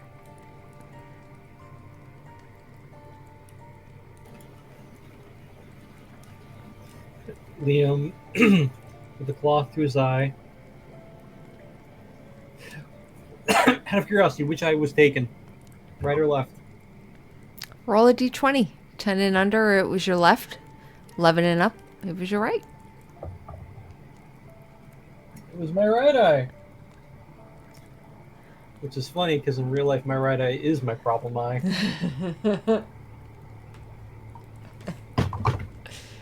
Okay. Shit. Ladies?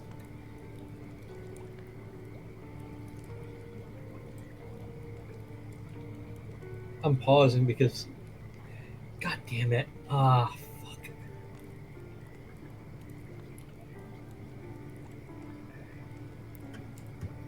You know, I expected more than just repeating what you had already told me for my eyeball.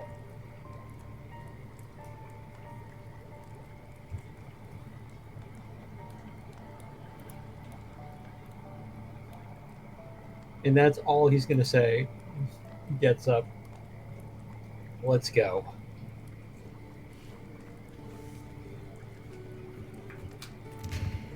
You hear a scraping of a chair.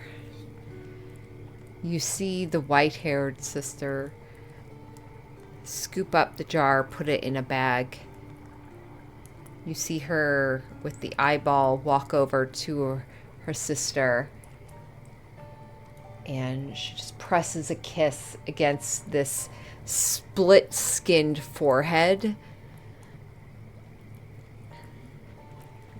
I'll be back soon. And you see her tuck the eyeball away as she follows you out.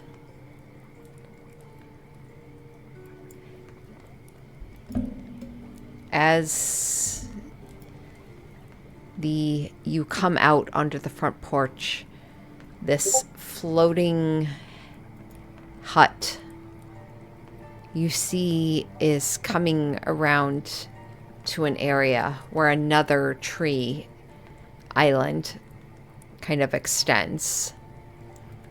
And you watch as she just walks forward and almost like naturally steps onto it without even missing a beat. And she just reaches behind and holds a hand out to you. And you have but a few seconds to take it, if you wish. What does Liam do? He takes it. You take the hand.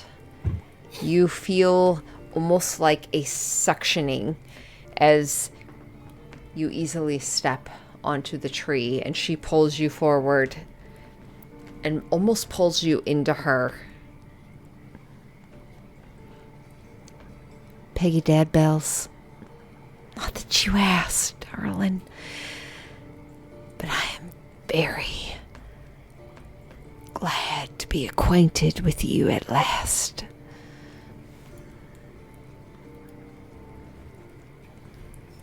With his one good eye. I'm gonna have to get used to saying that. He shoots a look at her. Like, I thought we were past names at this point. But for what it's worth, Liam. I know. I know you know.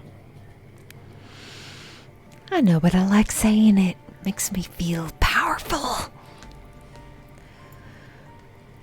She starts to like skip forward almost. Still hand in hand. Her out in his head. He what? Liam curses her out in his head. Mm-hmm. You just says, I know you heard that. Oh, you hear giggling. Girlish giggling as she skips forward. And she takes you to a tree whose roots curl up and dive deep back into the earth before curling back and out. You see her kind of skip up to it and knock on the wood. You see a shadowed form pop up. You see Real quick, just out of curiosity, what happened to what was his name? Davos? You see the white eyes of Tavis. That guy. Peek over one of the roots. And when he sees you, you see him stand a bit more. He says nothing.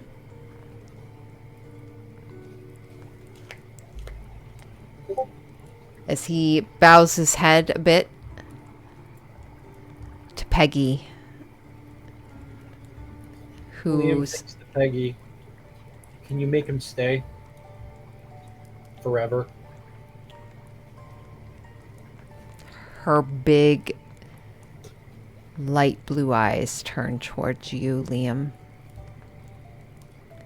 And she pulls you close. Why would you want to do that?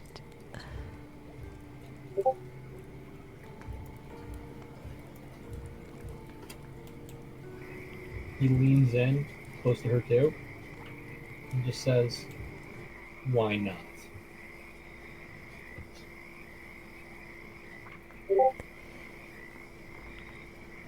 Her eyes shift to Tavis. Just for clarification, though, he says that, but in his head, he's like, "As payback for getting him into this." Her eyes shift to Tavis. And she smiles. Those bulging eyes shift back to you, Liam. You're right. We don't need him. And she reaches out and she takes his chin and shifts it and breaks his spine.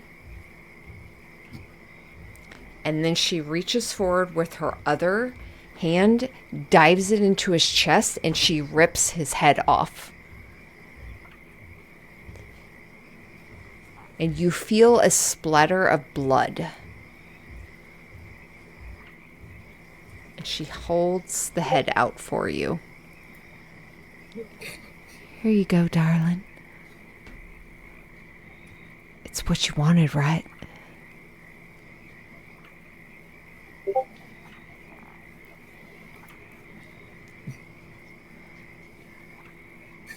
I'm sorry, I'm just looking at Liza's message. Let's go.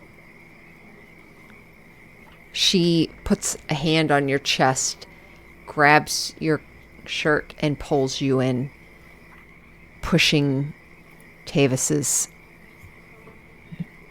dismembered head towards you. Take it.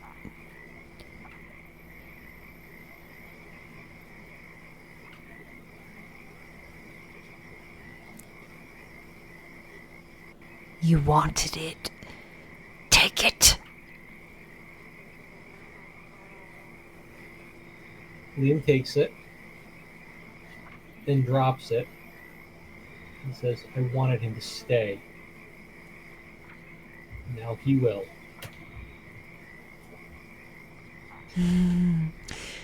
She runs a bloody hand down your cheek. You're so cute. Come with me. And she starts to drag you as she continues her way through the jungles of Chult.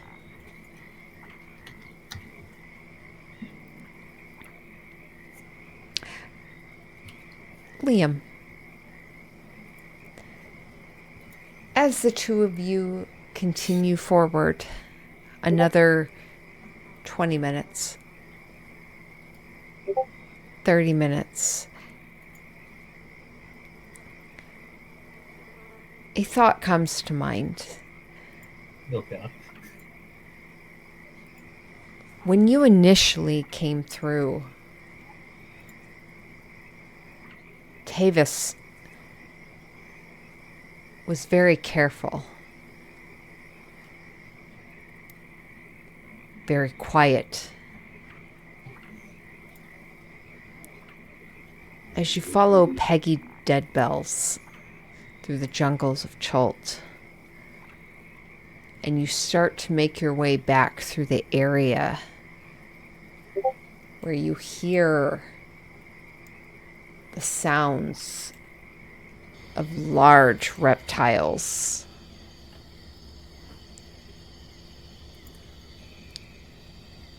You see her eyes, almost these faded, milky white orbs,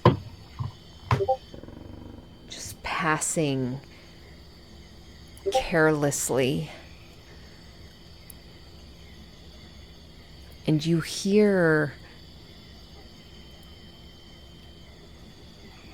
a high-pitched, almost call,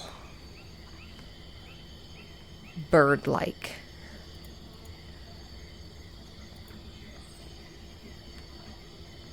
And you feel something cold inside you.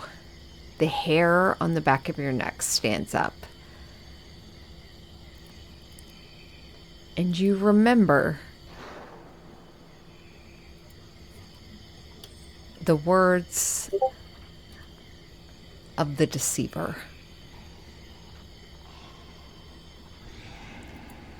If you wanted to return,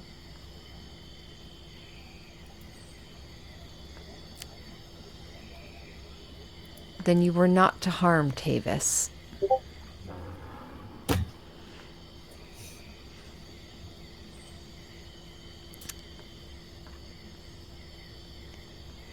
And as you tromp through the jungle with Peggy Deadbells,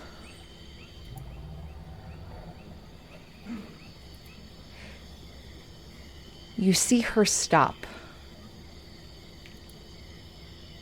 as she hears, both of you hear a loud call.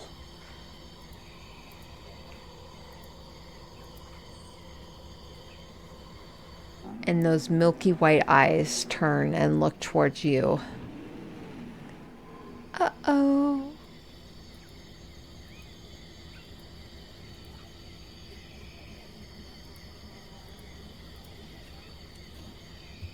Technically, Liam didn't hurt Tavis.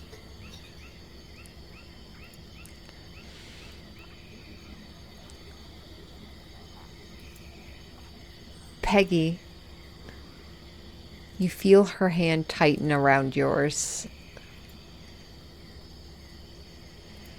And she pulls you forward, and her other hand reaches up and grasps your head. And her thumb traces the eyebrow above your missing eye.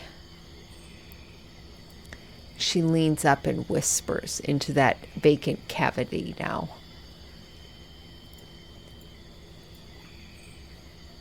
Can't you see it, love?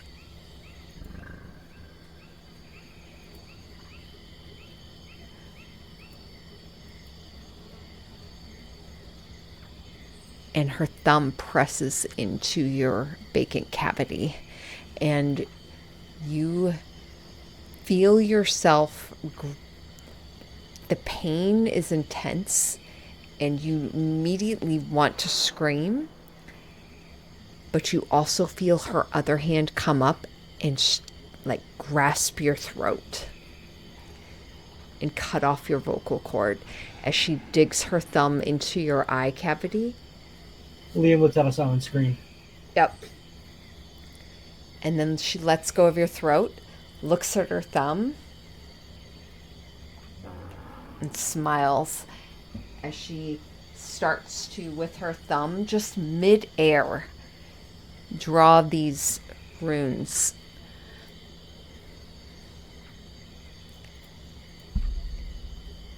Friends in high places. Right, dear? And she slaps her other hand against these mid-air runes, and you watch as that nightmarish form suddenly, her cutesy girl form suddenly peels back, and you see the nightmare hag just floating in front of you, hand extended, and you watch another portal open as if she grasps into the plains and just with pure evil intention pulled it forward. And she reaches down with her other hand and takes yours. And the nightmare form shifts back into this little southern belle. You ready?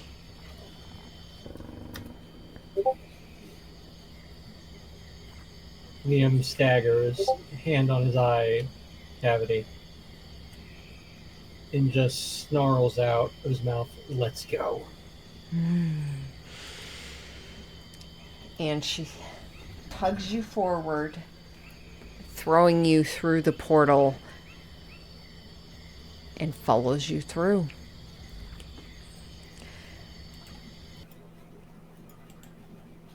Cold air, dry, darkness, and hard ground beneath you as you stumble through and fall to your knees. And you are on your hands and knees at the ground with your good eye looking. You see just drips of blood into the dirt below.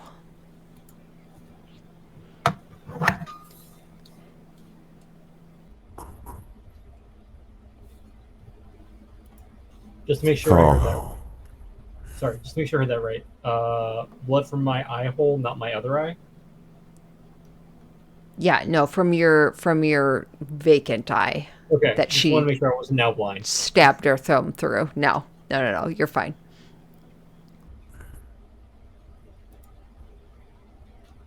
glad you could make it.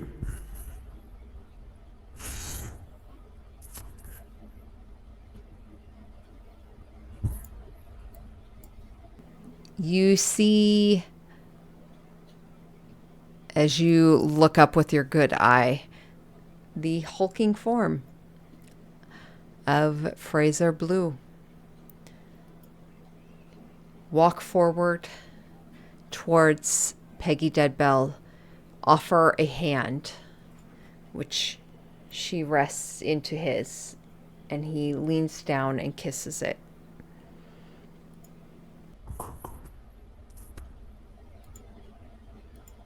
Lovely to meet your acquaintance. I understand you're aware of the contract. Peggy pulls the contract out and holds it up. I agree. So long as you truly wish to come through on your part of that deal. I trust my sister.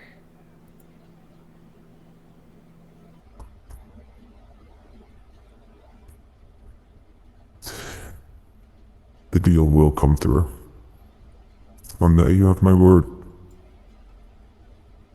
That's written in contract.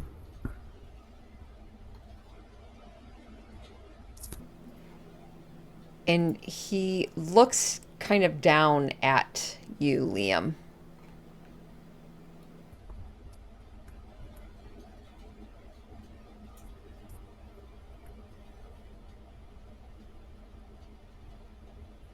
I see you share your sister's appetites.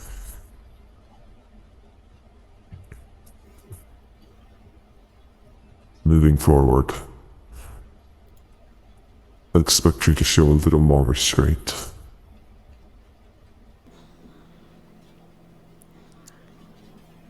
And you see Peggy pull the contract in a bit.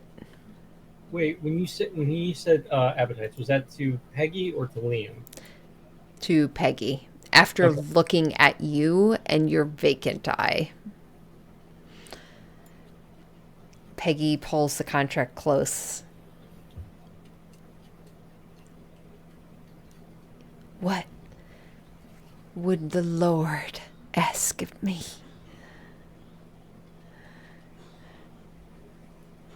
And you would see the form of Fraser Blue chuckle.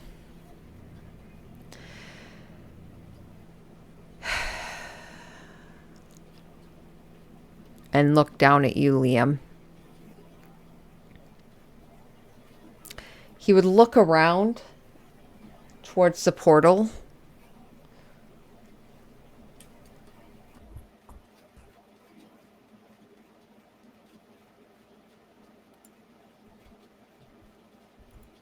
I see my servant has not returned with you. Disappointing. They're not unexpected.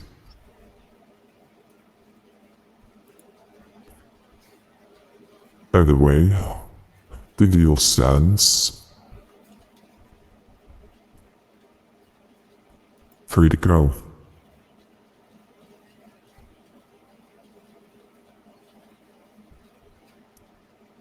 Liam's gonna, with a shaking voice, because of the pain, the trip,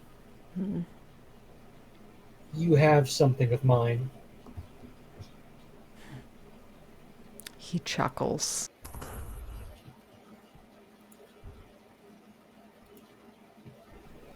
And gestures. Where you see a small crab just pecking against some pebbles. Lifts one and chucks it. Moves forward, lifts another pebble and chucks it. And you see Jonathan just making a small pile of pebbles before crawling up towards it, opening his mouth and taking them all in.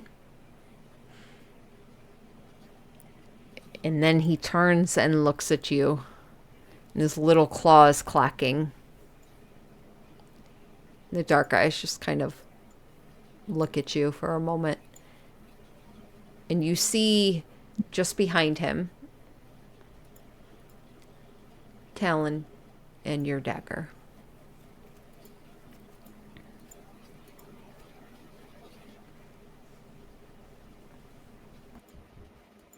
As promised.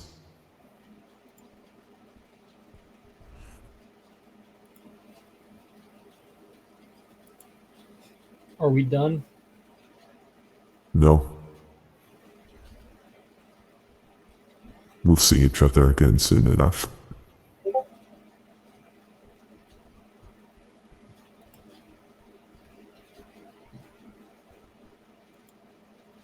With that, Liam's strength leaves him. He passes out.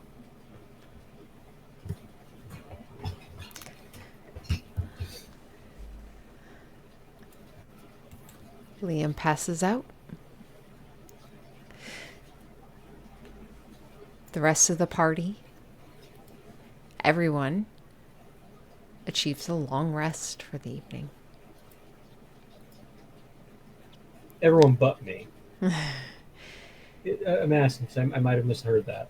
No, you get a long rest. I would say with the exertion of what you've gone through, I would say you do get a level of exhaustion.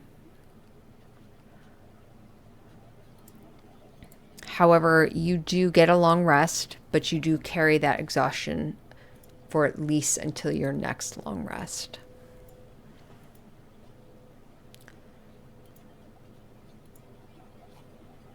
And Mark. The next morning, everyone awakens.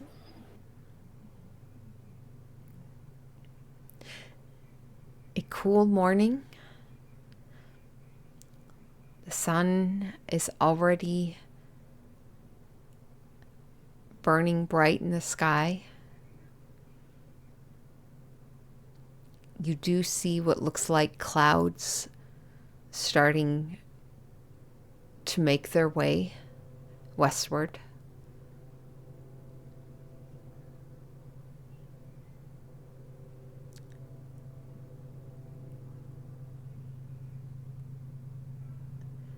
And as the party gathers themselves, gets some set aside breakfast that Enof had already set aside for everyone.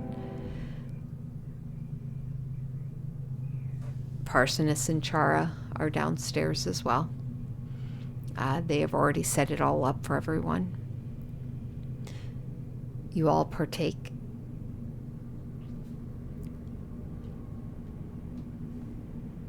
Liam, you awaken the next morning. Your vacant eye cavity still hurts, but it is slightly more dulled now.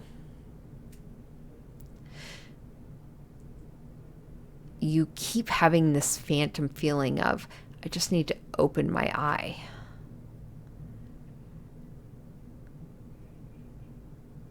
And you keep having to check before you sigh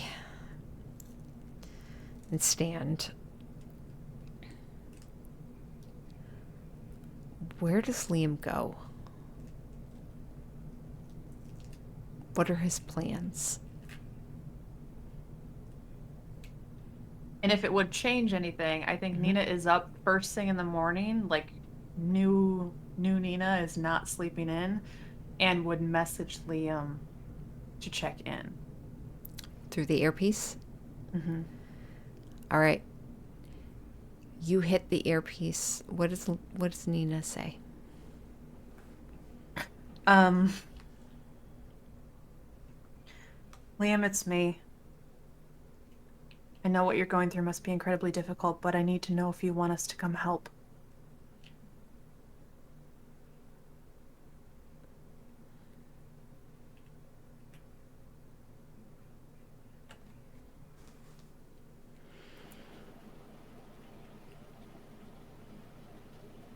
Liam pushes himself up, staggers as he's getting up. We're in a valley, right? So there's like cliffs around us. Yeah, you're in Knife Point Gully, so it's close. That's what I thought. He goes over to the nearest wall, Mm-hmm. kind of falls back onto it. His back's on. He slides down into a seat.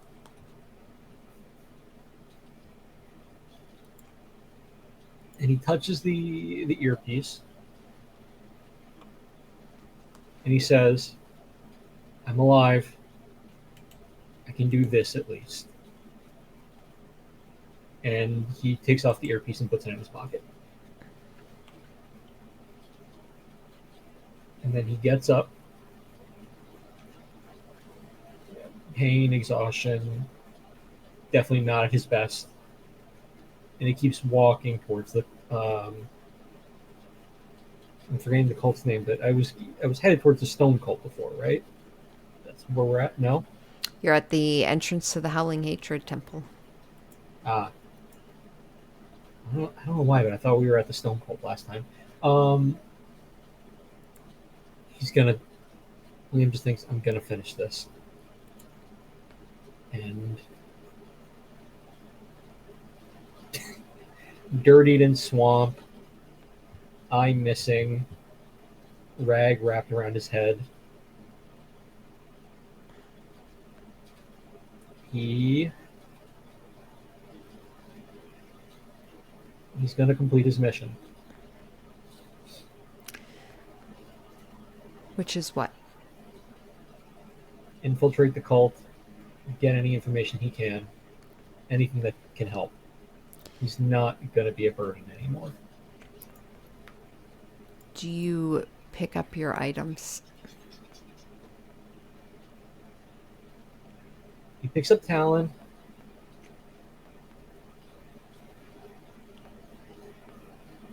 He picks up Jonathan.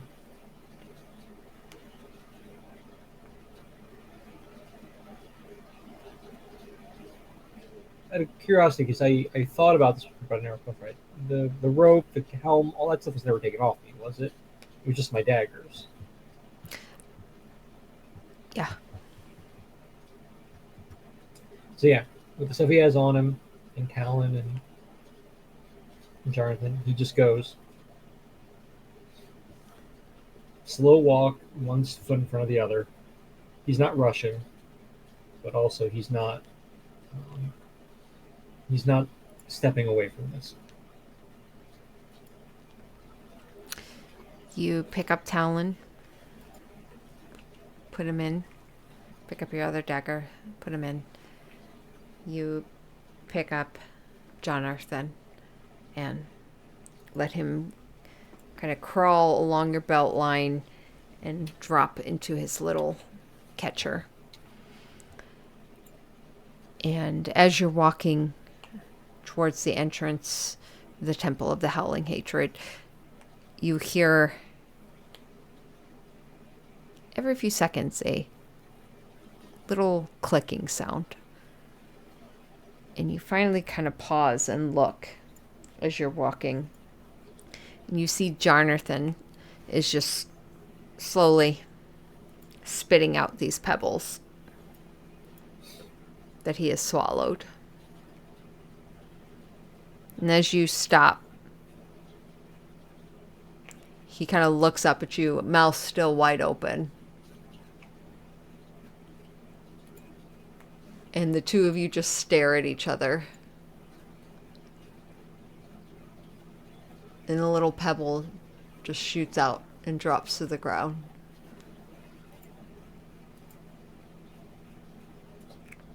And his little claws just kind of click.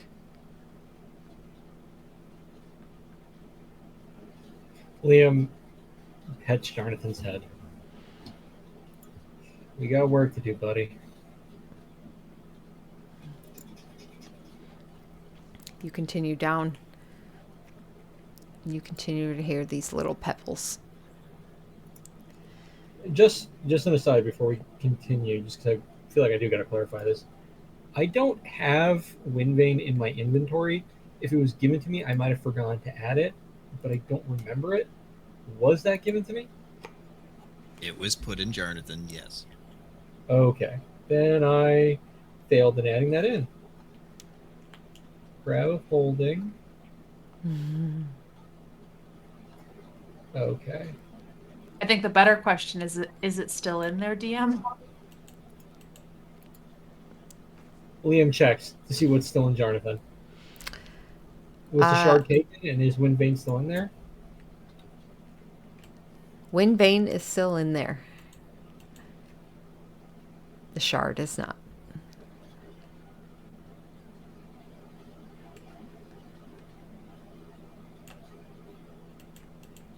Player Liza at least knows that Windvane is not important to what's his face now. It's important to the cults. Two different goals. Okay, Windvane's in there. Sorry, I screwed that up. Oh, you're fine. Yeah. You head down. Well, Head down. first I want to scout. I don't want to merely go in yet. I feel like that's a bad idea, just walking right in. Okay. So at the end of Knife Point Gully, it literally comes to a point where you see a crack wide enough for someone to walk through and down. And you see steps that have been carved in. You all have been through here before when you made your escape from the temple. You know at the bottom of these steps is a doorway that goes in through a zigzag area where upon entering you know you will find possibly the body, if not a blood stain, of the individual that 3 had a long conversation with before he had been killed by the Kenku.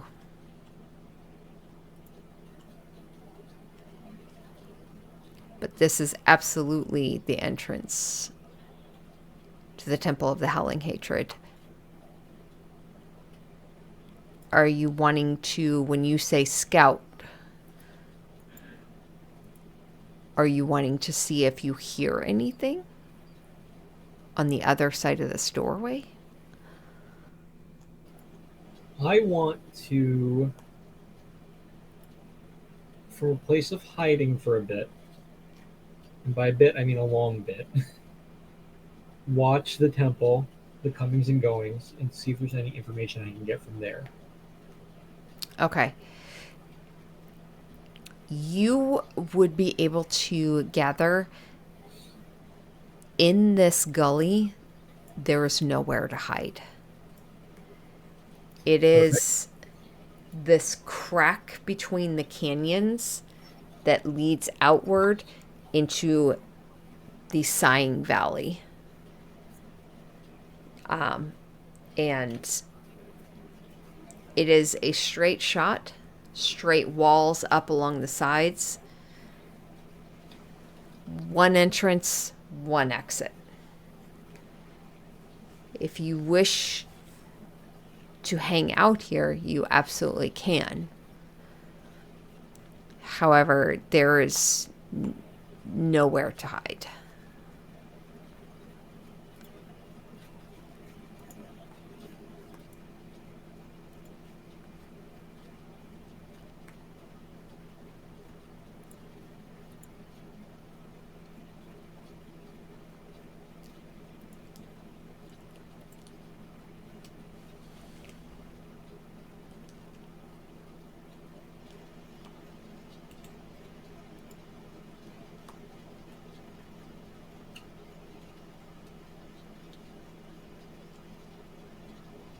Liam takes a deep breath, closes his eyes, Aye.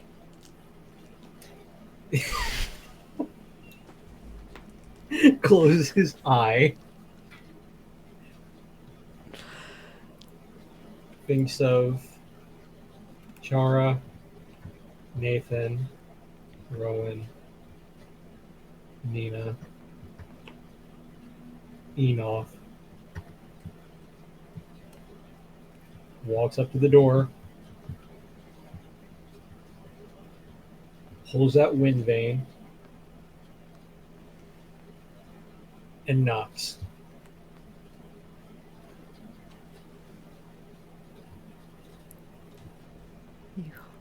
With Windbane or with your other hand?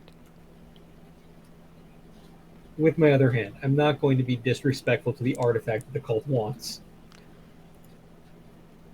You knock.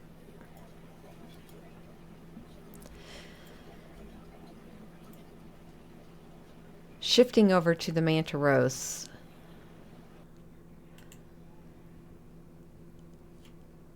Having taken breakfast,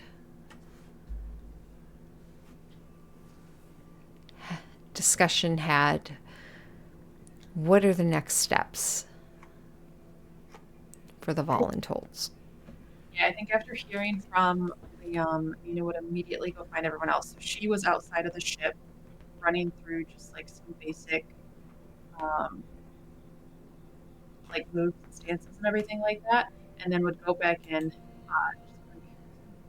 He's back, or at least he's answering. Not much, but he said he has this. You're cutting in and out a lot. We didn't really hear what you just said. He is back. He answered. Not by much, but he said he has this, so I don't think he wants us to come after him yet. I think we should still maybe use the scry and pinpoint where he is, because he didn't tell me that. But if he does respond back and needs a retrieval, it would be good to have an exact location ahead of time.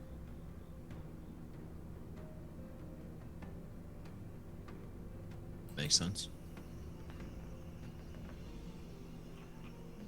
And then I think, I don't know, got so many things to go after. What is it that they think we're going after?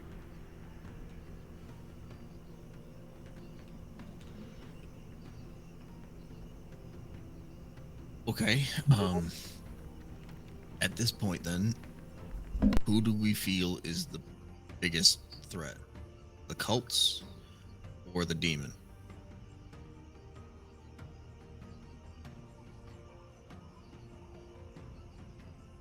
Nina wasn't in the room to hear the seer's message back through Antonov, so she doesn't know about the shadow plotting after the cults.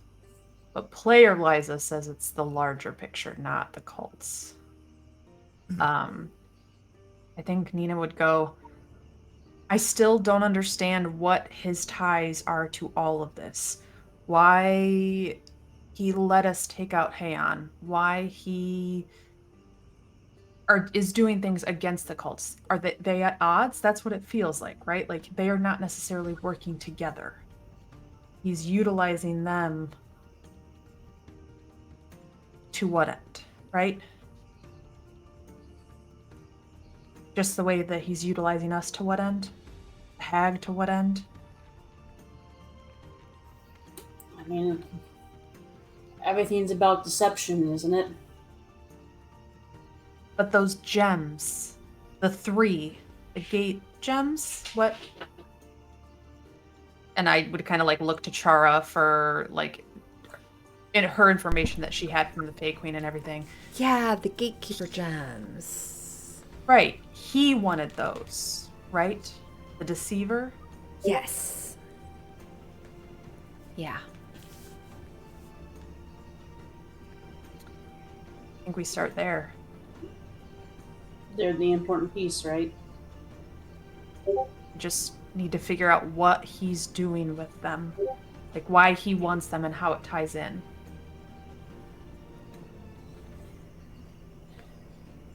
Right. Oh, you left by then.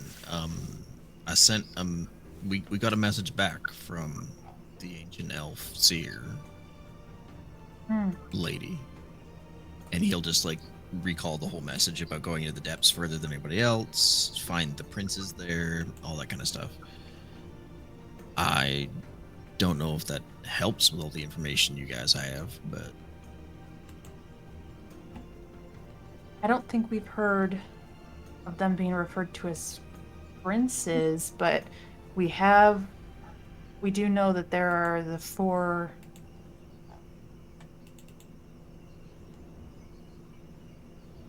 I'm trying to recall. I feel like I've heard it said, but I'm trying not to like piece that into my brain, filling in the blanks, right? Mhm. Somebody has referred to them as the princes of something, though. The 4. Yeah. No? Yeah, no, Okay. absolutely. Yeah. The princes of elemental evil. That's what it is. Okay. Oh, wait, yeah. Yeah. Okay. I know. I was like, I swear we've Yep. heard this somewhere. So yeah, we put that together. It's been a while, So- but yes. Yeah. So the cults are obviously a problem, but there is that. I just book. I ran out of pages taking notes, so I had to grab a new notebook. What was the thing she said? You'll find the princes and end them, then you will lose.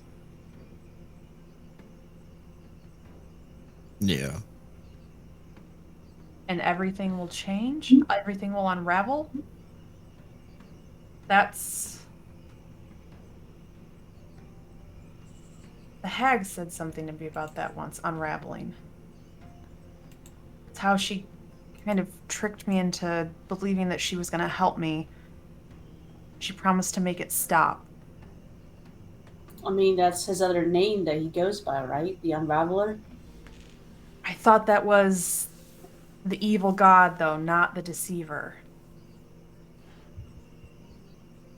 The endless one, the chained elder eye. The one the gems could technically free. Right. We also know he created the abyss. And Fraser's a demon from the abyss? So you think he wants to free him? Or you think he wants to keep him locked away so things don't change? That's a good question. I mean, now I'm almost feeling he doesn't want him out because he's got the power, right? He's the big bad on the block until he's released. Maybe.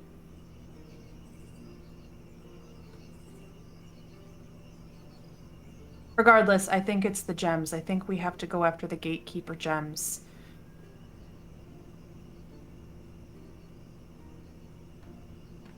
All right. Has anybody seen one before?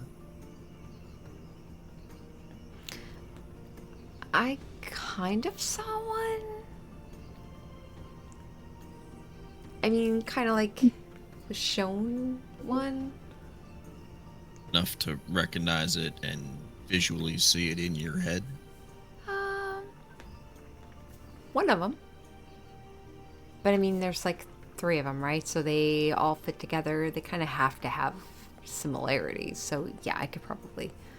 Yes, I'm I just mean confident. at I'm least having fully one confident. would be better than none Fully at confident. this point. And I got do you, Nathan. we scry for Liam, or do we scry for the gem?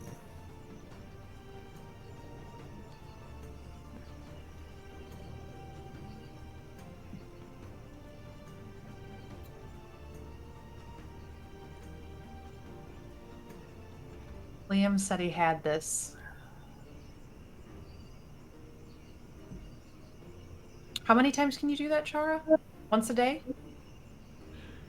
Uh-huh. It looks like Allie is voting for the gem from Chara. So Yeah, just once a day. Gems. I mean, if Liam says he's got it, I'm kind of bound. I need to find this gem. and it's the gem. I'll let Liam know to say anything if he needs help, but to lead with a location. That we're on standby if he needs an extraction. All right.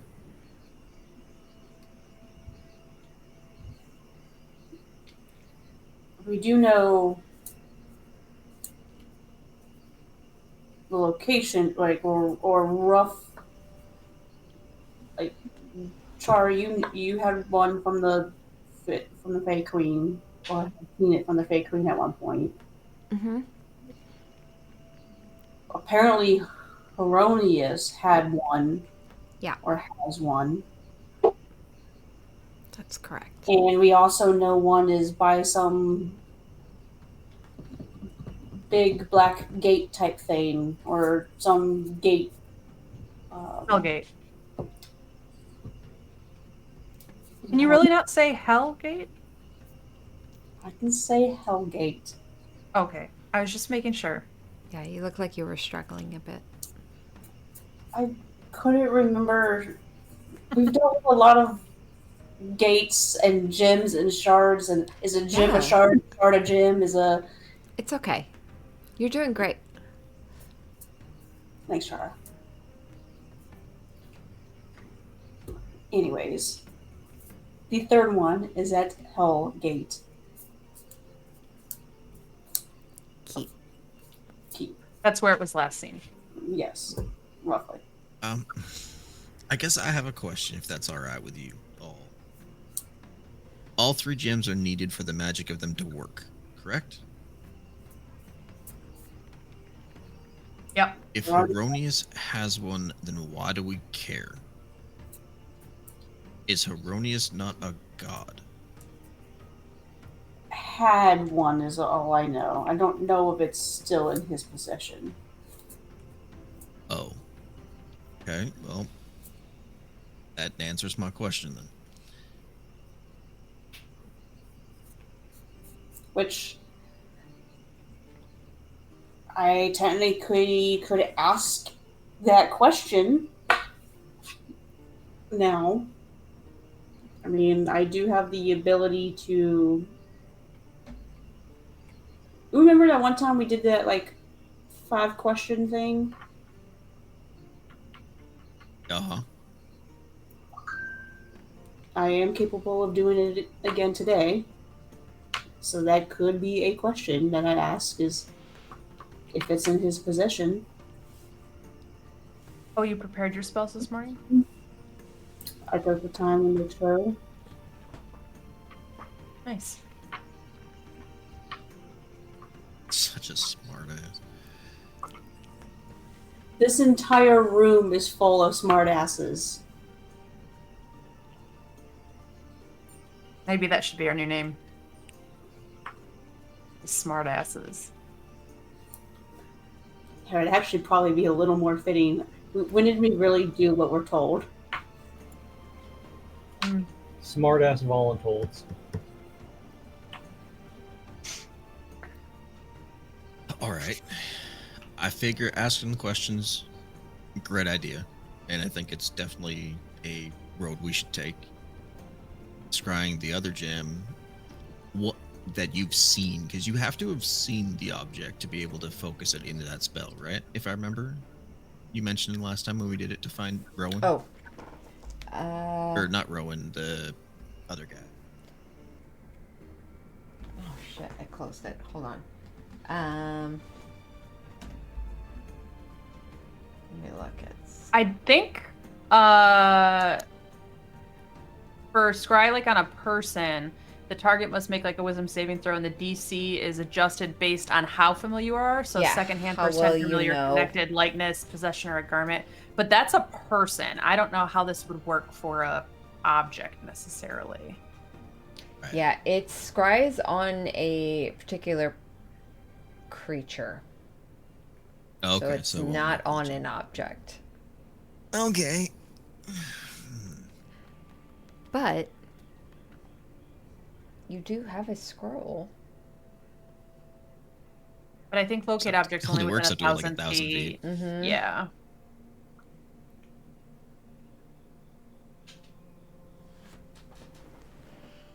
Hmm.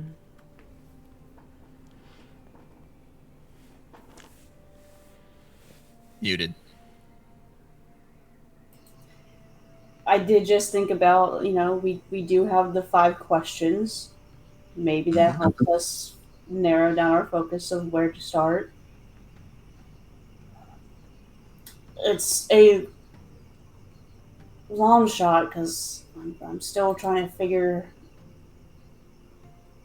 out my full connection again, but I can try and call down a good old fashioned intervention type thing.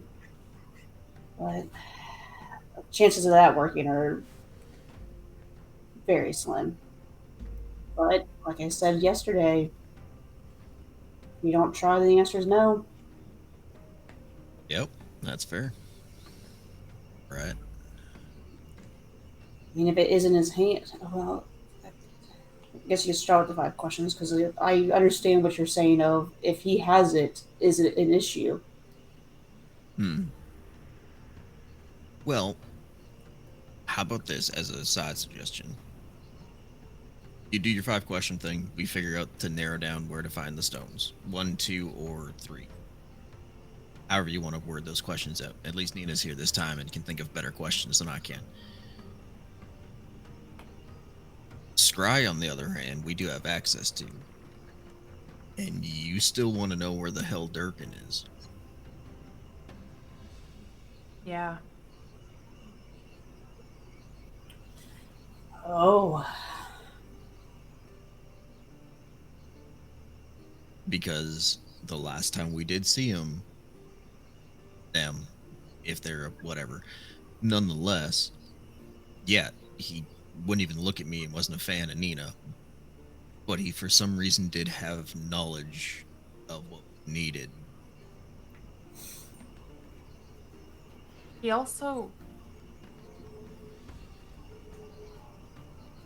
when I was coming back to myself after you guys did the whole mirror funhouse bullshit, he was in that vision when the hag went into Corbett's room through me. He said, "I hope I know what you know what you're doing." He spoke to her. So he's tied up in this. I think we need to know where he's at.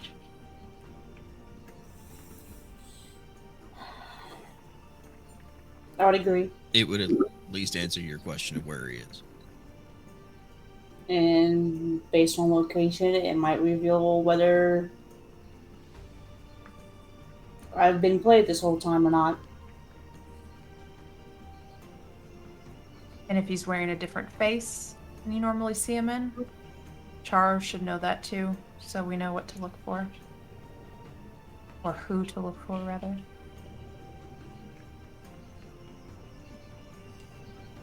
It is a question on all of our minds. I see it. You've spoken up about it, and I agree. There's too many what ifs now. It's been too coincidental, and I may have been too quick to just accept it as it is. Well, let's get that question answered then.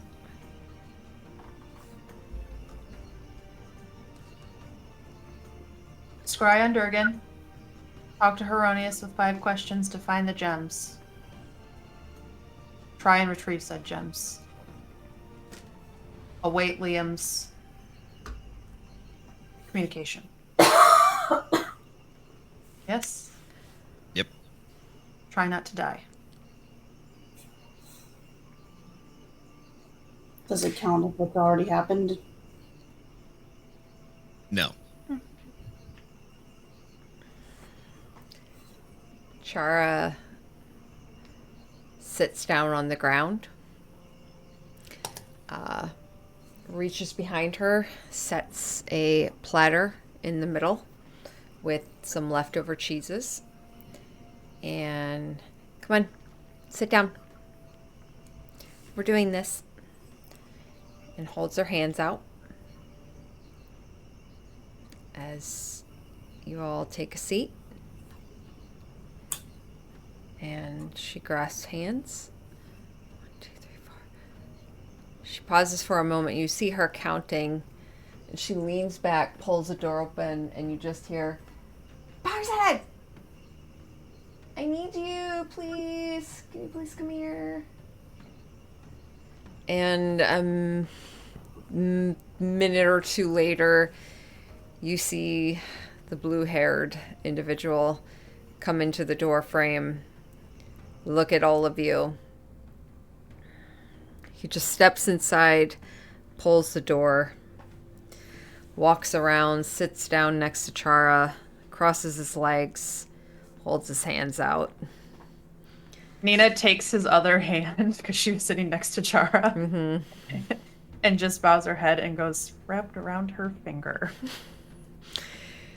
You feel the hand tighten for a moment. Just enough to let you know that he heard you, not enough to cause any kind of, whatever. But yeah, he ducks his head, and Chara would conduct the seance. By the end of it, you see her take a breath, little bit beads of sweat coming off of her, and she reaches forward and with both hands scatters the cheese to the side. A piece of it hits you in the face, Nathan. She's like, sorry. For she starts to then cast Scry.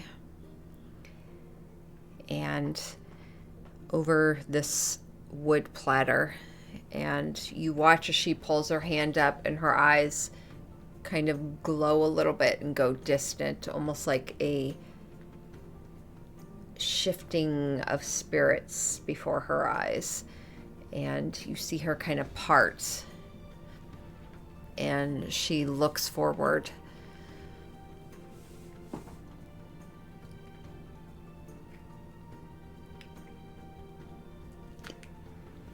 You watch her head kind of tilt a bit, her eyes very distant, and you almost see flickering in her eyes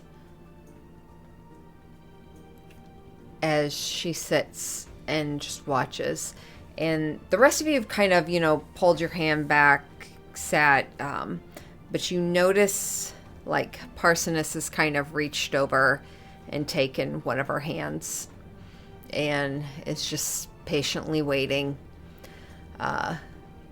And several minutes later, she blinks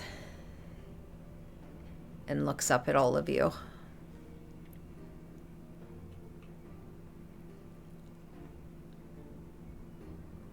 I saw him in someplace we haven't been yet. It definitely looked underground.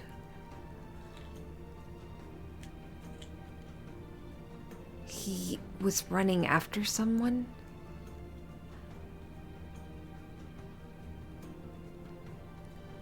It looked like his face, like that I'm used to seeing.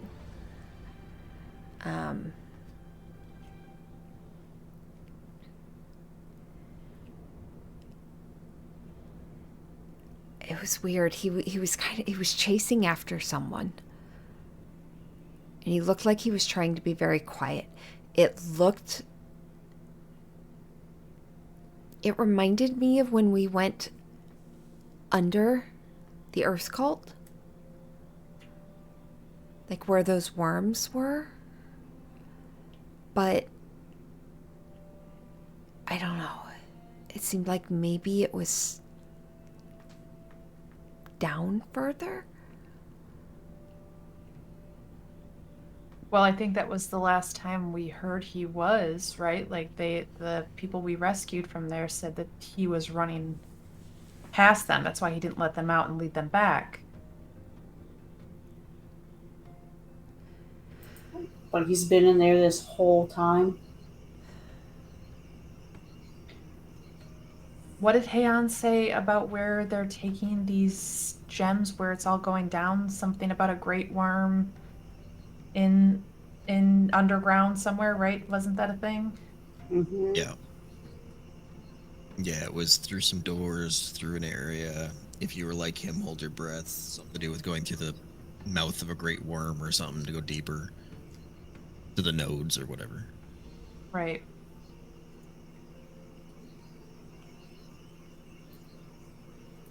So he's keeping them busy.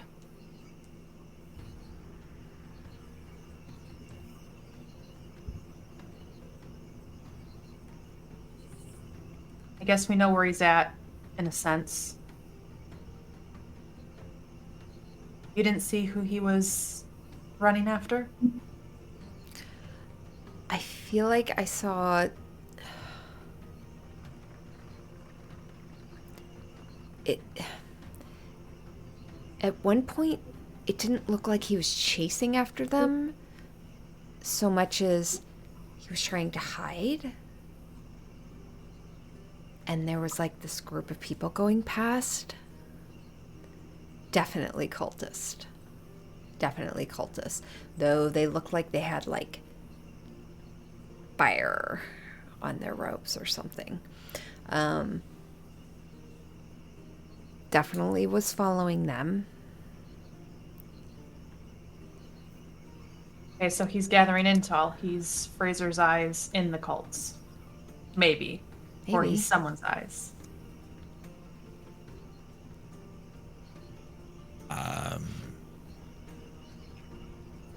Hitched idea, I guess. Rowan, why don't we go back to the messenger guy and you send a message to him? I did think about that last night. With some things that we could do today, and that was one of them. At the same time, Nina, you could send a message to Liam, given that that will go through for sure, and it's directly to his mind. Hopefully, get us a straight answer back. Yep. I can.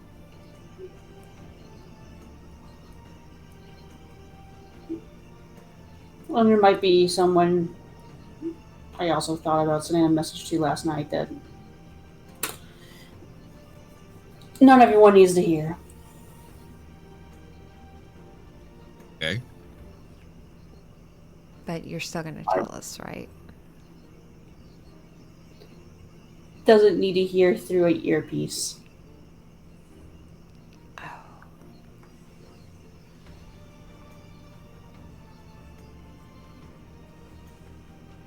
I'm not sure we're killing anything. Apparently, I'm really bad at it anyway, so. Well, I think she deserves to have maybe a little more knowledge than everything that's been spewed out recently.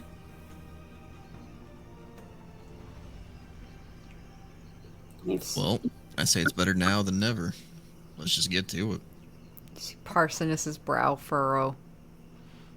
What are we talking about?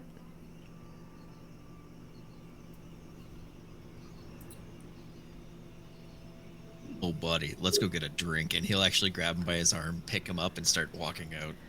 What? Girls have fun today. Nina chuckles. I'm gonna start calling Parsonus's ship the Love Boat. But she will touch the earpiece and try to message Liam and say, "We're all on standby. If you need us, let us know, but lead with a location. We don't know where you're at." Rowan got a vision of Chult or a jungle. And just leave it at that. Sorry, I might have missed it for a second. Was that to the earpiece or through Earpiece. Yeah, to the earpiece to you. Yep. Liam didn't get it. Yep. So, Nina, Rowan, and Chara head to Antinos? Is that right? Sure. Okay. You all had to answer. I want to check in on him anyways. I'll probably, like, as we're walking, fill in Nina about, like, see how Nathan said that we got an answer from the seer? The way that answer came through was not very pleasant for Ant to know. What happened? She channeled through his body. Ew. Yeah. So Okay. feel like we need to apologize a little more, but also, you know, I mean, I'm not assuming that he'd be mad at us or anything per se, though Nathan got very short with him, if you remember. Yes. So maybe make sure that he's okay before jumping into business. Got it.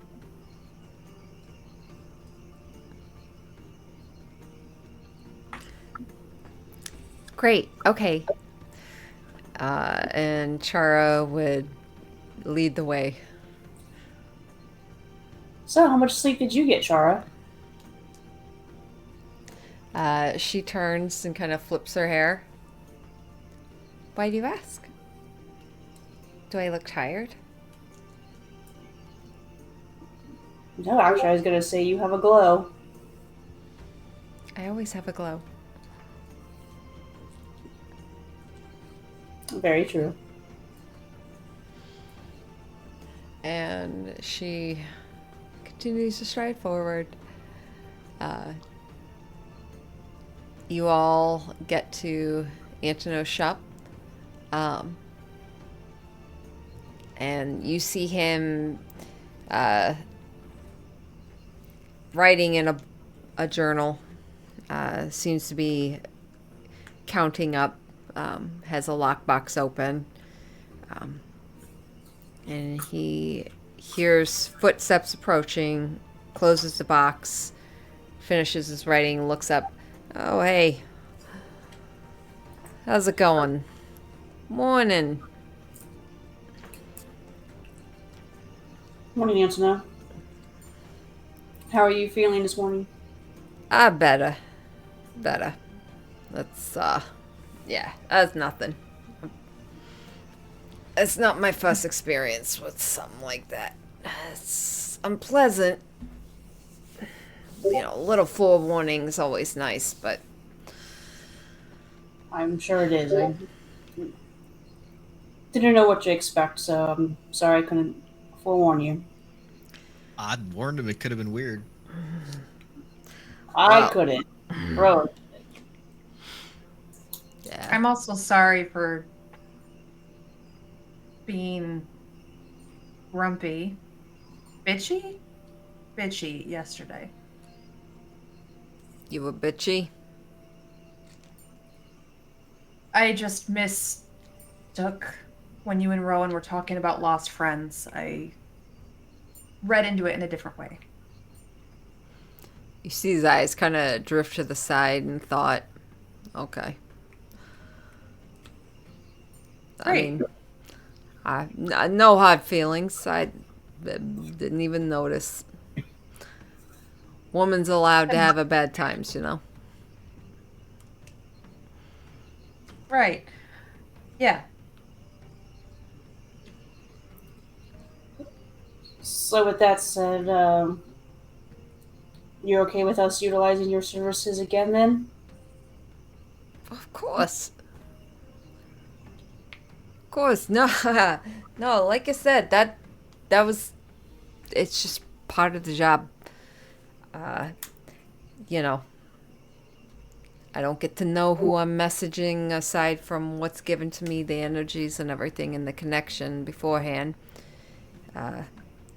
That being said, you know, in the future, moving forward, if you're wanting me to message, you know, a really old, ancient, you know, shaman elf, that would be great to know, because they can be a little scary at times. You know what I mean? So yeah, but sure, absolutely. Services. What if I don't quite know what they are? Like species wise?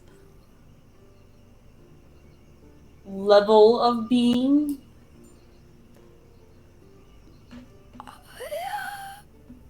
I mean, generally, if you're wanting me to, like, you know, contact, like, deities, demons, devils, I'd prefer not to. It just gets a little weird. We, you know, the Communication Guild does, they've had meetings, you know, with the devils and everything, you know, Zariel and all that. Like, we have an understanding, should communication cross the bounds, that, you know, we're not going to be responsible for, you know, any possible deals made between the person sending the message and the receiver. Me being the Communications Guild sender has zero part in that. So if you're wanting to make deals over sending, you can, but I won't be involved in it. Of course, makes sense. I mean, I want to have to put you in a situation like that, but quite frankly, the person that we want to first contact is outright asking questions of "Who the hell are you?" type deal. So, Okay. I mean, in order for it to work, you do have to have a certain connection with them. So, do you know this person? and I know his name. I know the face he has presented himself to me as. Okay. Yeah, right. We've kind of confirmed, maybe potentially, but You've had a conversation with him before. more than one. Oh, yeah, you should be fine. Yeah. But the question is, Nina Chara, how do we ask it? We only have 25 words, and I don't think we want to beat around the bush anymore, right? We just want to be direct. I think that is the only way to start getting answers anymore.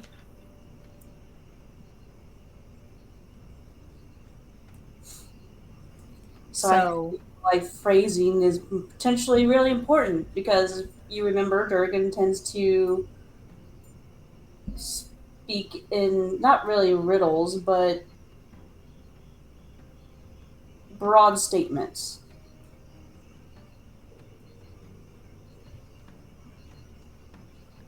Sometimes, from what I remember. Or maybe I was just interpreting it as him being Vague. no, well, Cryptic? there we go. So how about you just ask him directly? Did Fraser Blue ask you to give me dissonance?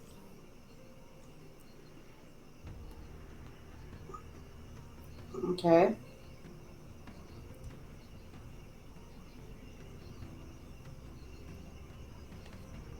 Because that feels more yes or no than why did you give me dissonance, which could be a cryptic answer. So, Or just, are you working with Fraser Blue? what does it say? I could be like, did Fraser Blue ask you to give me dissonance? And are you working directly for him?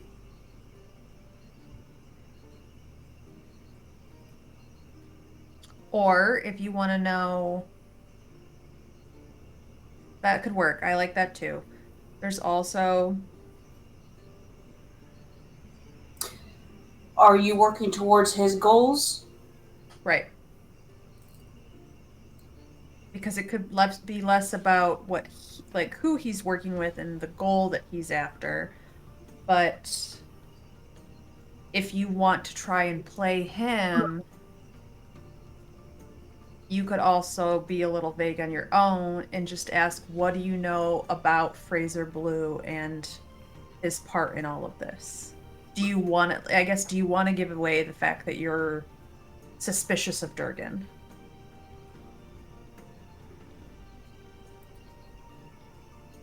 I don't see him taking it as something ill will if it wasn't. Okay. I see him being like, it's probably good to question. But I applaud you for that step. You're following your intuition. Okay. Then yeah, let's go the direct route. So, 1, 2, 3, 4, 5, 6, 7, 8, 9, 10. So I mean, that was 16 words. I can.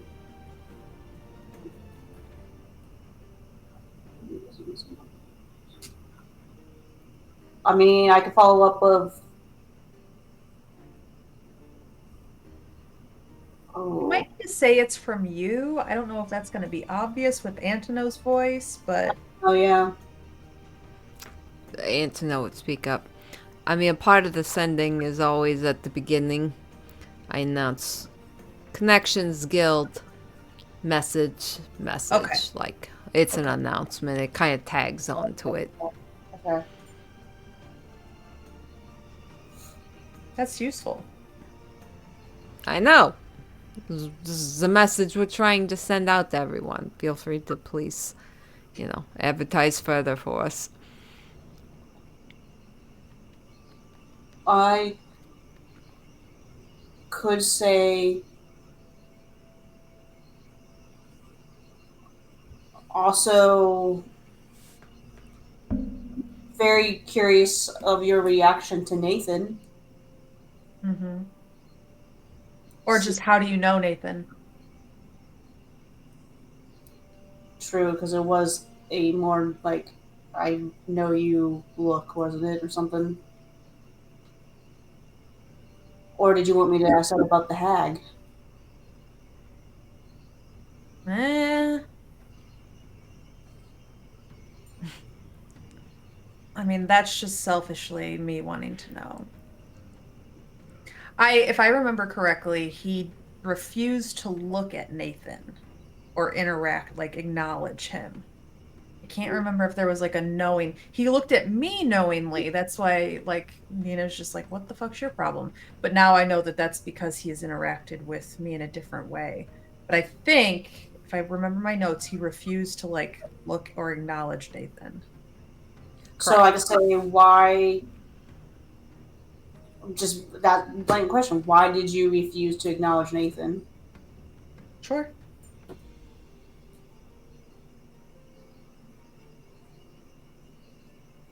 Or do you think it's better to go, how do you know Nathan? Why did you react the way you did to Nathan? I think that covers both bases, maybe.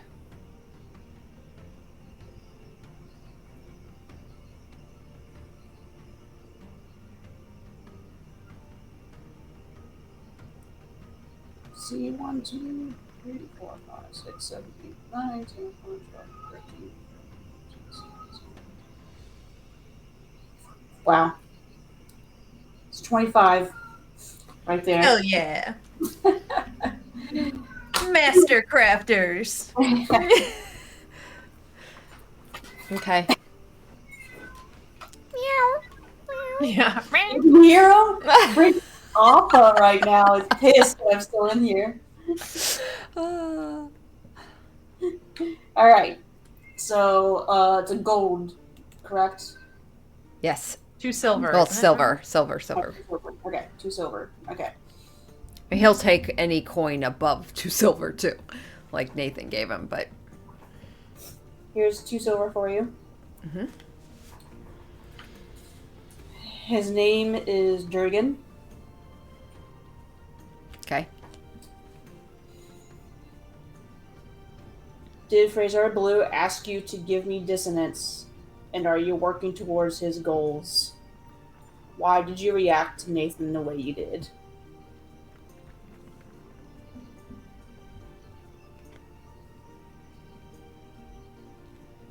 You see Antono cast a spell. You see his lips moving as he speaks the words. And then he pauses and waits.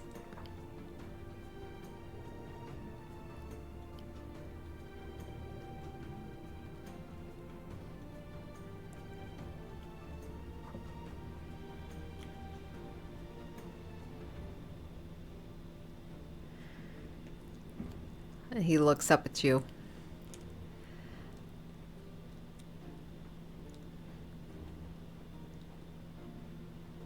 A little busy at the moment.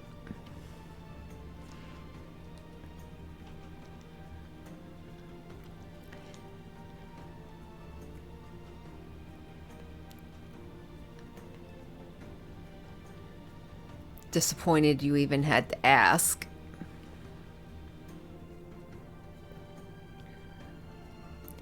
But understandable.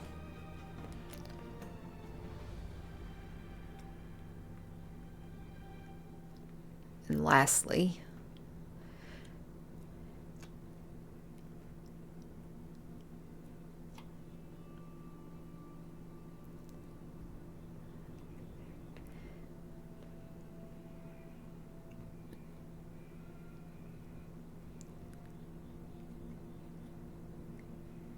because fallen creatures hurt to look at.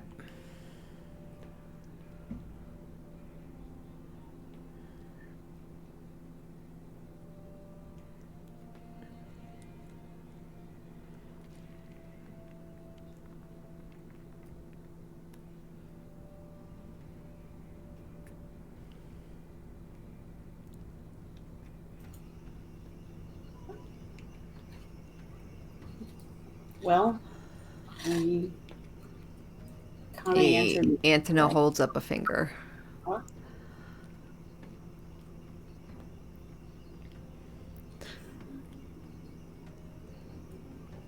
Also, what the fuck are you doing? Sorry. His words, not mine.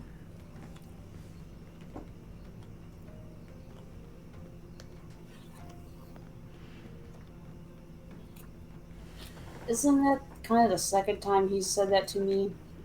I say over at Nina. Yeah, I think he asked you that actually when we found him on the road. I think that was potentially, yeah.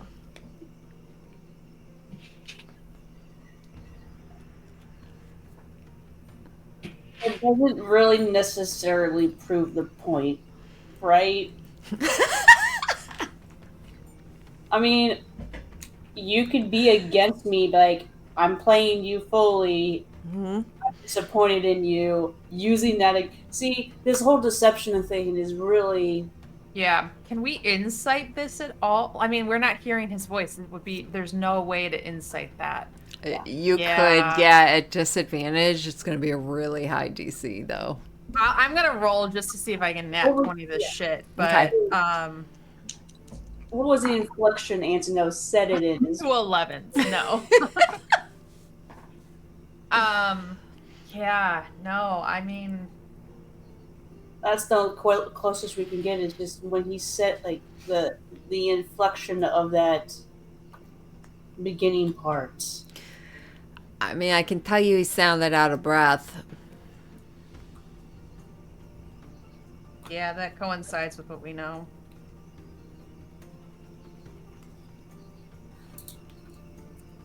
Well, I just say we don't fully trust him, because I still don't know why he was talking to me in that form, that mindset, but it is And- what it is. That last part was because fallen creatures are hard to look at, Hurt to look at, yeah. hurt to look at.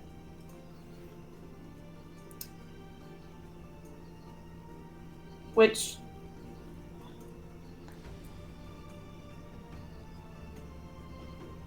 I mean, is it part of me that's in that same realm? At least my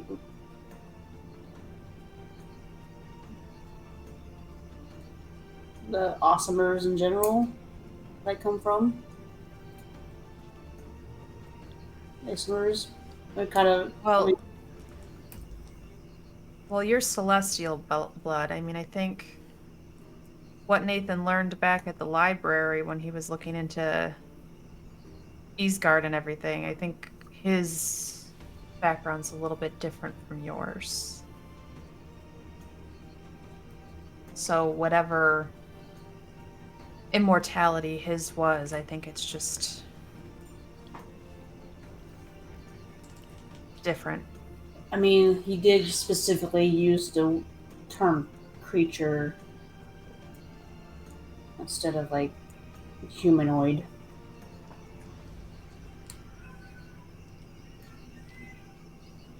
Not that necessarily me. I mean, could be reading into that just a little bit, but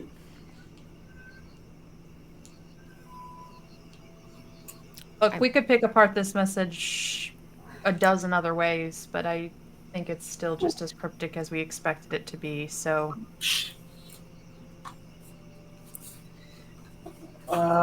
you said you wanted to try with Liam? Or did you just... I messaged him through the earpiece. He didn't respond, so I assume he is, as Durgan put it, a little busy at the moment. Any follow-up we want to do to Durgan? Like, follow up with like, well, what the fuck are you doing? Yeah, no, that sounds great. I'm talking to you. What the hell? Like, he has said that twice without any clear indication of that we are supposed to be doing how many freaking different things. Which doing am I doing wrong? Maybe I should just ask that. Which doing am I doing wrong?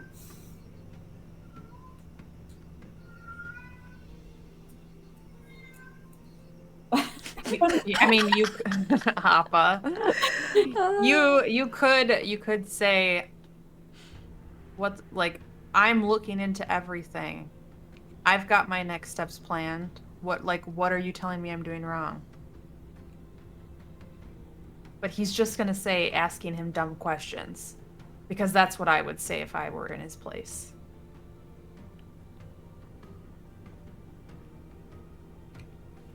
Yeah, okay. Well, I mean, we asked, we got a response. He was his normal, potentially cryptic self. Or we are just getting way too paranoid about everyone we run into anymore, but rightfully so. I mean, we're dealing with someone literally called the Deceiver, so, just having a name like that was a smart move on his part. Did he give it to himself, or was he assigned that from lore, from followers? The next time we run into him, you can ask him that. Unfortunately, I know we probably will run into him, so... Alright, you had one more message you wanted to send, but not by an earpiece? Are you wanting us to go to Westbridge? No, I'm not wanting us. I just figured maybe giving a little insight to Hestiva of what's going on, but Parsonus isn't necessarily fully aware of everything. Also, I don't know how he'd react to hearing me directly talk to Hestiva. Oh, Nathan's filling him in. I don't know that. Okay, do you want to do that 25 words at a time and 2 silver at a time? Or do you just want to put your big girl pants on and use the earpiece and just say it? No limit, no money, no offense, Antonio. Your prices are fair, None taken. I mean, if you got an earpiece, a magical earpiece will let you just talk to someone, like conversation. It's usually the best way to do it. You could also preface, hey Parsonus, mind taking your earpiece out for a second? I gotta test something. Oh, like Parsonus would listen to me if I said something like that. I tap the earpiece and I go, hey Parsonus, take your earpiece out for a second. I need to test something. But do we also want Liam hearing it all? You hear a moment Liam, later. if you're listening, take it out. Nathan, explanation partially through. You see Parsonus's eyes kind of roll a little bit before he just holds up a finger. Hold, please. And taps it to his ear with a sigh. Come again? Will you please just take your earpiece out for a second? I need to test something. Like screaming, piercing sound, something? Yeah. Sure, why not? Plucks it out. Holds it out to you, Nathan. For you. Oh, okay. He just puts it in. I take mine out and give it to Ron. There.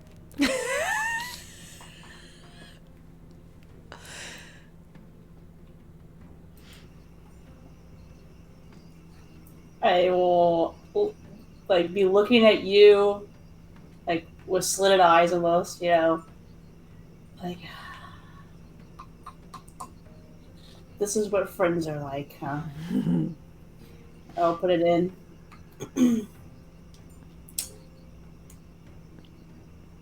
I can't have you looking at me.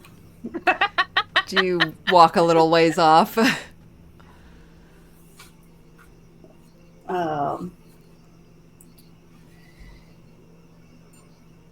You told Liam to take his out, right? Wait, Yes. what am I doing? I don't know why it even matters. Whatever. You'll just see me get over to a corner. A little bit. and I'll touch it. Wait, what time is it? It's morning. It's I mean, like but is there a at time this difference between Red Larch and Westbridge? not Really? enough. No, not enough to. It's probably about we'll say 8:30 in the morning. You guys did get up pretty early.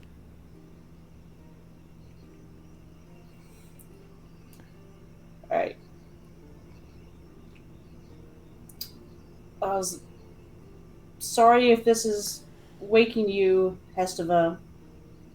It's pretty early in the morning. I figured we owed you a little bit of an explanation of all the things you've been hearing.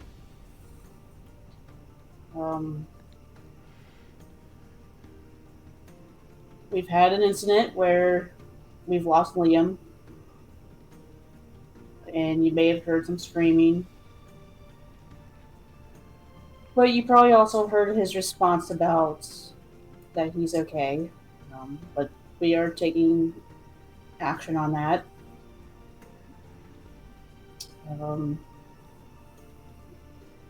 I hope everything's going okay in Westbridge while we're gone. And we haven't scared you too much with keeping the rest of the crew away. Nathan happened to piss off Parsonus by burning the ship, but besides that, I just didn't want you to worry about all the things you've been hearing in spurts, out of context.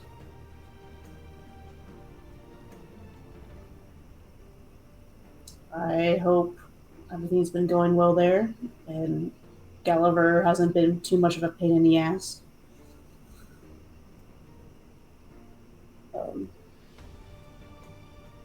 Or if you're even hearing this. But just wanted you to know that we all appreciate what you were doing for those people of that town. I especially appreciate. Yeah, I'll just stop there. Roll me a d20, Rowan. Let's see if I can roll anything higher than like a 10 for tonight. Apparently this entire campaign, I just... At some point, Nathan's like, "Oh," and puts it down on the table. Oh, what do you know? 9. Oh, really? Told you, not above like a 10 tonight. On my roll itself. You hear a gruff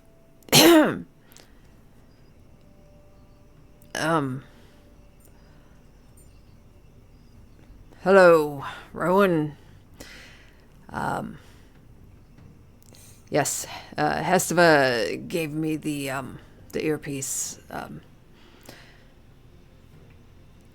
to monitor. She was going to be working with the new hires.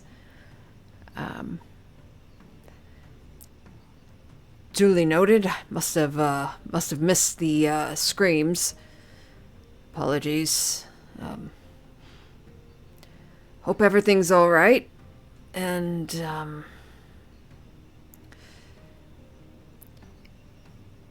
you're doing great. Just keep at it. As you absolutely know, that is Gulliver's voice on the other end.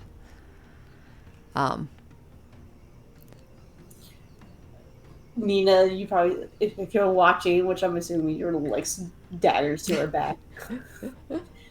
I think I'm actually talking with Chara, but like my eyes keep like looking over at you.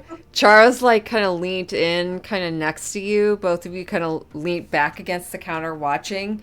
And Anthony's like leaned over the counter, arms crossed. And as you guys are watching,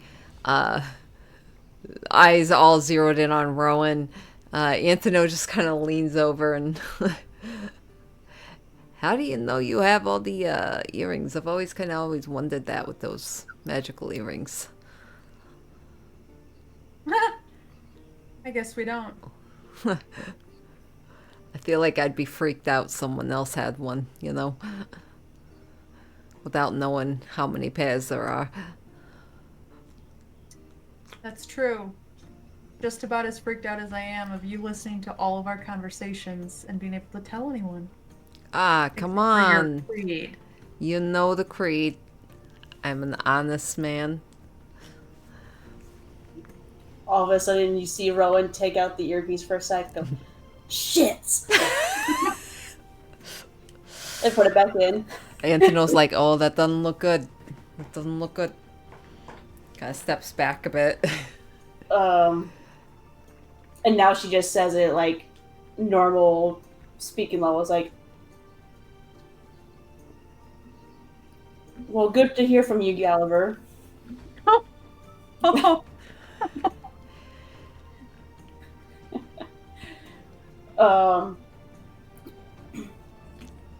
to hear that she's keeping her end of the bargain with the trainees. Oh, she's doing a very good job. Excellent job, indeed. She is a fine woman. I still stand by what I said, though. You have to admit, you were a pain in the ass in the beginning. All right. Poor man! This poor... He was like a crotchety old man, but we have definitely made his life hell. Taking over his house. But we've all come around, and you've done great things for the town, so... I'll own up. I apologize. Did you want me to leave a message? Just let her know that the crew is so overall fine. We're dealing with situations that we can. Despite the screams? Correct. And hope everything goes okay with the training regimen. I'm sure she's scared some of those people shitless. Knowing her. How many have dropped out? Nearly half. But I think that's more due in part to the angry girl that continues to yell at them from the sidelines. The angry child?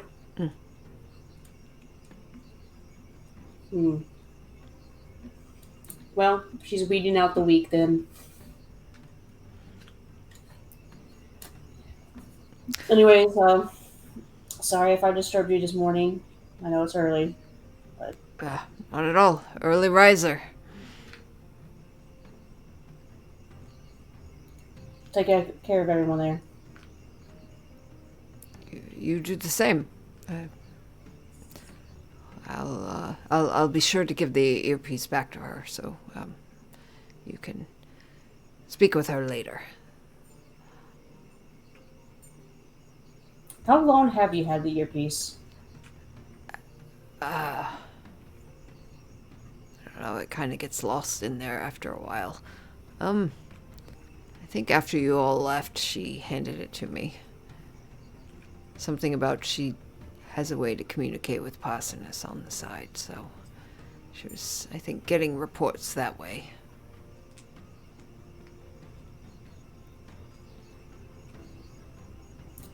Understood. You all are very confusing. I confuse myself every day. Goodbye.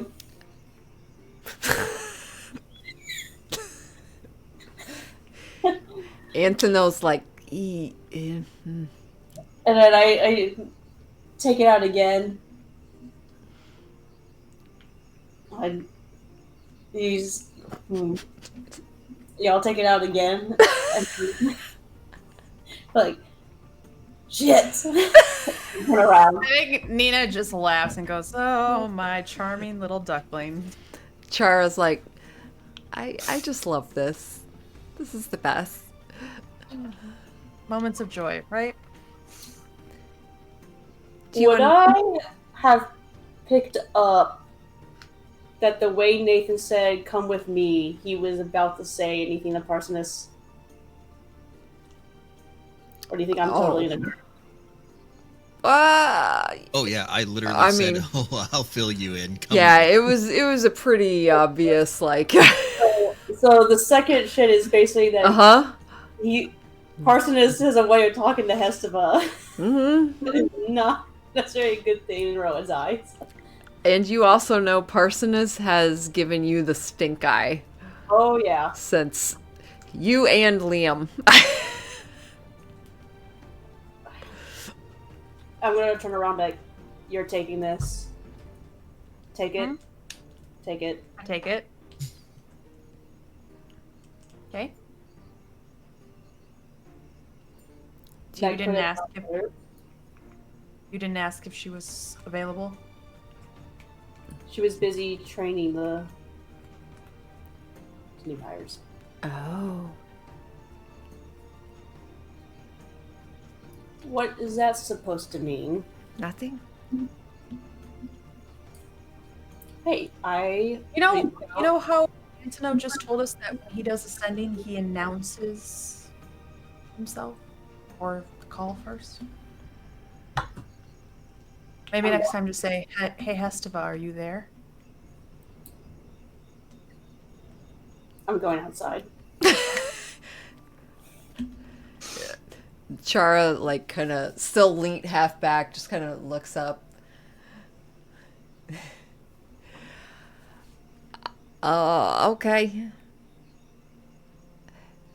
It's always a pleasure seeing you guys. And to know. I think it's Nina's turn to pull out a gold and say, "Here, have some drinks on us later." Thank you very much. Always appreciated. Are we actually a deceiver? We leave a lot of damage in our wake.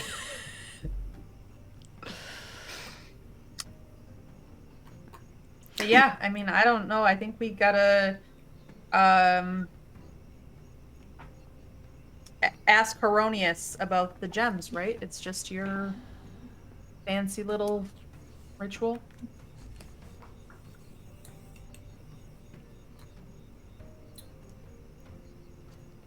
That's true. I can go into that, but I just thought of something. We know who Rain is. Mm-hmm.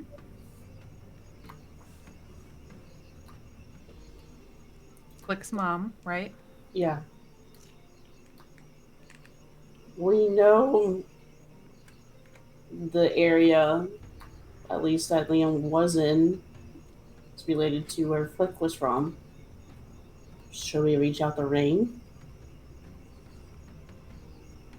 You mean by scrying?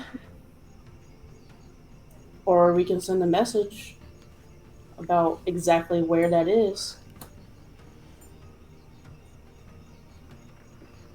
But there's no guarantee that that's where Liam's at, so I don't know if it's a mute point at the now, but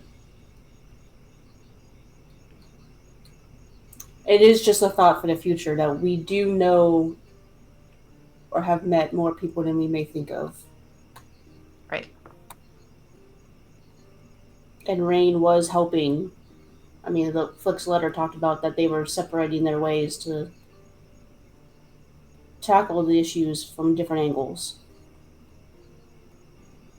And if Rain asks about Flick?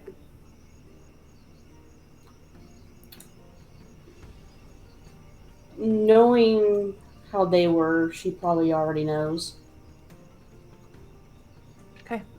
But she also seemed to be someone that, if questions asked, honesty is the expectation. It's true. she knew the dangers. They both did. It was kind of clear in the letter that Flick was going to go into a location. Right. I think we need to trust Liam on this. I think he seemed more himself.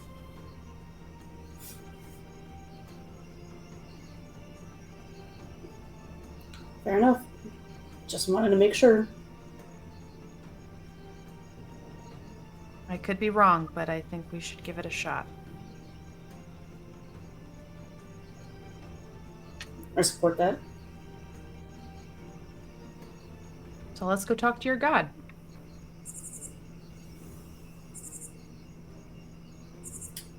Can I get a mimosa first?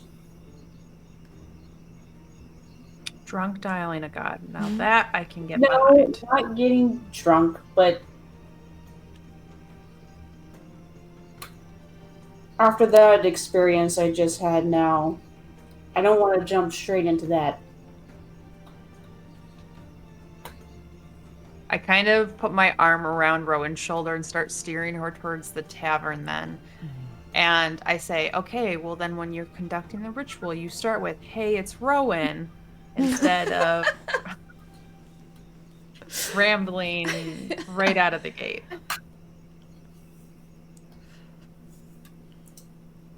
Yes, Mom.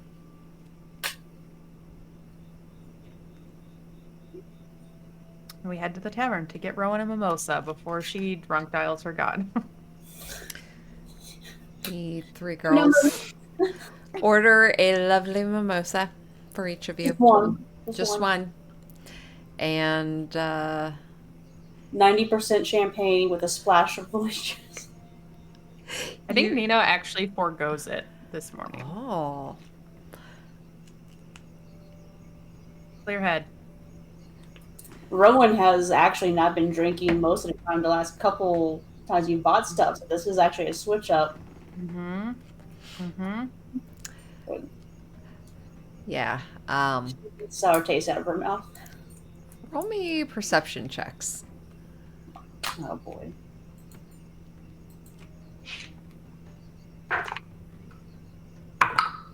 $15. Okay. 6. God damn it, cleric. Girl, get some Wisdom new girl. dice. What the fuck? Gosh, you're all going gated up.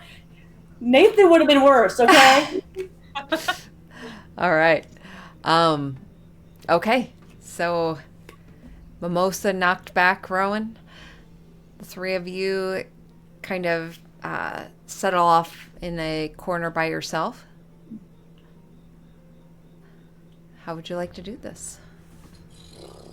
It's also only 3 questions, not 5. This an FYI. Is this commune? Is this the commune? This is what you're... You, yeah. Okay. So basically, yes or no questions. So let's think of the 3 we want to ask.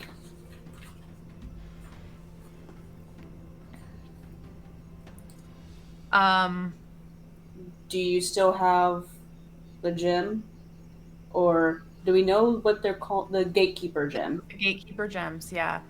I think maybe insight into the importance of whether we are correct and that the gems are more important than the cults right now.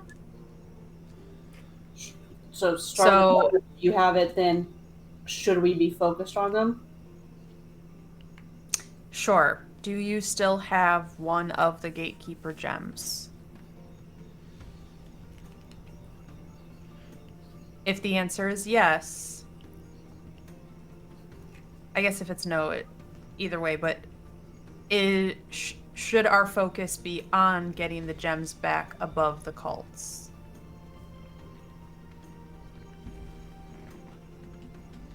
I agree, yeah.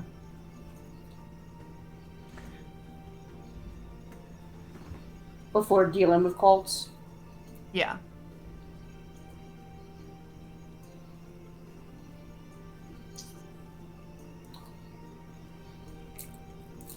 I can ask one more.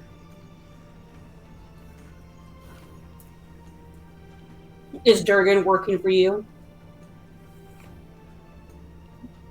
out of character. Haven't you tried asking about Durgan before, or am I misremembering? I asked Amruta if Okay. she knew who Durgan was, That's what it was. and she said no. Like, I don't really know, like, Okay. who you're speaking of. Which was also where it kind of triggered for Rowan about, like, well, wait, if he's not connected to Heronius, then why is Yeah. he involved? Yeah. Maybe just, can I trust Durgan?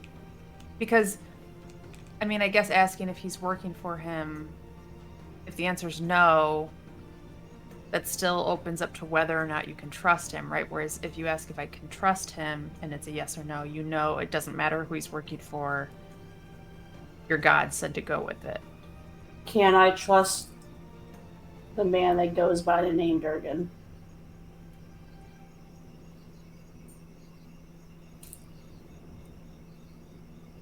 Maybe phrase it that way.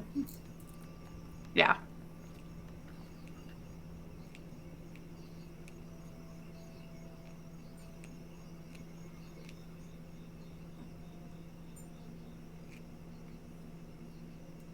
Okay.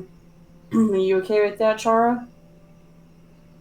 Or do you think we need to ask the third question related to gems?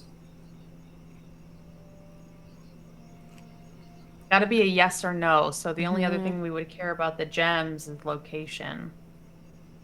Yeah. Okay. I mean, I think, right? Unless I can't think of anything else. it's two good questions. I mean, it would give us details, but the thing is,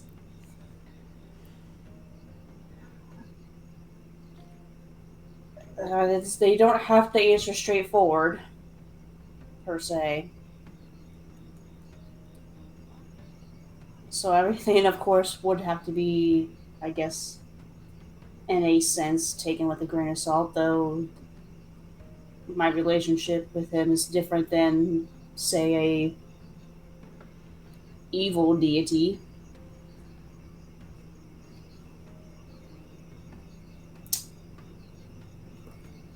But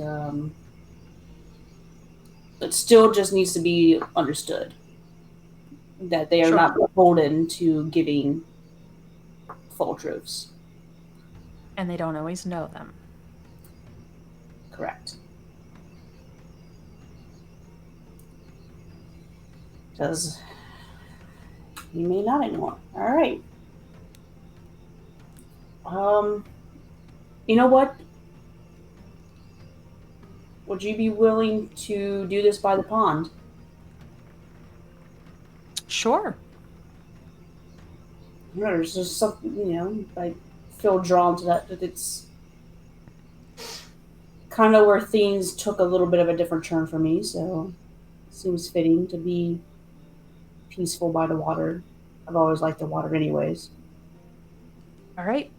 To the pond. Chara kind of chuckles as she looks at you, Nina.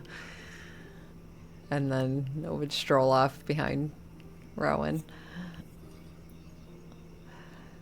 You all head to the pond.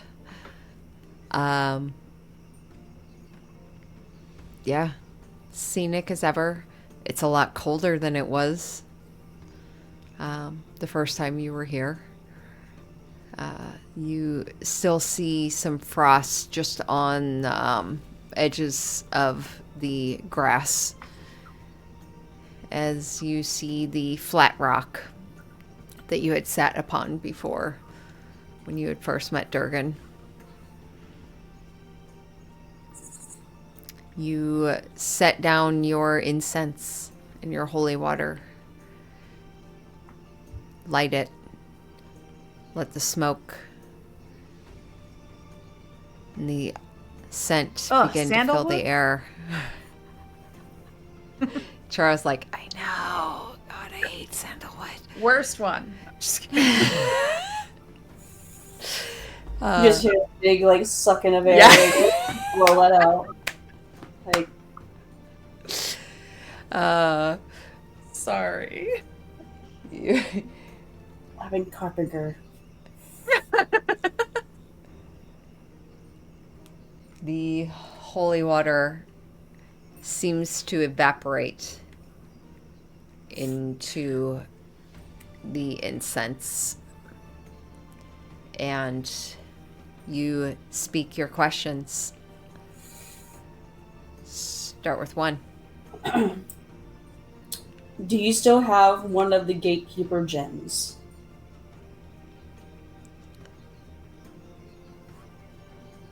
No.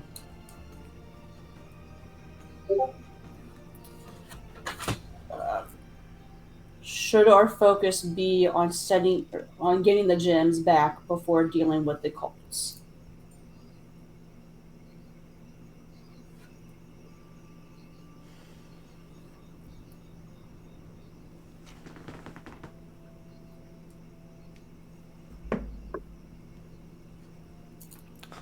Sorry.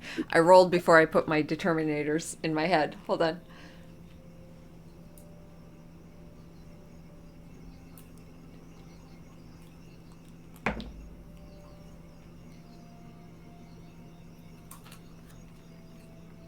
No.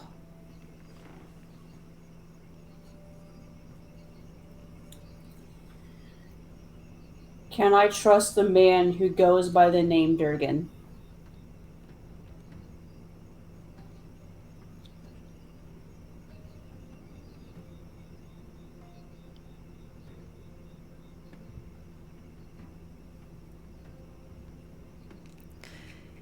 You watch as the smoke from the incense that's kind of been swirling suddenly is pushed downward and like dissipates. The incense is scattered against the rock.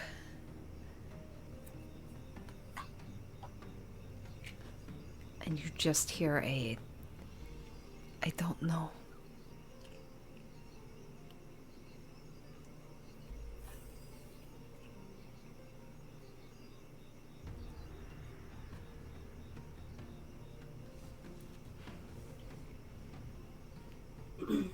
I wait like a little bit longer, just focusing on the sound of the water kind of lapping on the edge of the pond and stuff. Just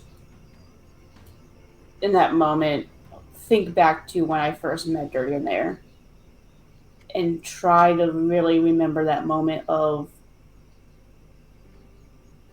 was he actually there across, like, subconsciously I saw him across the pond, or did he really truly more appear and just try to recollect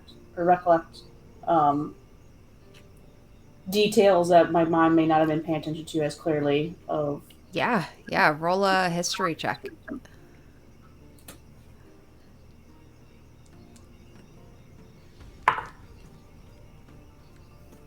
Five.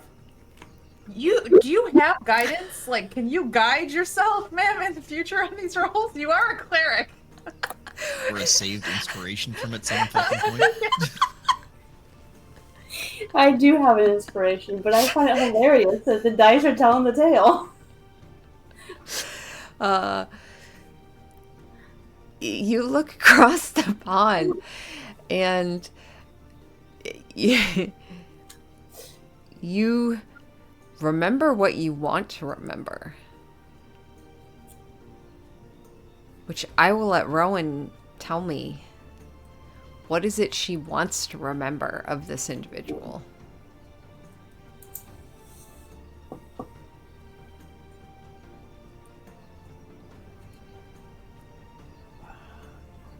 I mean, he seemed to almost be otherworldly to her when we first met, because it felt like he literally appeared out of nowhere.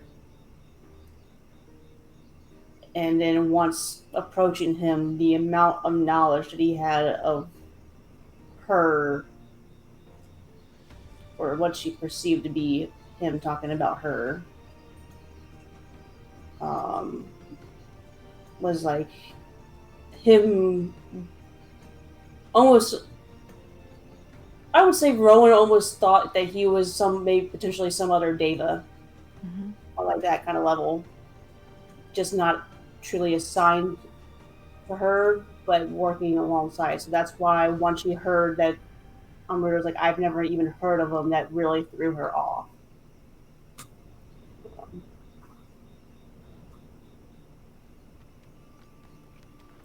So she's just definitely remembering, like, no, it just seemed like you just. I looked out over the water, I was alone, then I wasn't.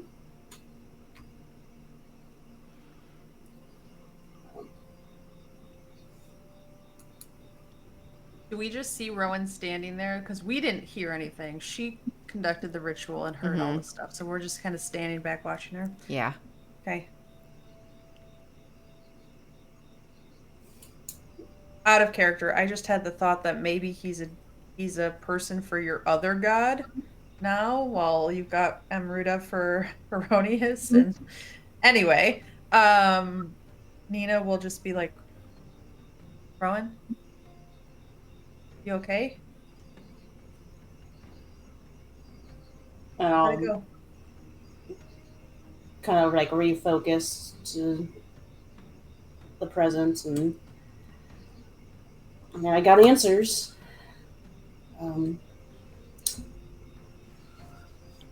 Heronius does not have a gem. Okay. But it also said, don't waste your time focusing on them. Really? Okay. And the answer was a clear no, in a way. I mean, sometimes it's the timing of the answer, but there was some slight delay, but... I have a question. Mm-hmm. I thought your patron was the chalice now.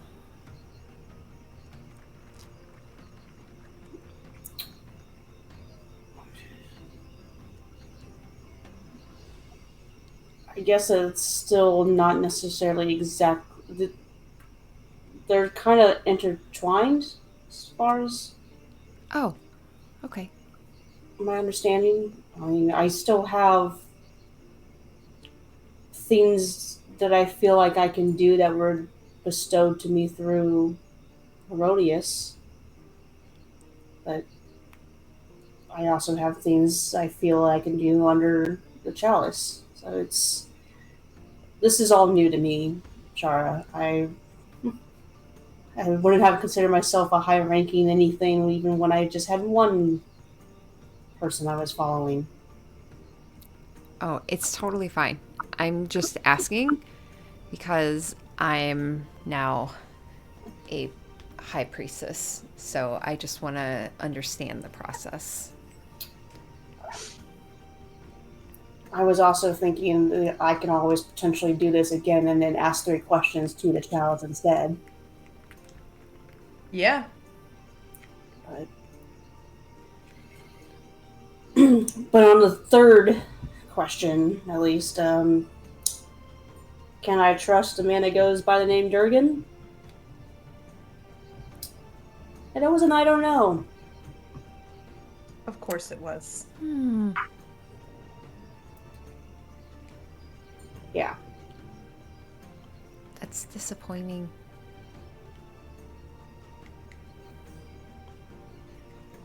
How does one stay so aloof of the gods? I wonder.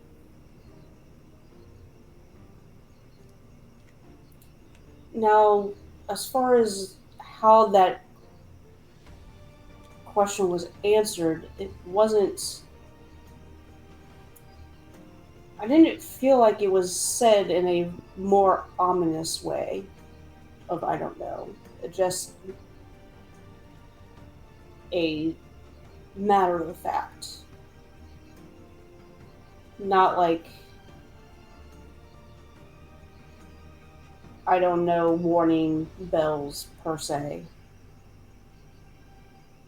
Though did you see the smoke get pushed down? Yeah. That felt angry to me. I guess you can. Or maybe just frustrated. It was a little aggressive. That's right, you talked to Heronius. What?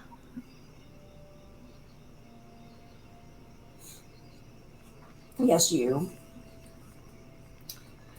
But anyways, I mean,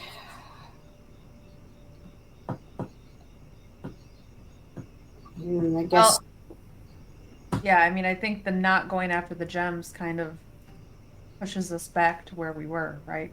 We go after the cults.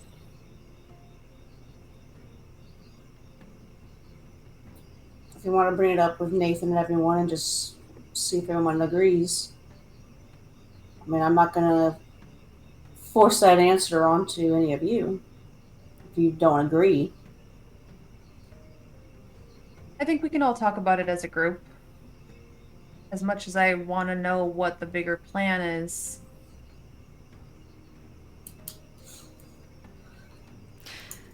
maybe there is some merit to us not being ready for that bigger plan. Like, player-wise, I think the Deceiver told Chara we weren't ready to face off with him yet. I can't remember if she shared that piece when she scryed on him or got sucked into his. I think she said she shared it all with you. Okay, yeah. So I think there's some merit to maybe that. Like, maybe the reason why they're telling you not to go after the gems is because that's going to put us head to head with someone we're not prepared for. Or by stopping the cults, we can stop whatever they're trying to do. I don't know if that's true or not yet, but That's true. It could be as simple as the timing we're not ready for, and maybe dealing with the cults makes us stronger in that ability.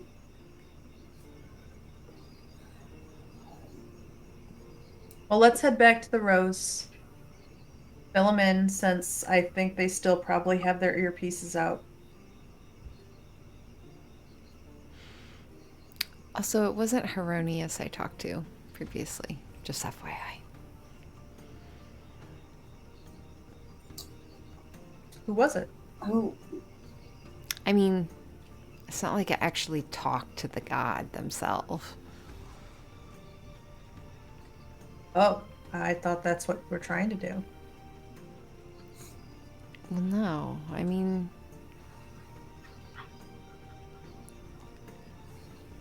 I've never talked to an actual god. Except, you know, for Yella, of course. Of course. I mean, they have, like, you know, whatever, your Melandra. They have levels of people beneath them that you kind of deal with, right? more direct, yeah. Right. Deva. Yeah. So that's probably who I was talking to.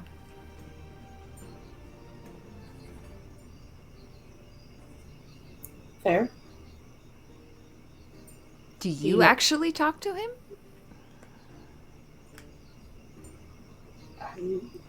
What I just did, I think, is mostly supposed to go straight to my deity. Hmm. So, What'd he sound like? well, but not necessarily, because it can be a divine proxy, which would be a deva. So, could have been. Well, I did feel like the last question was answered almost in the.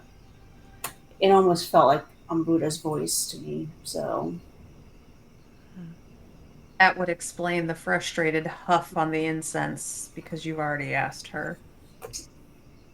yeah. Fair point. All right. Well, Durgan wants us to go after the cults, Amruta wants, or Heronius, whoever you talk to wants us to go after the cults. The Deceiver wants us to go after the cults. I want to go after the cults, but also I wanted to get the gems. Well, and we also said we were going to do the opposite. unexpected. of what everyone else wanted. Yeah. So I'm just saying there is that too. Yeah, and you specifically need to get a gem. That is a I am thing under orders. we have to do for you. Well, let's try and find out a location of the gem, but in the meantime, maybe we can do a little more reconnaissance on the cults after we talk with Nathan. That's my proposed idea. We stick around in the valley. We try to find the and can we like say we're walking back to the Manor Rose? We're Yeah. walking Yeah, and yeah, talking? yeah. Cool. Stick around in the Desrin Valley. Do some reconnaissance all around. And plot our next step. Wait to hear back from Liam. That works for me.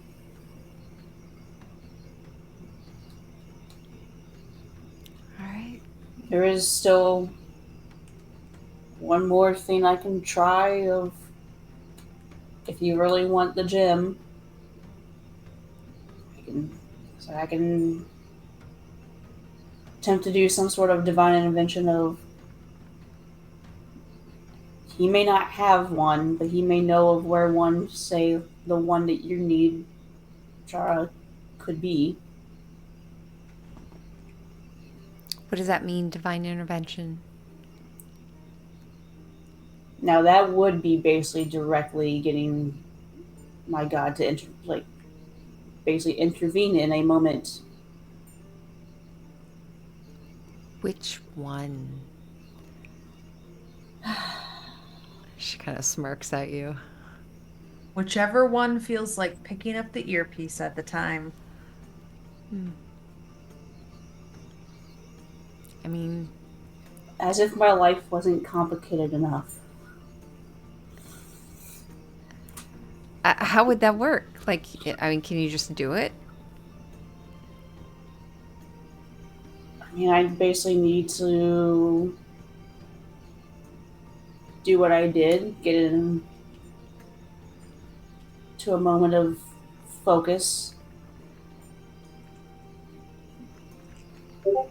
get into serenity of maybe prayer mode, but basically asking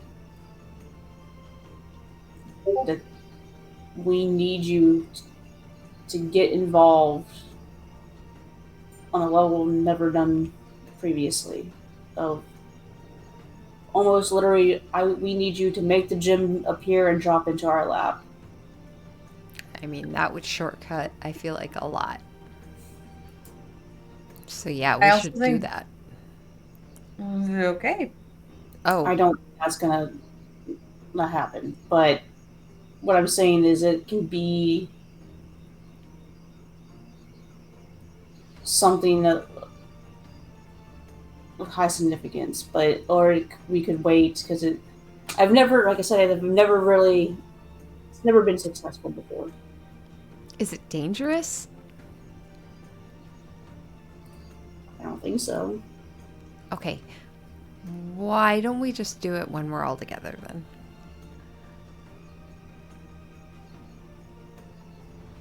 You can, and it could be as simple. Well, you know what? Let me relook at my notes from previous discussions at different temples. Okay. Just to see what's in the realm of what I can even attempt to ask. Sure. Sure. Yeah. Nina's thoughts are just like she has notes on what you can ask your god. Like she's not saying this out loud, but she's just like, this is so weird. Yeah, you guys make your way back to the Manta Rose. So, buddy, that's everything. What do you got now? You see Parsonus kind of stood off to the side, leans against something, arms crossed.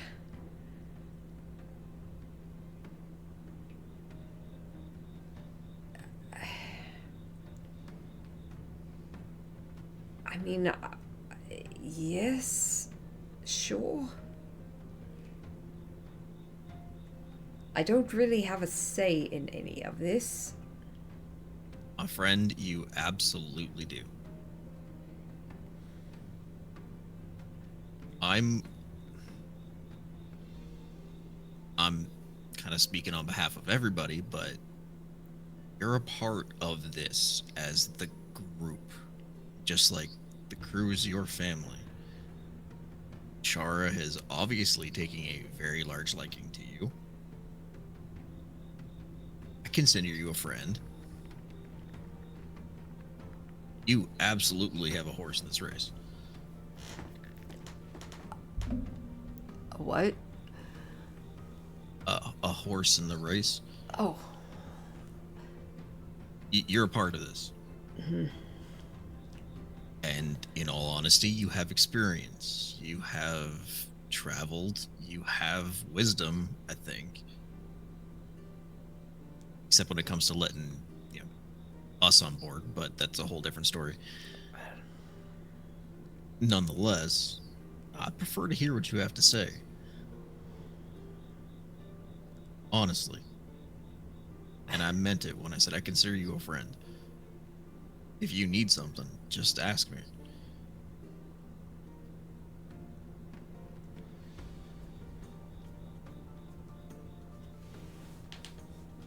You see him kind of thoughtful for a moment.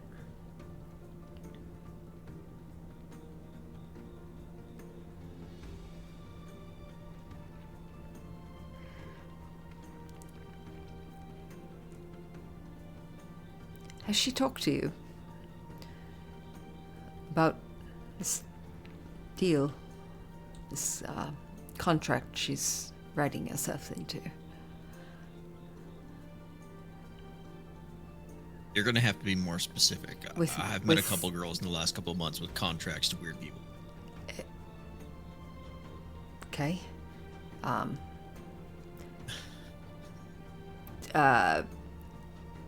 With Nicolacia, my mother, the woman she met at in Athkatla.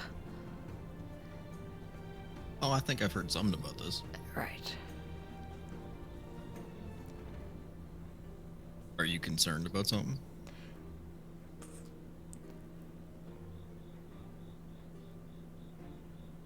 Yes and no.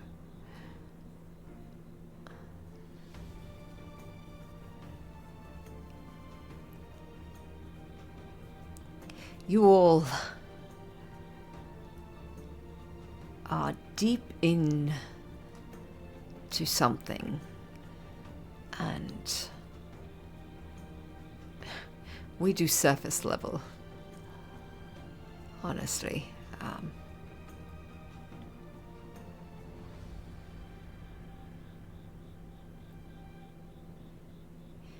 This is just different.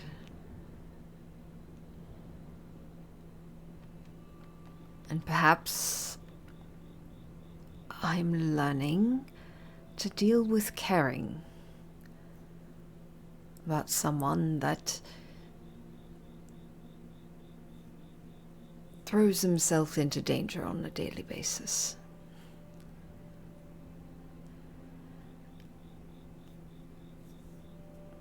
I mean, she stays in the back pretty often, which is nice. Really? Really. You should see the kind of damage she can do there. Yes, I know. She's very powerful. Creepily accurate with lightning. That makes sense.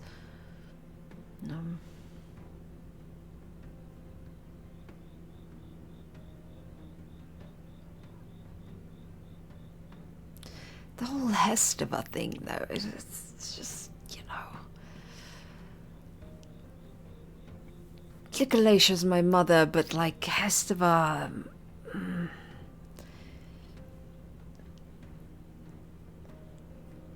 Yeah, what do you think you're gonna do there, bud? Nothing. Like I said. I think my big question is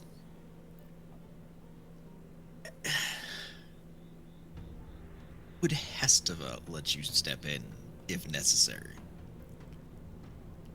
Or do you think she can handle herself and make her own decisions? I know she can handle herself. That's And not your the point. concern is what then? Or I should say your rub. Hestava's been more of a mother to me than Nicolasha ever was. Brad? It's just weird. Brad. Do you realize if you flip that boat around, she's watching you with Chara, right? It's hardly the first. Not my point. From a motherly perspective, she's still watching her son in relationships. So, wouldn't it only be fair if you let it go the other way around? Look.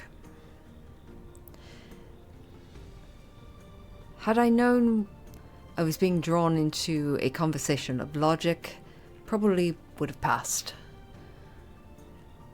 Oh, you picked the wrong guy. I appreciate the friendship. Truly do.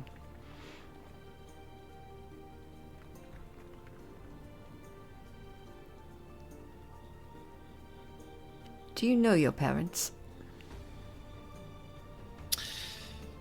Nope.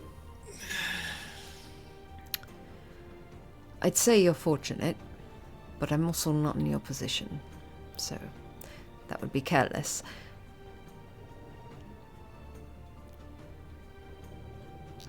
I suppose what I'm trying to get at is I've chosen my family. Mm-hmm.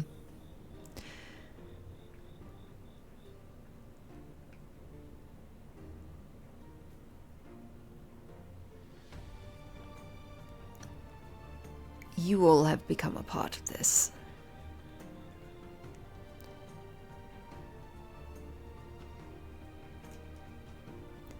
The longer I'm around, all of you, the stronger those feelings get.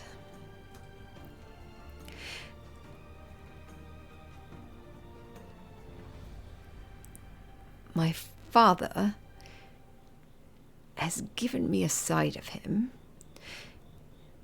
that's a little possessive. And it's becoming increasingly more difficult to deal with.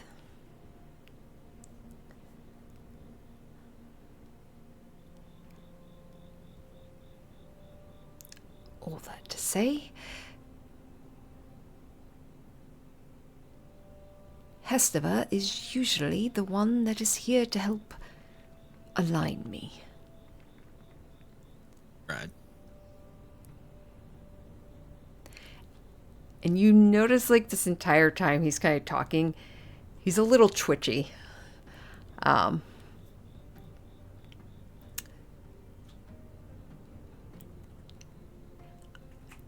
I'm giving that job to you, seeing as she's not here. Seeing as Well, you've then let become me ask so this. friendly. Which line would you like to follow?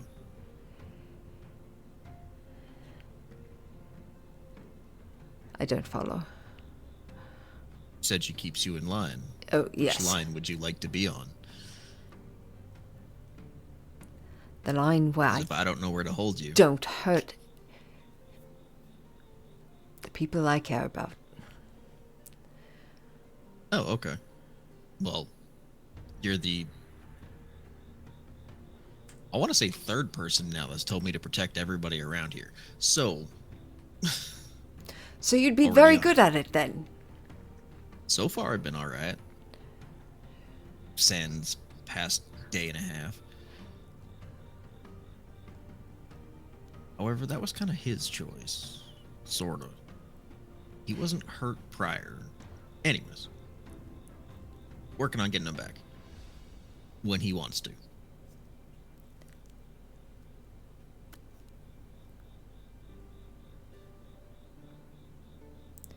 Well, we are here to service you as you need. That's dirty. Nonetheless.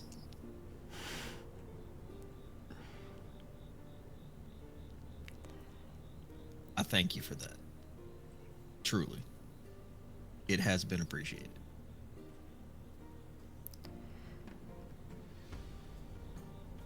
A feeling the first thing we're going to want to do when everybody gets back is head back to Westbridge, so we can get the rest of the family. They will be needed, I feel. I agree. Shit. He grabs the What? earpiece quickly, puts it in. Is anybody still there? Yep. You guys aren't still near Anthony, are you? Or whatever his name is. We Message can guy. walk back to his place. Why? Do you want to send a message to Fosta? I feel like we need more backup than we have. Sure. Out of character, who? The vampire, or the lady that you guys originally met when I first showed up, who gave you the earpieces. Right, her. Got it. It's like I know this name. Why can't I picture who it belongs to? Okay. Yeah. And just see how many people she can get that she trusts to basically just say battle. Like, we need warriors. And have them meet us in Westbridge. Okay. I would say we're paying, but I'm running out of gold.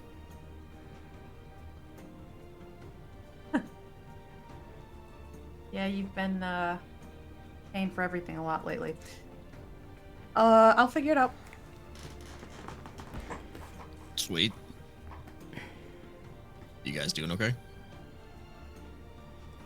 Got a lot of unhelpful answers and a few that were not the answers we wanted to hear, but we're on our way back, so we'll fill you in soon. All right, sounds good. See you in a bit. Anyways, apologize. Parsons kind of standing there, hands in his pockets, kind of kicking at a rock. I figure more swords the better. You know, if you need coin, we've managed to drum up quite a bit. Let's cross that bridge when we come to it. All right. Plus, I'm sure we could always just ask your mother for a loan. Don't that. I'm kidding. He Want a hug, buddy? starts to walk forward. You owe me a shirt still. Are correct. When we land in a city nice enough to find one of your quality, I'll pick one up. I'd like to pick the color, if it's all the same to you. Deal. We're gonna go shopping together, aren't we? And yeah, he just keeps walking. All right. And that's probably where we will end it tonight, because we went late. Okay.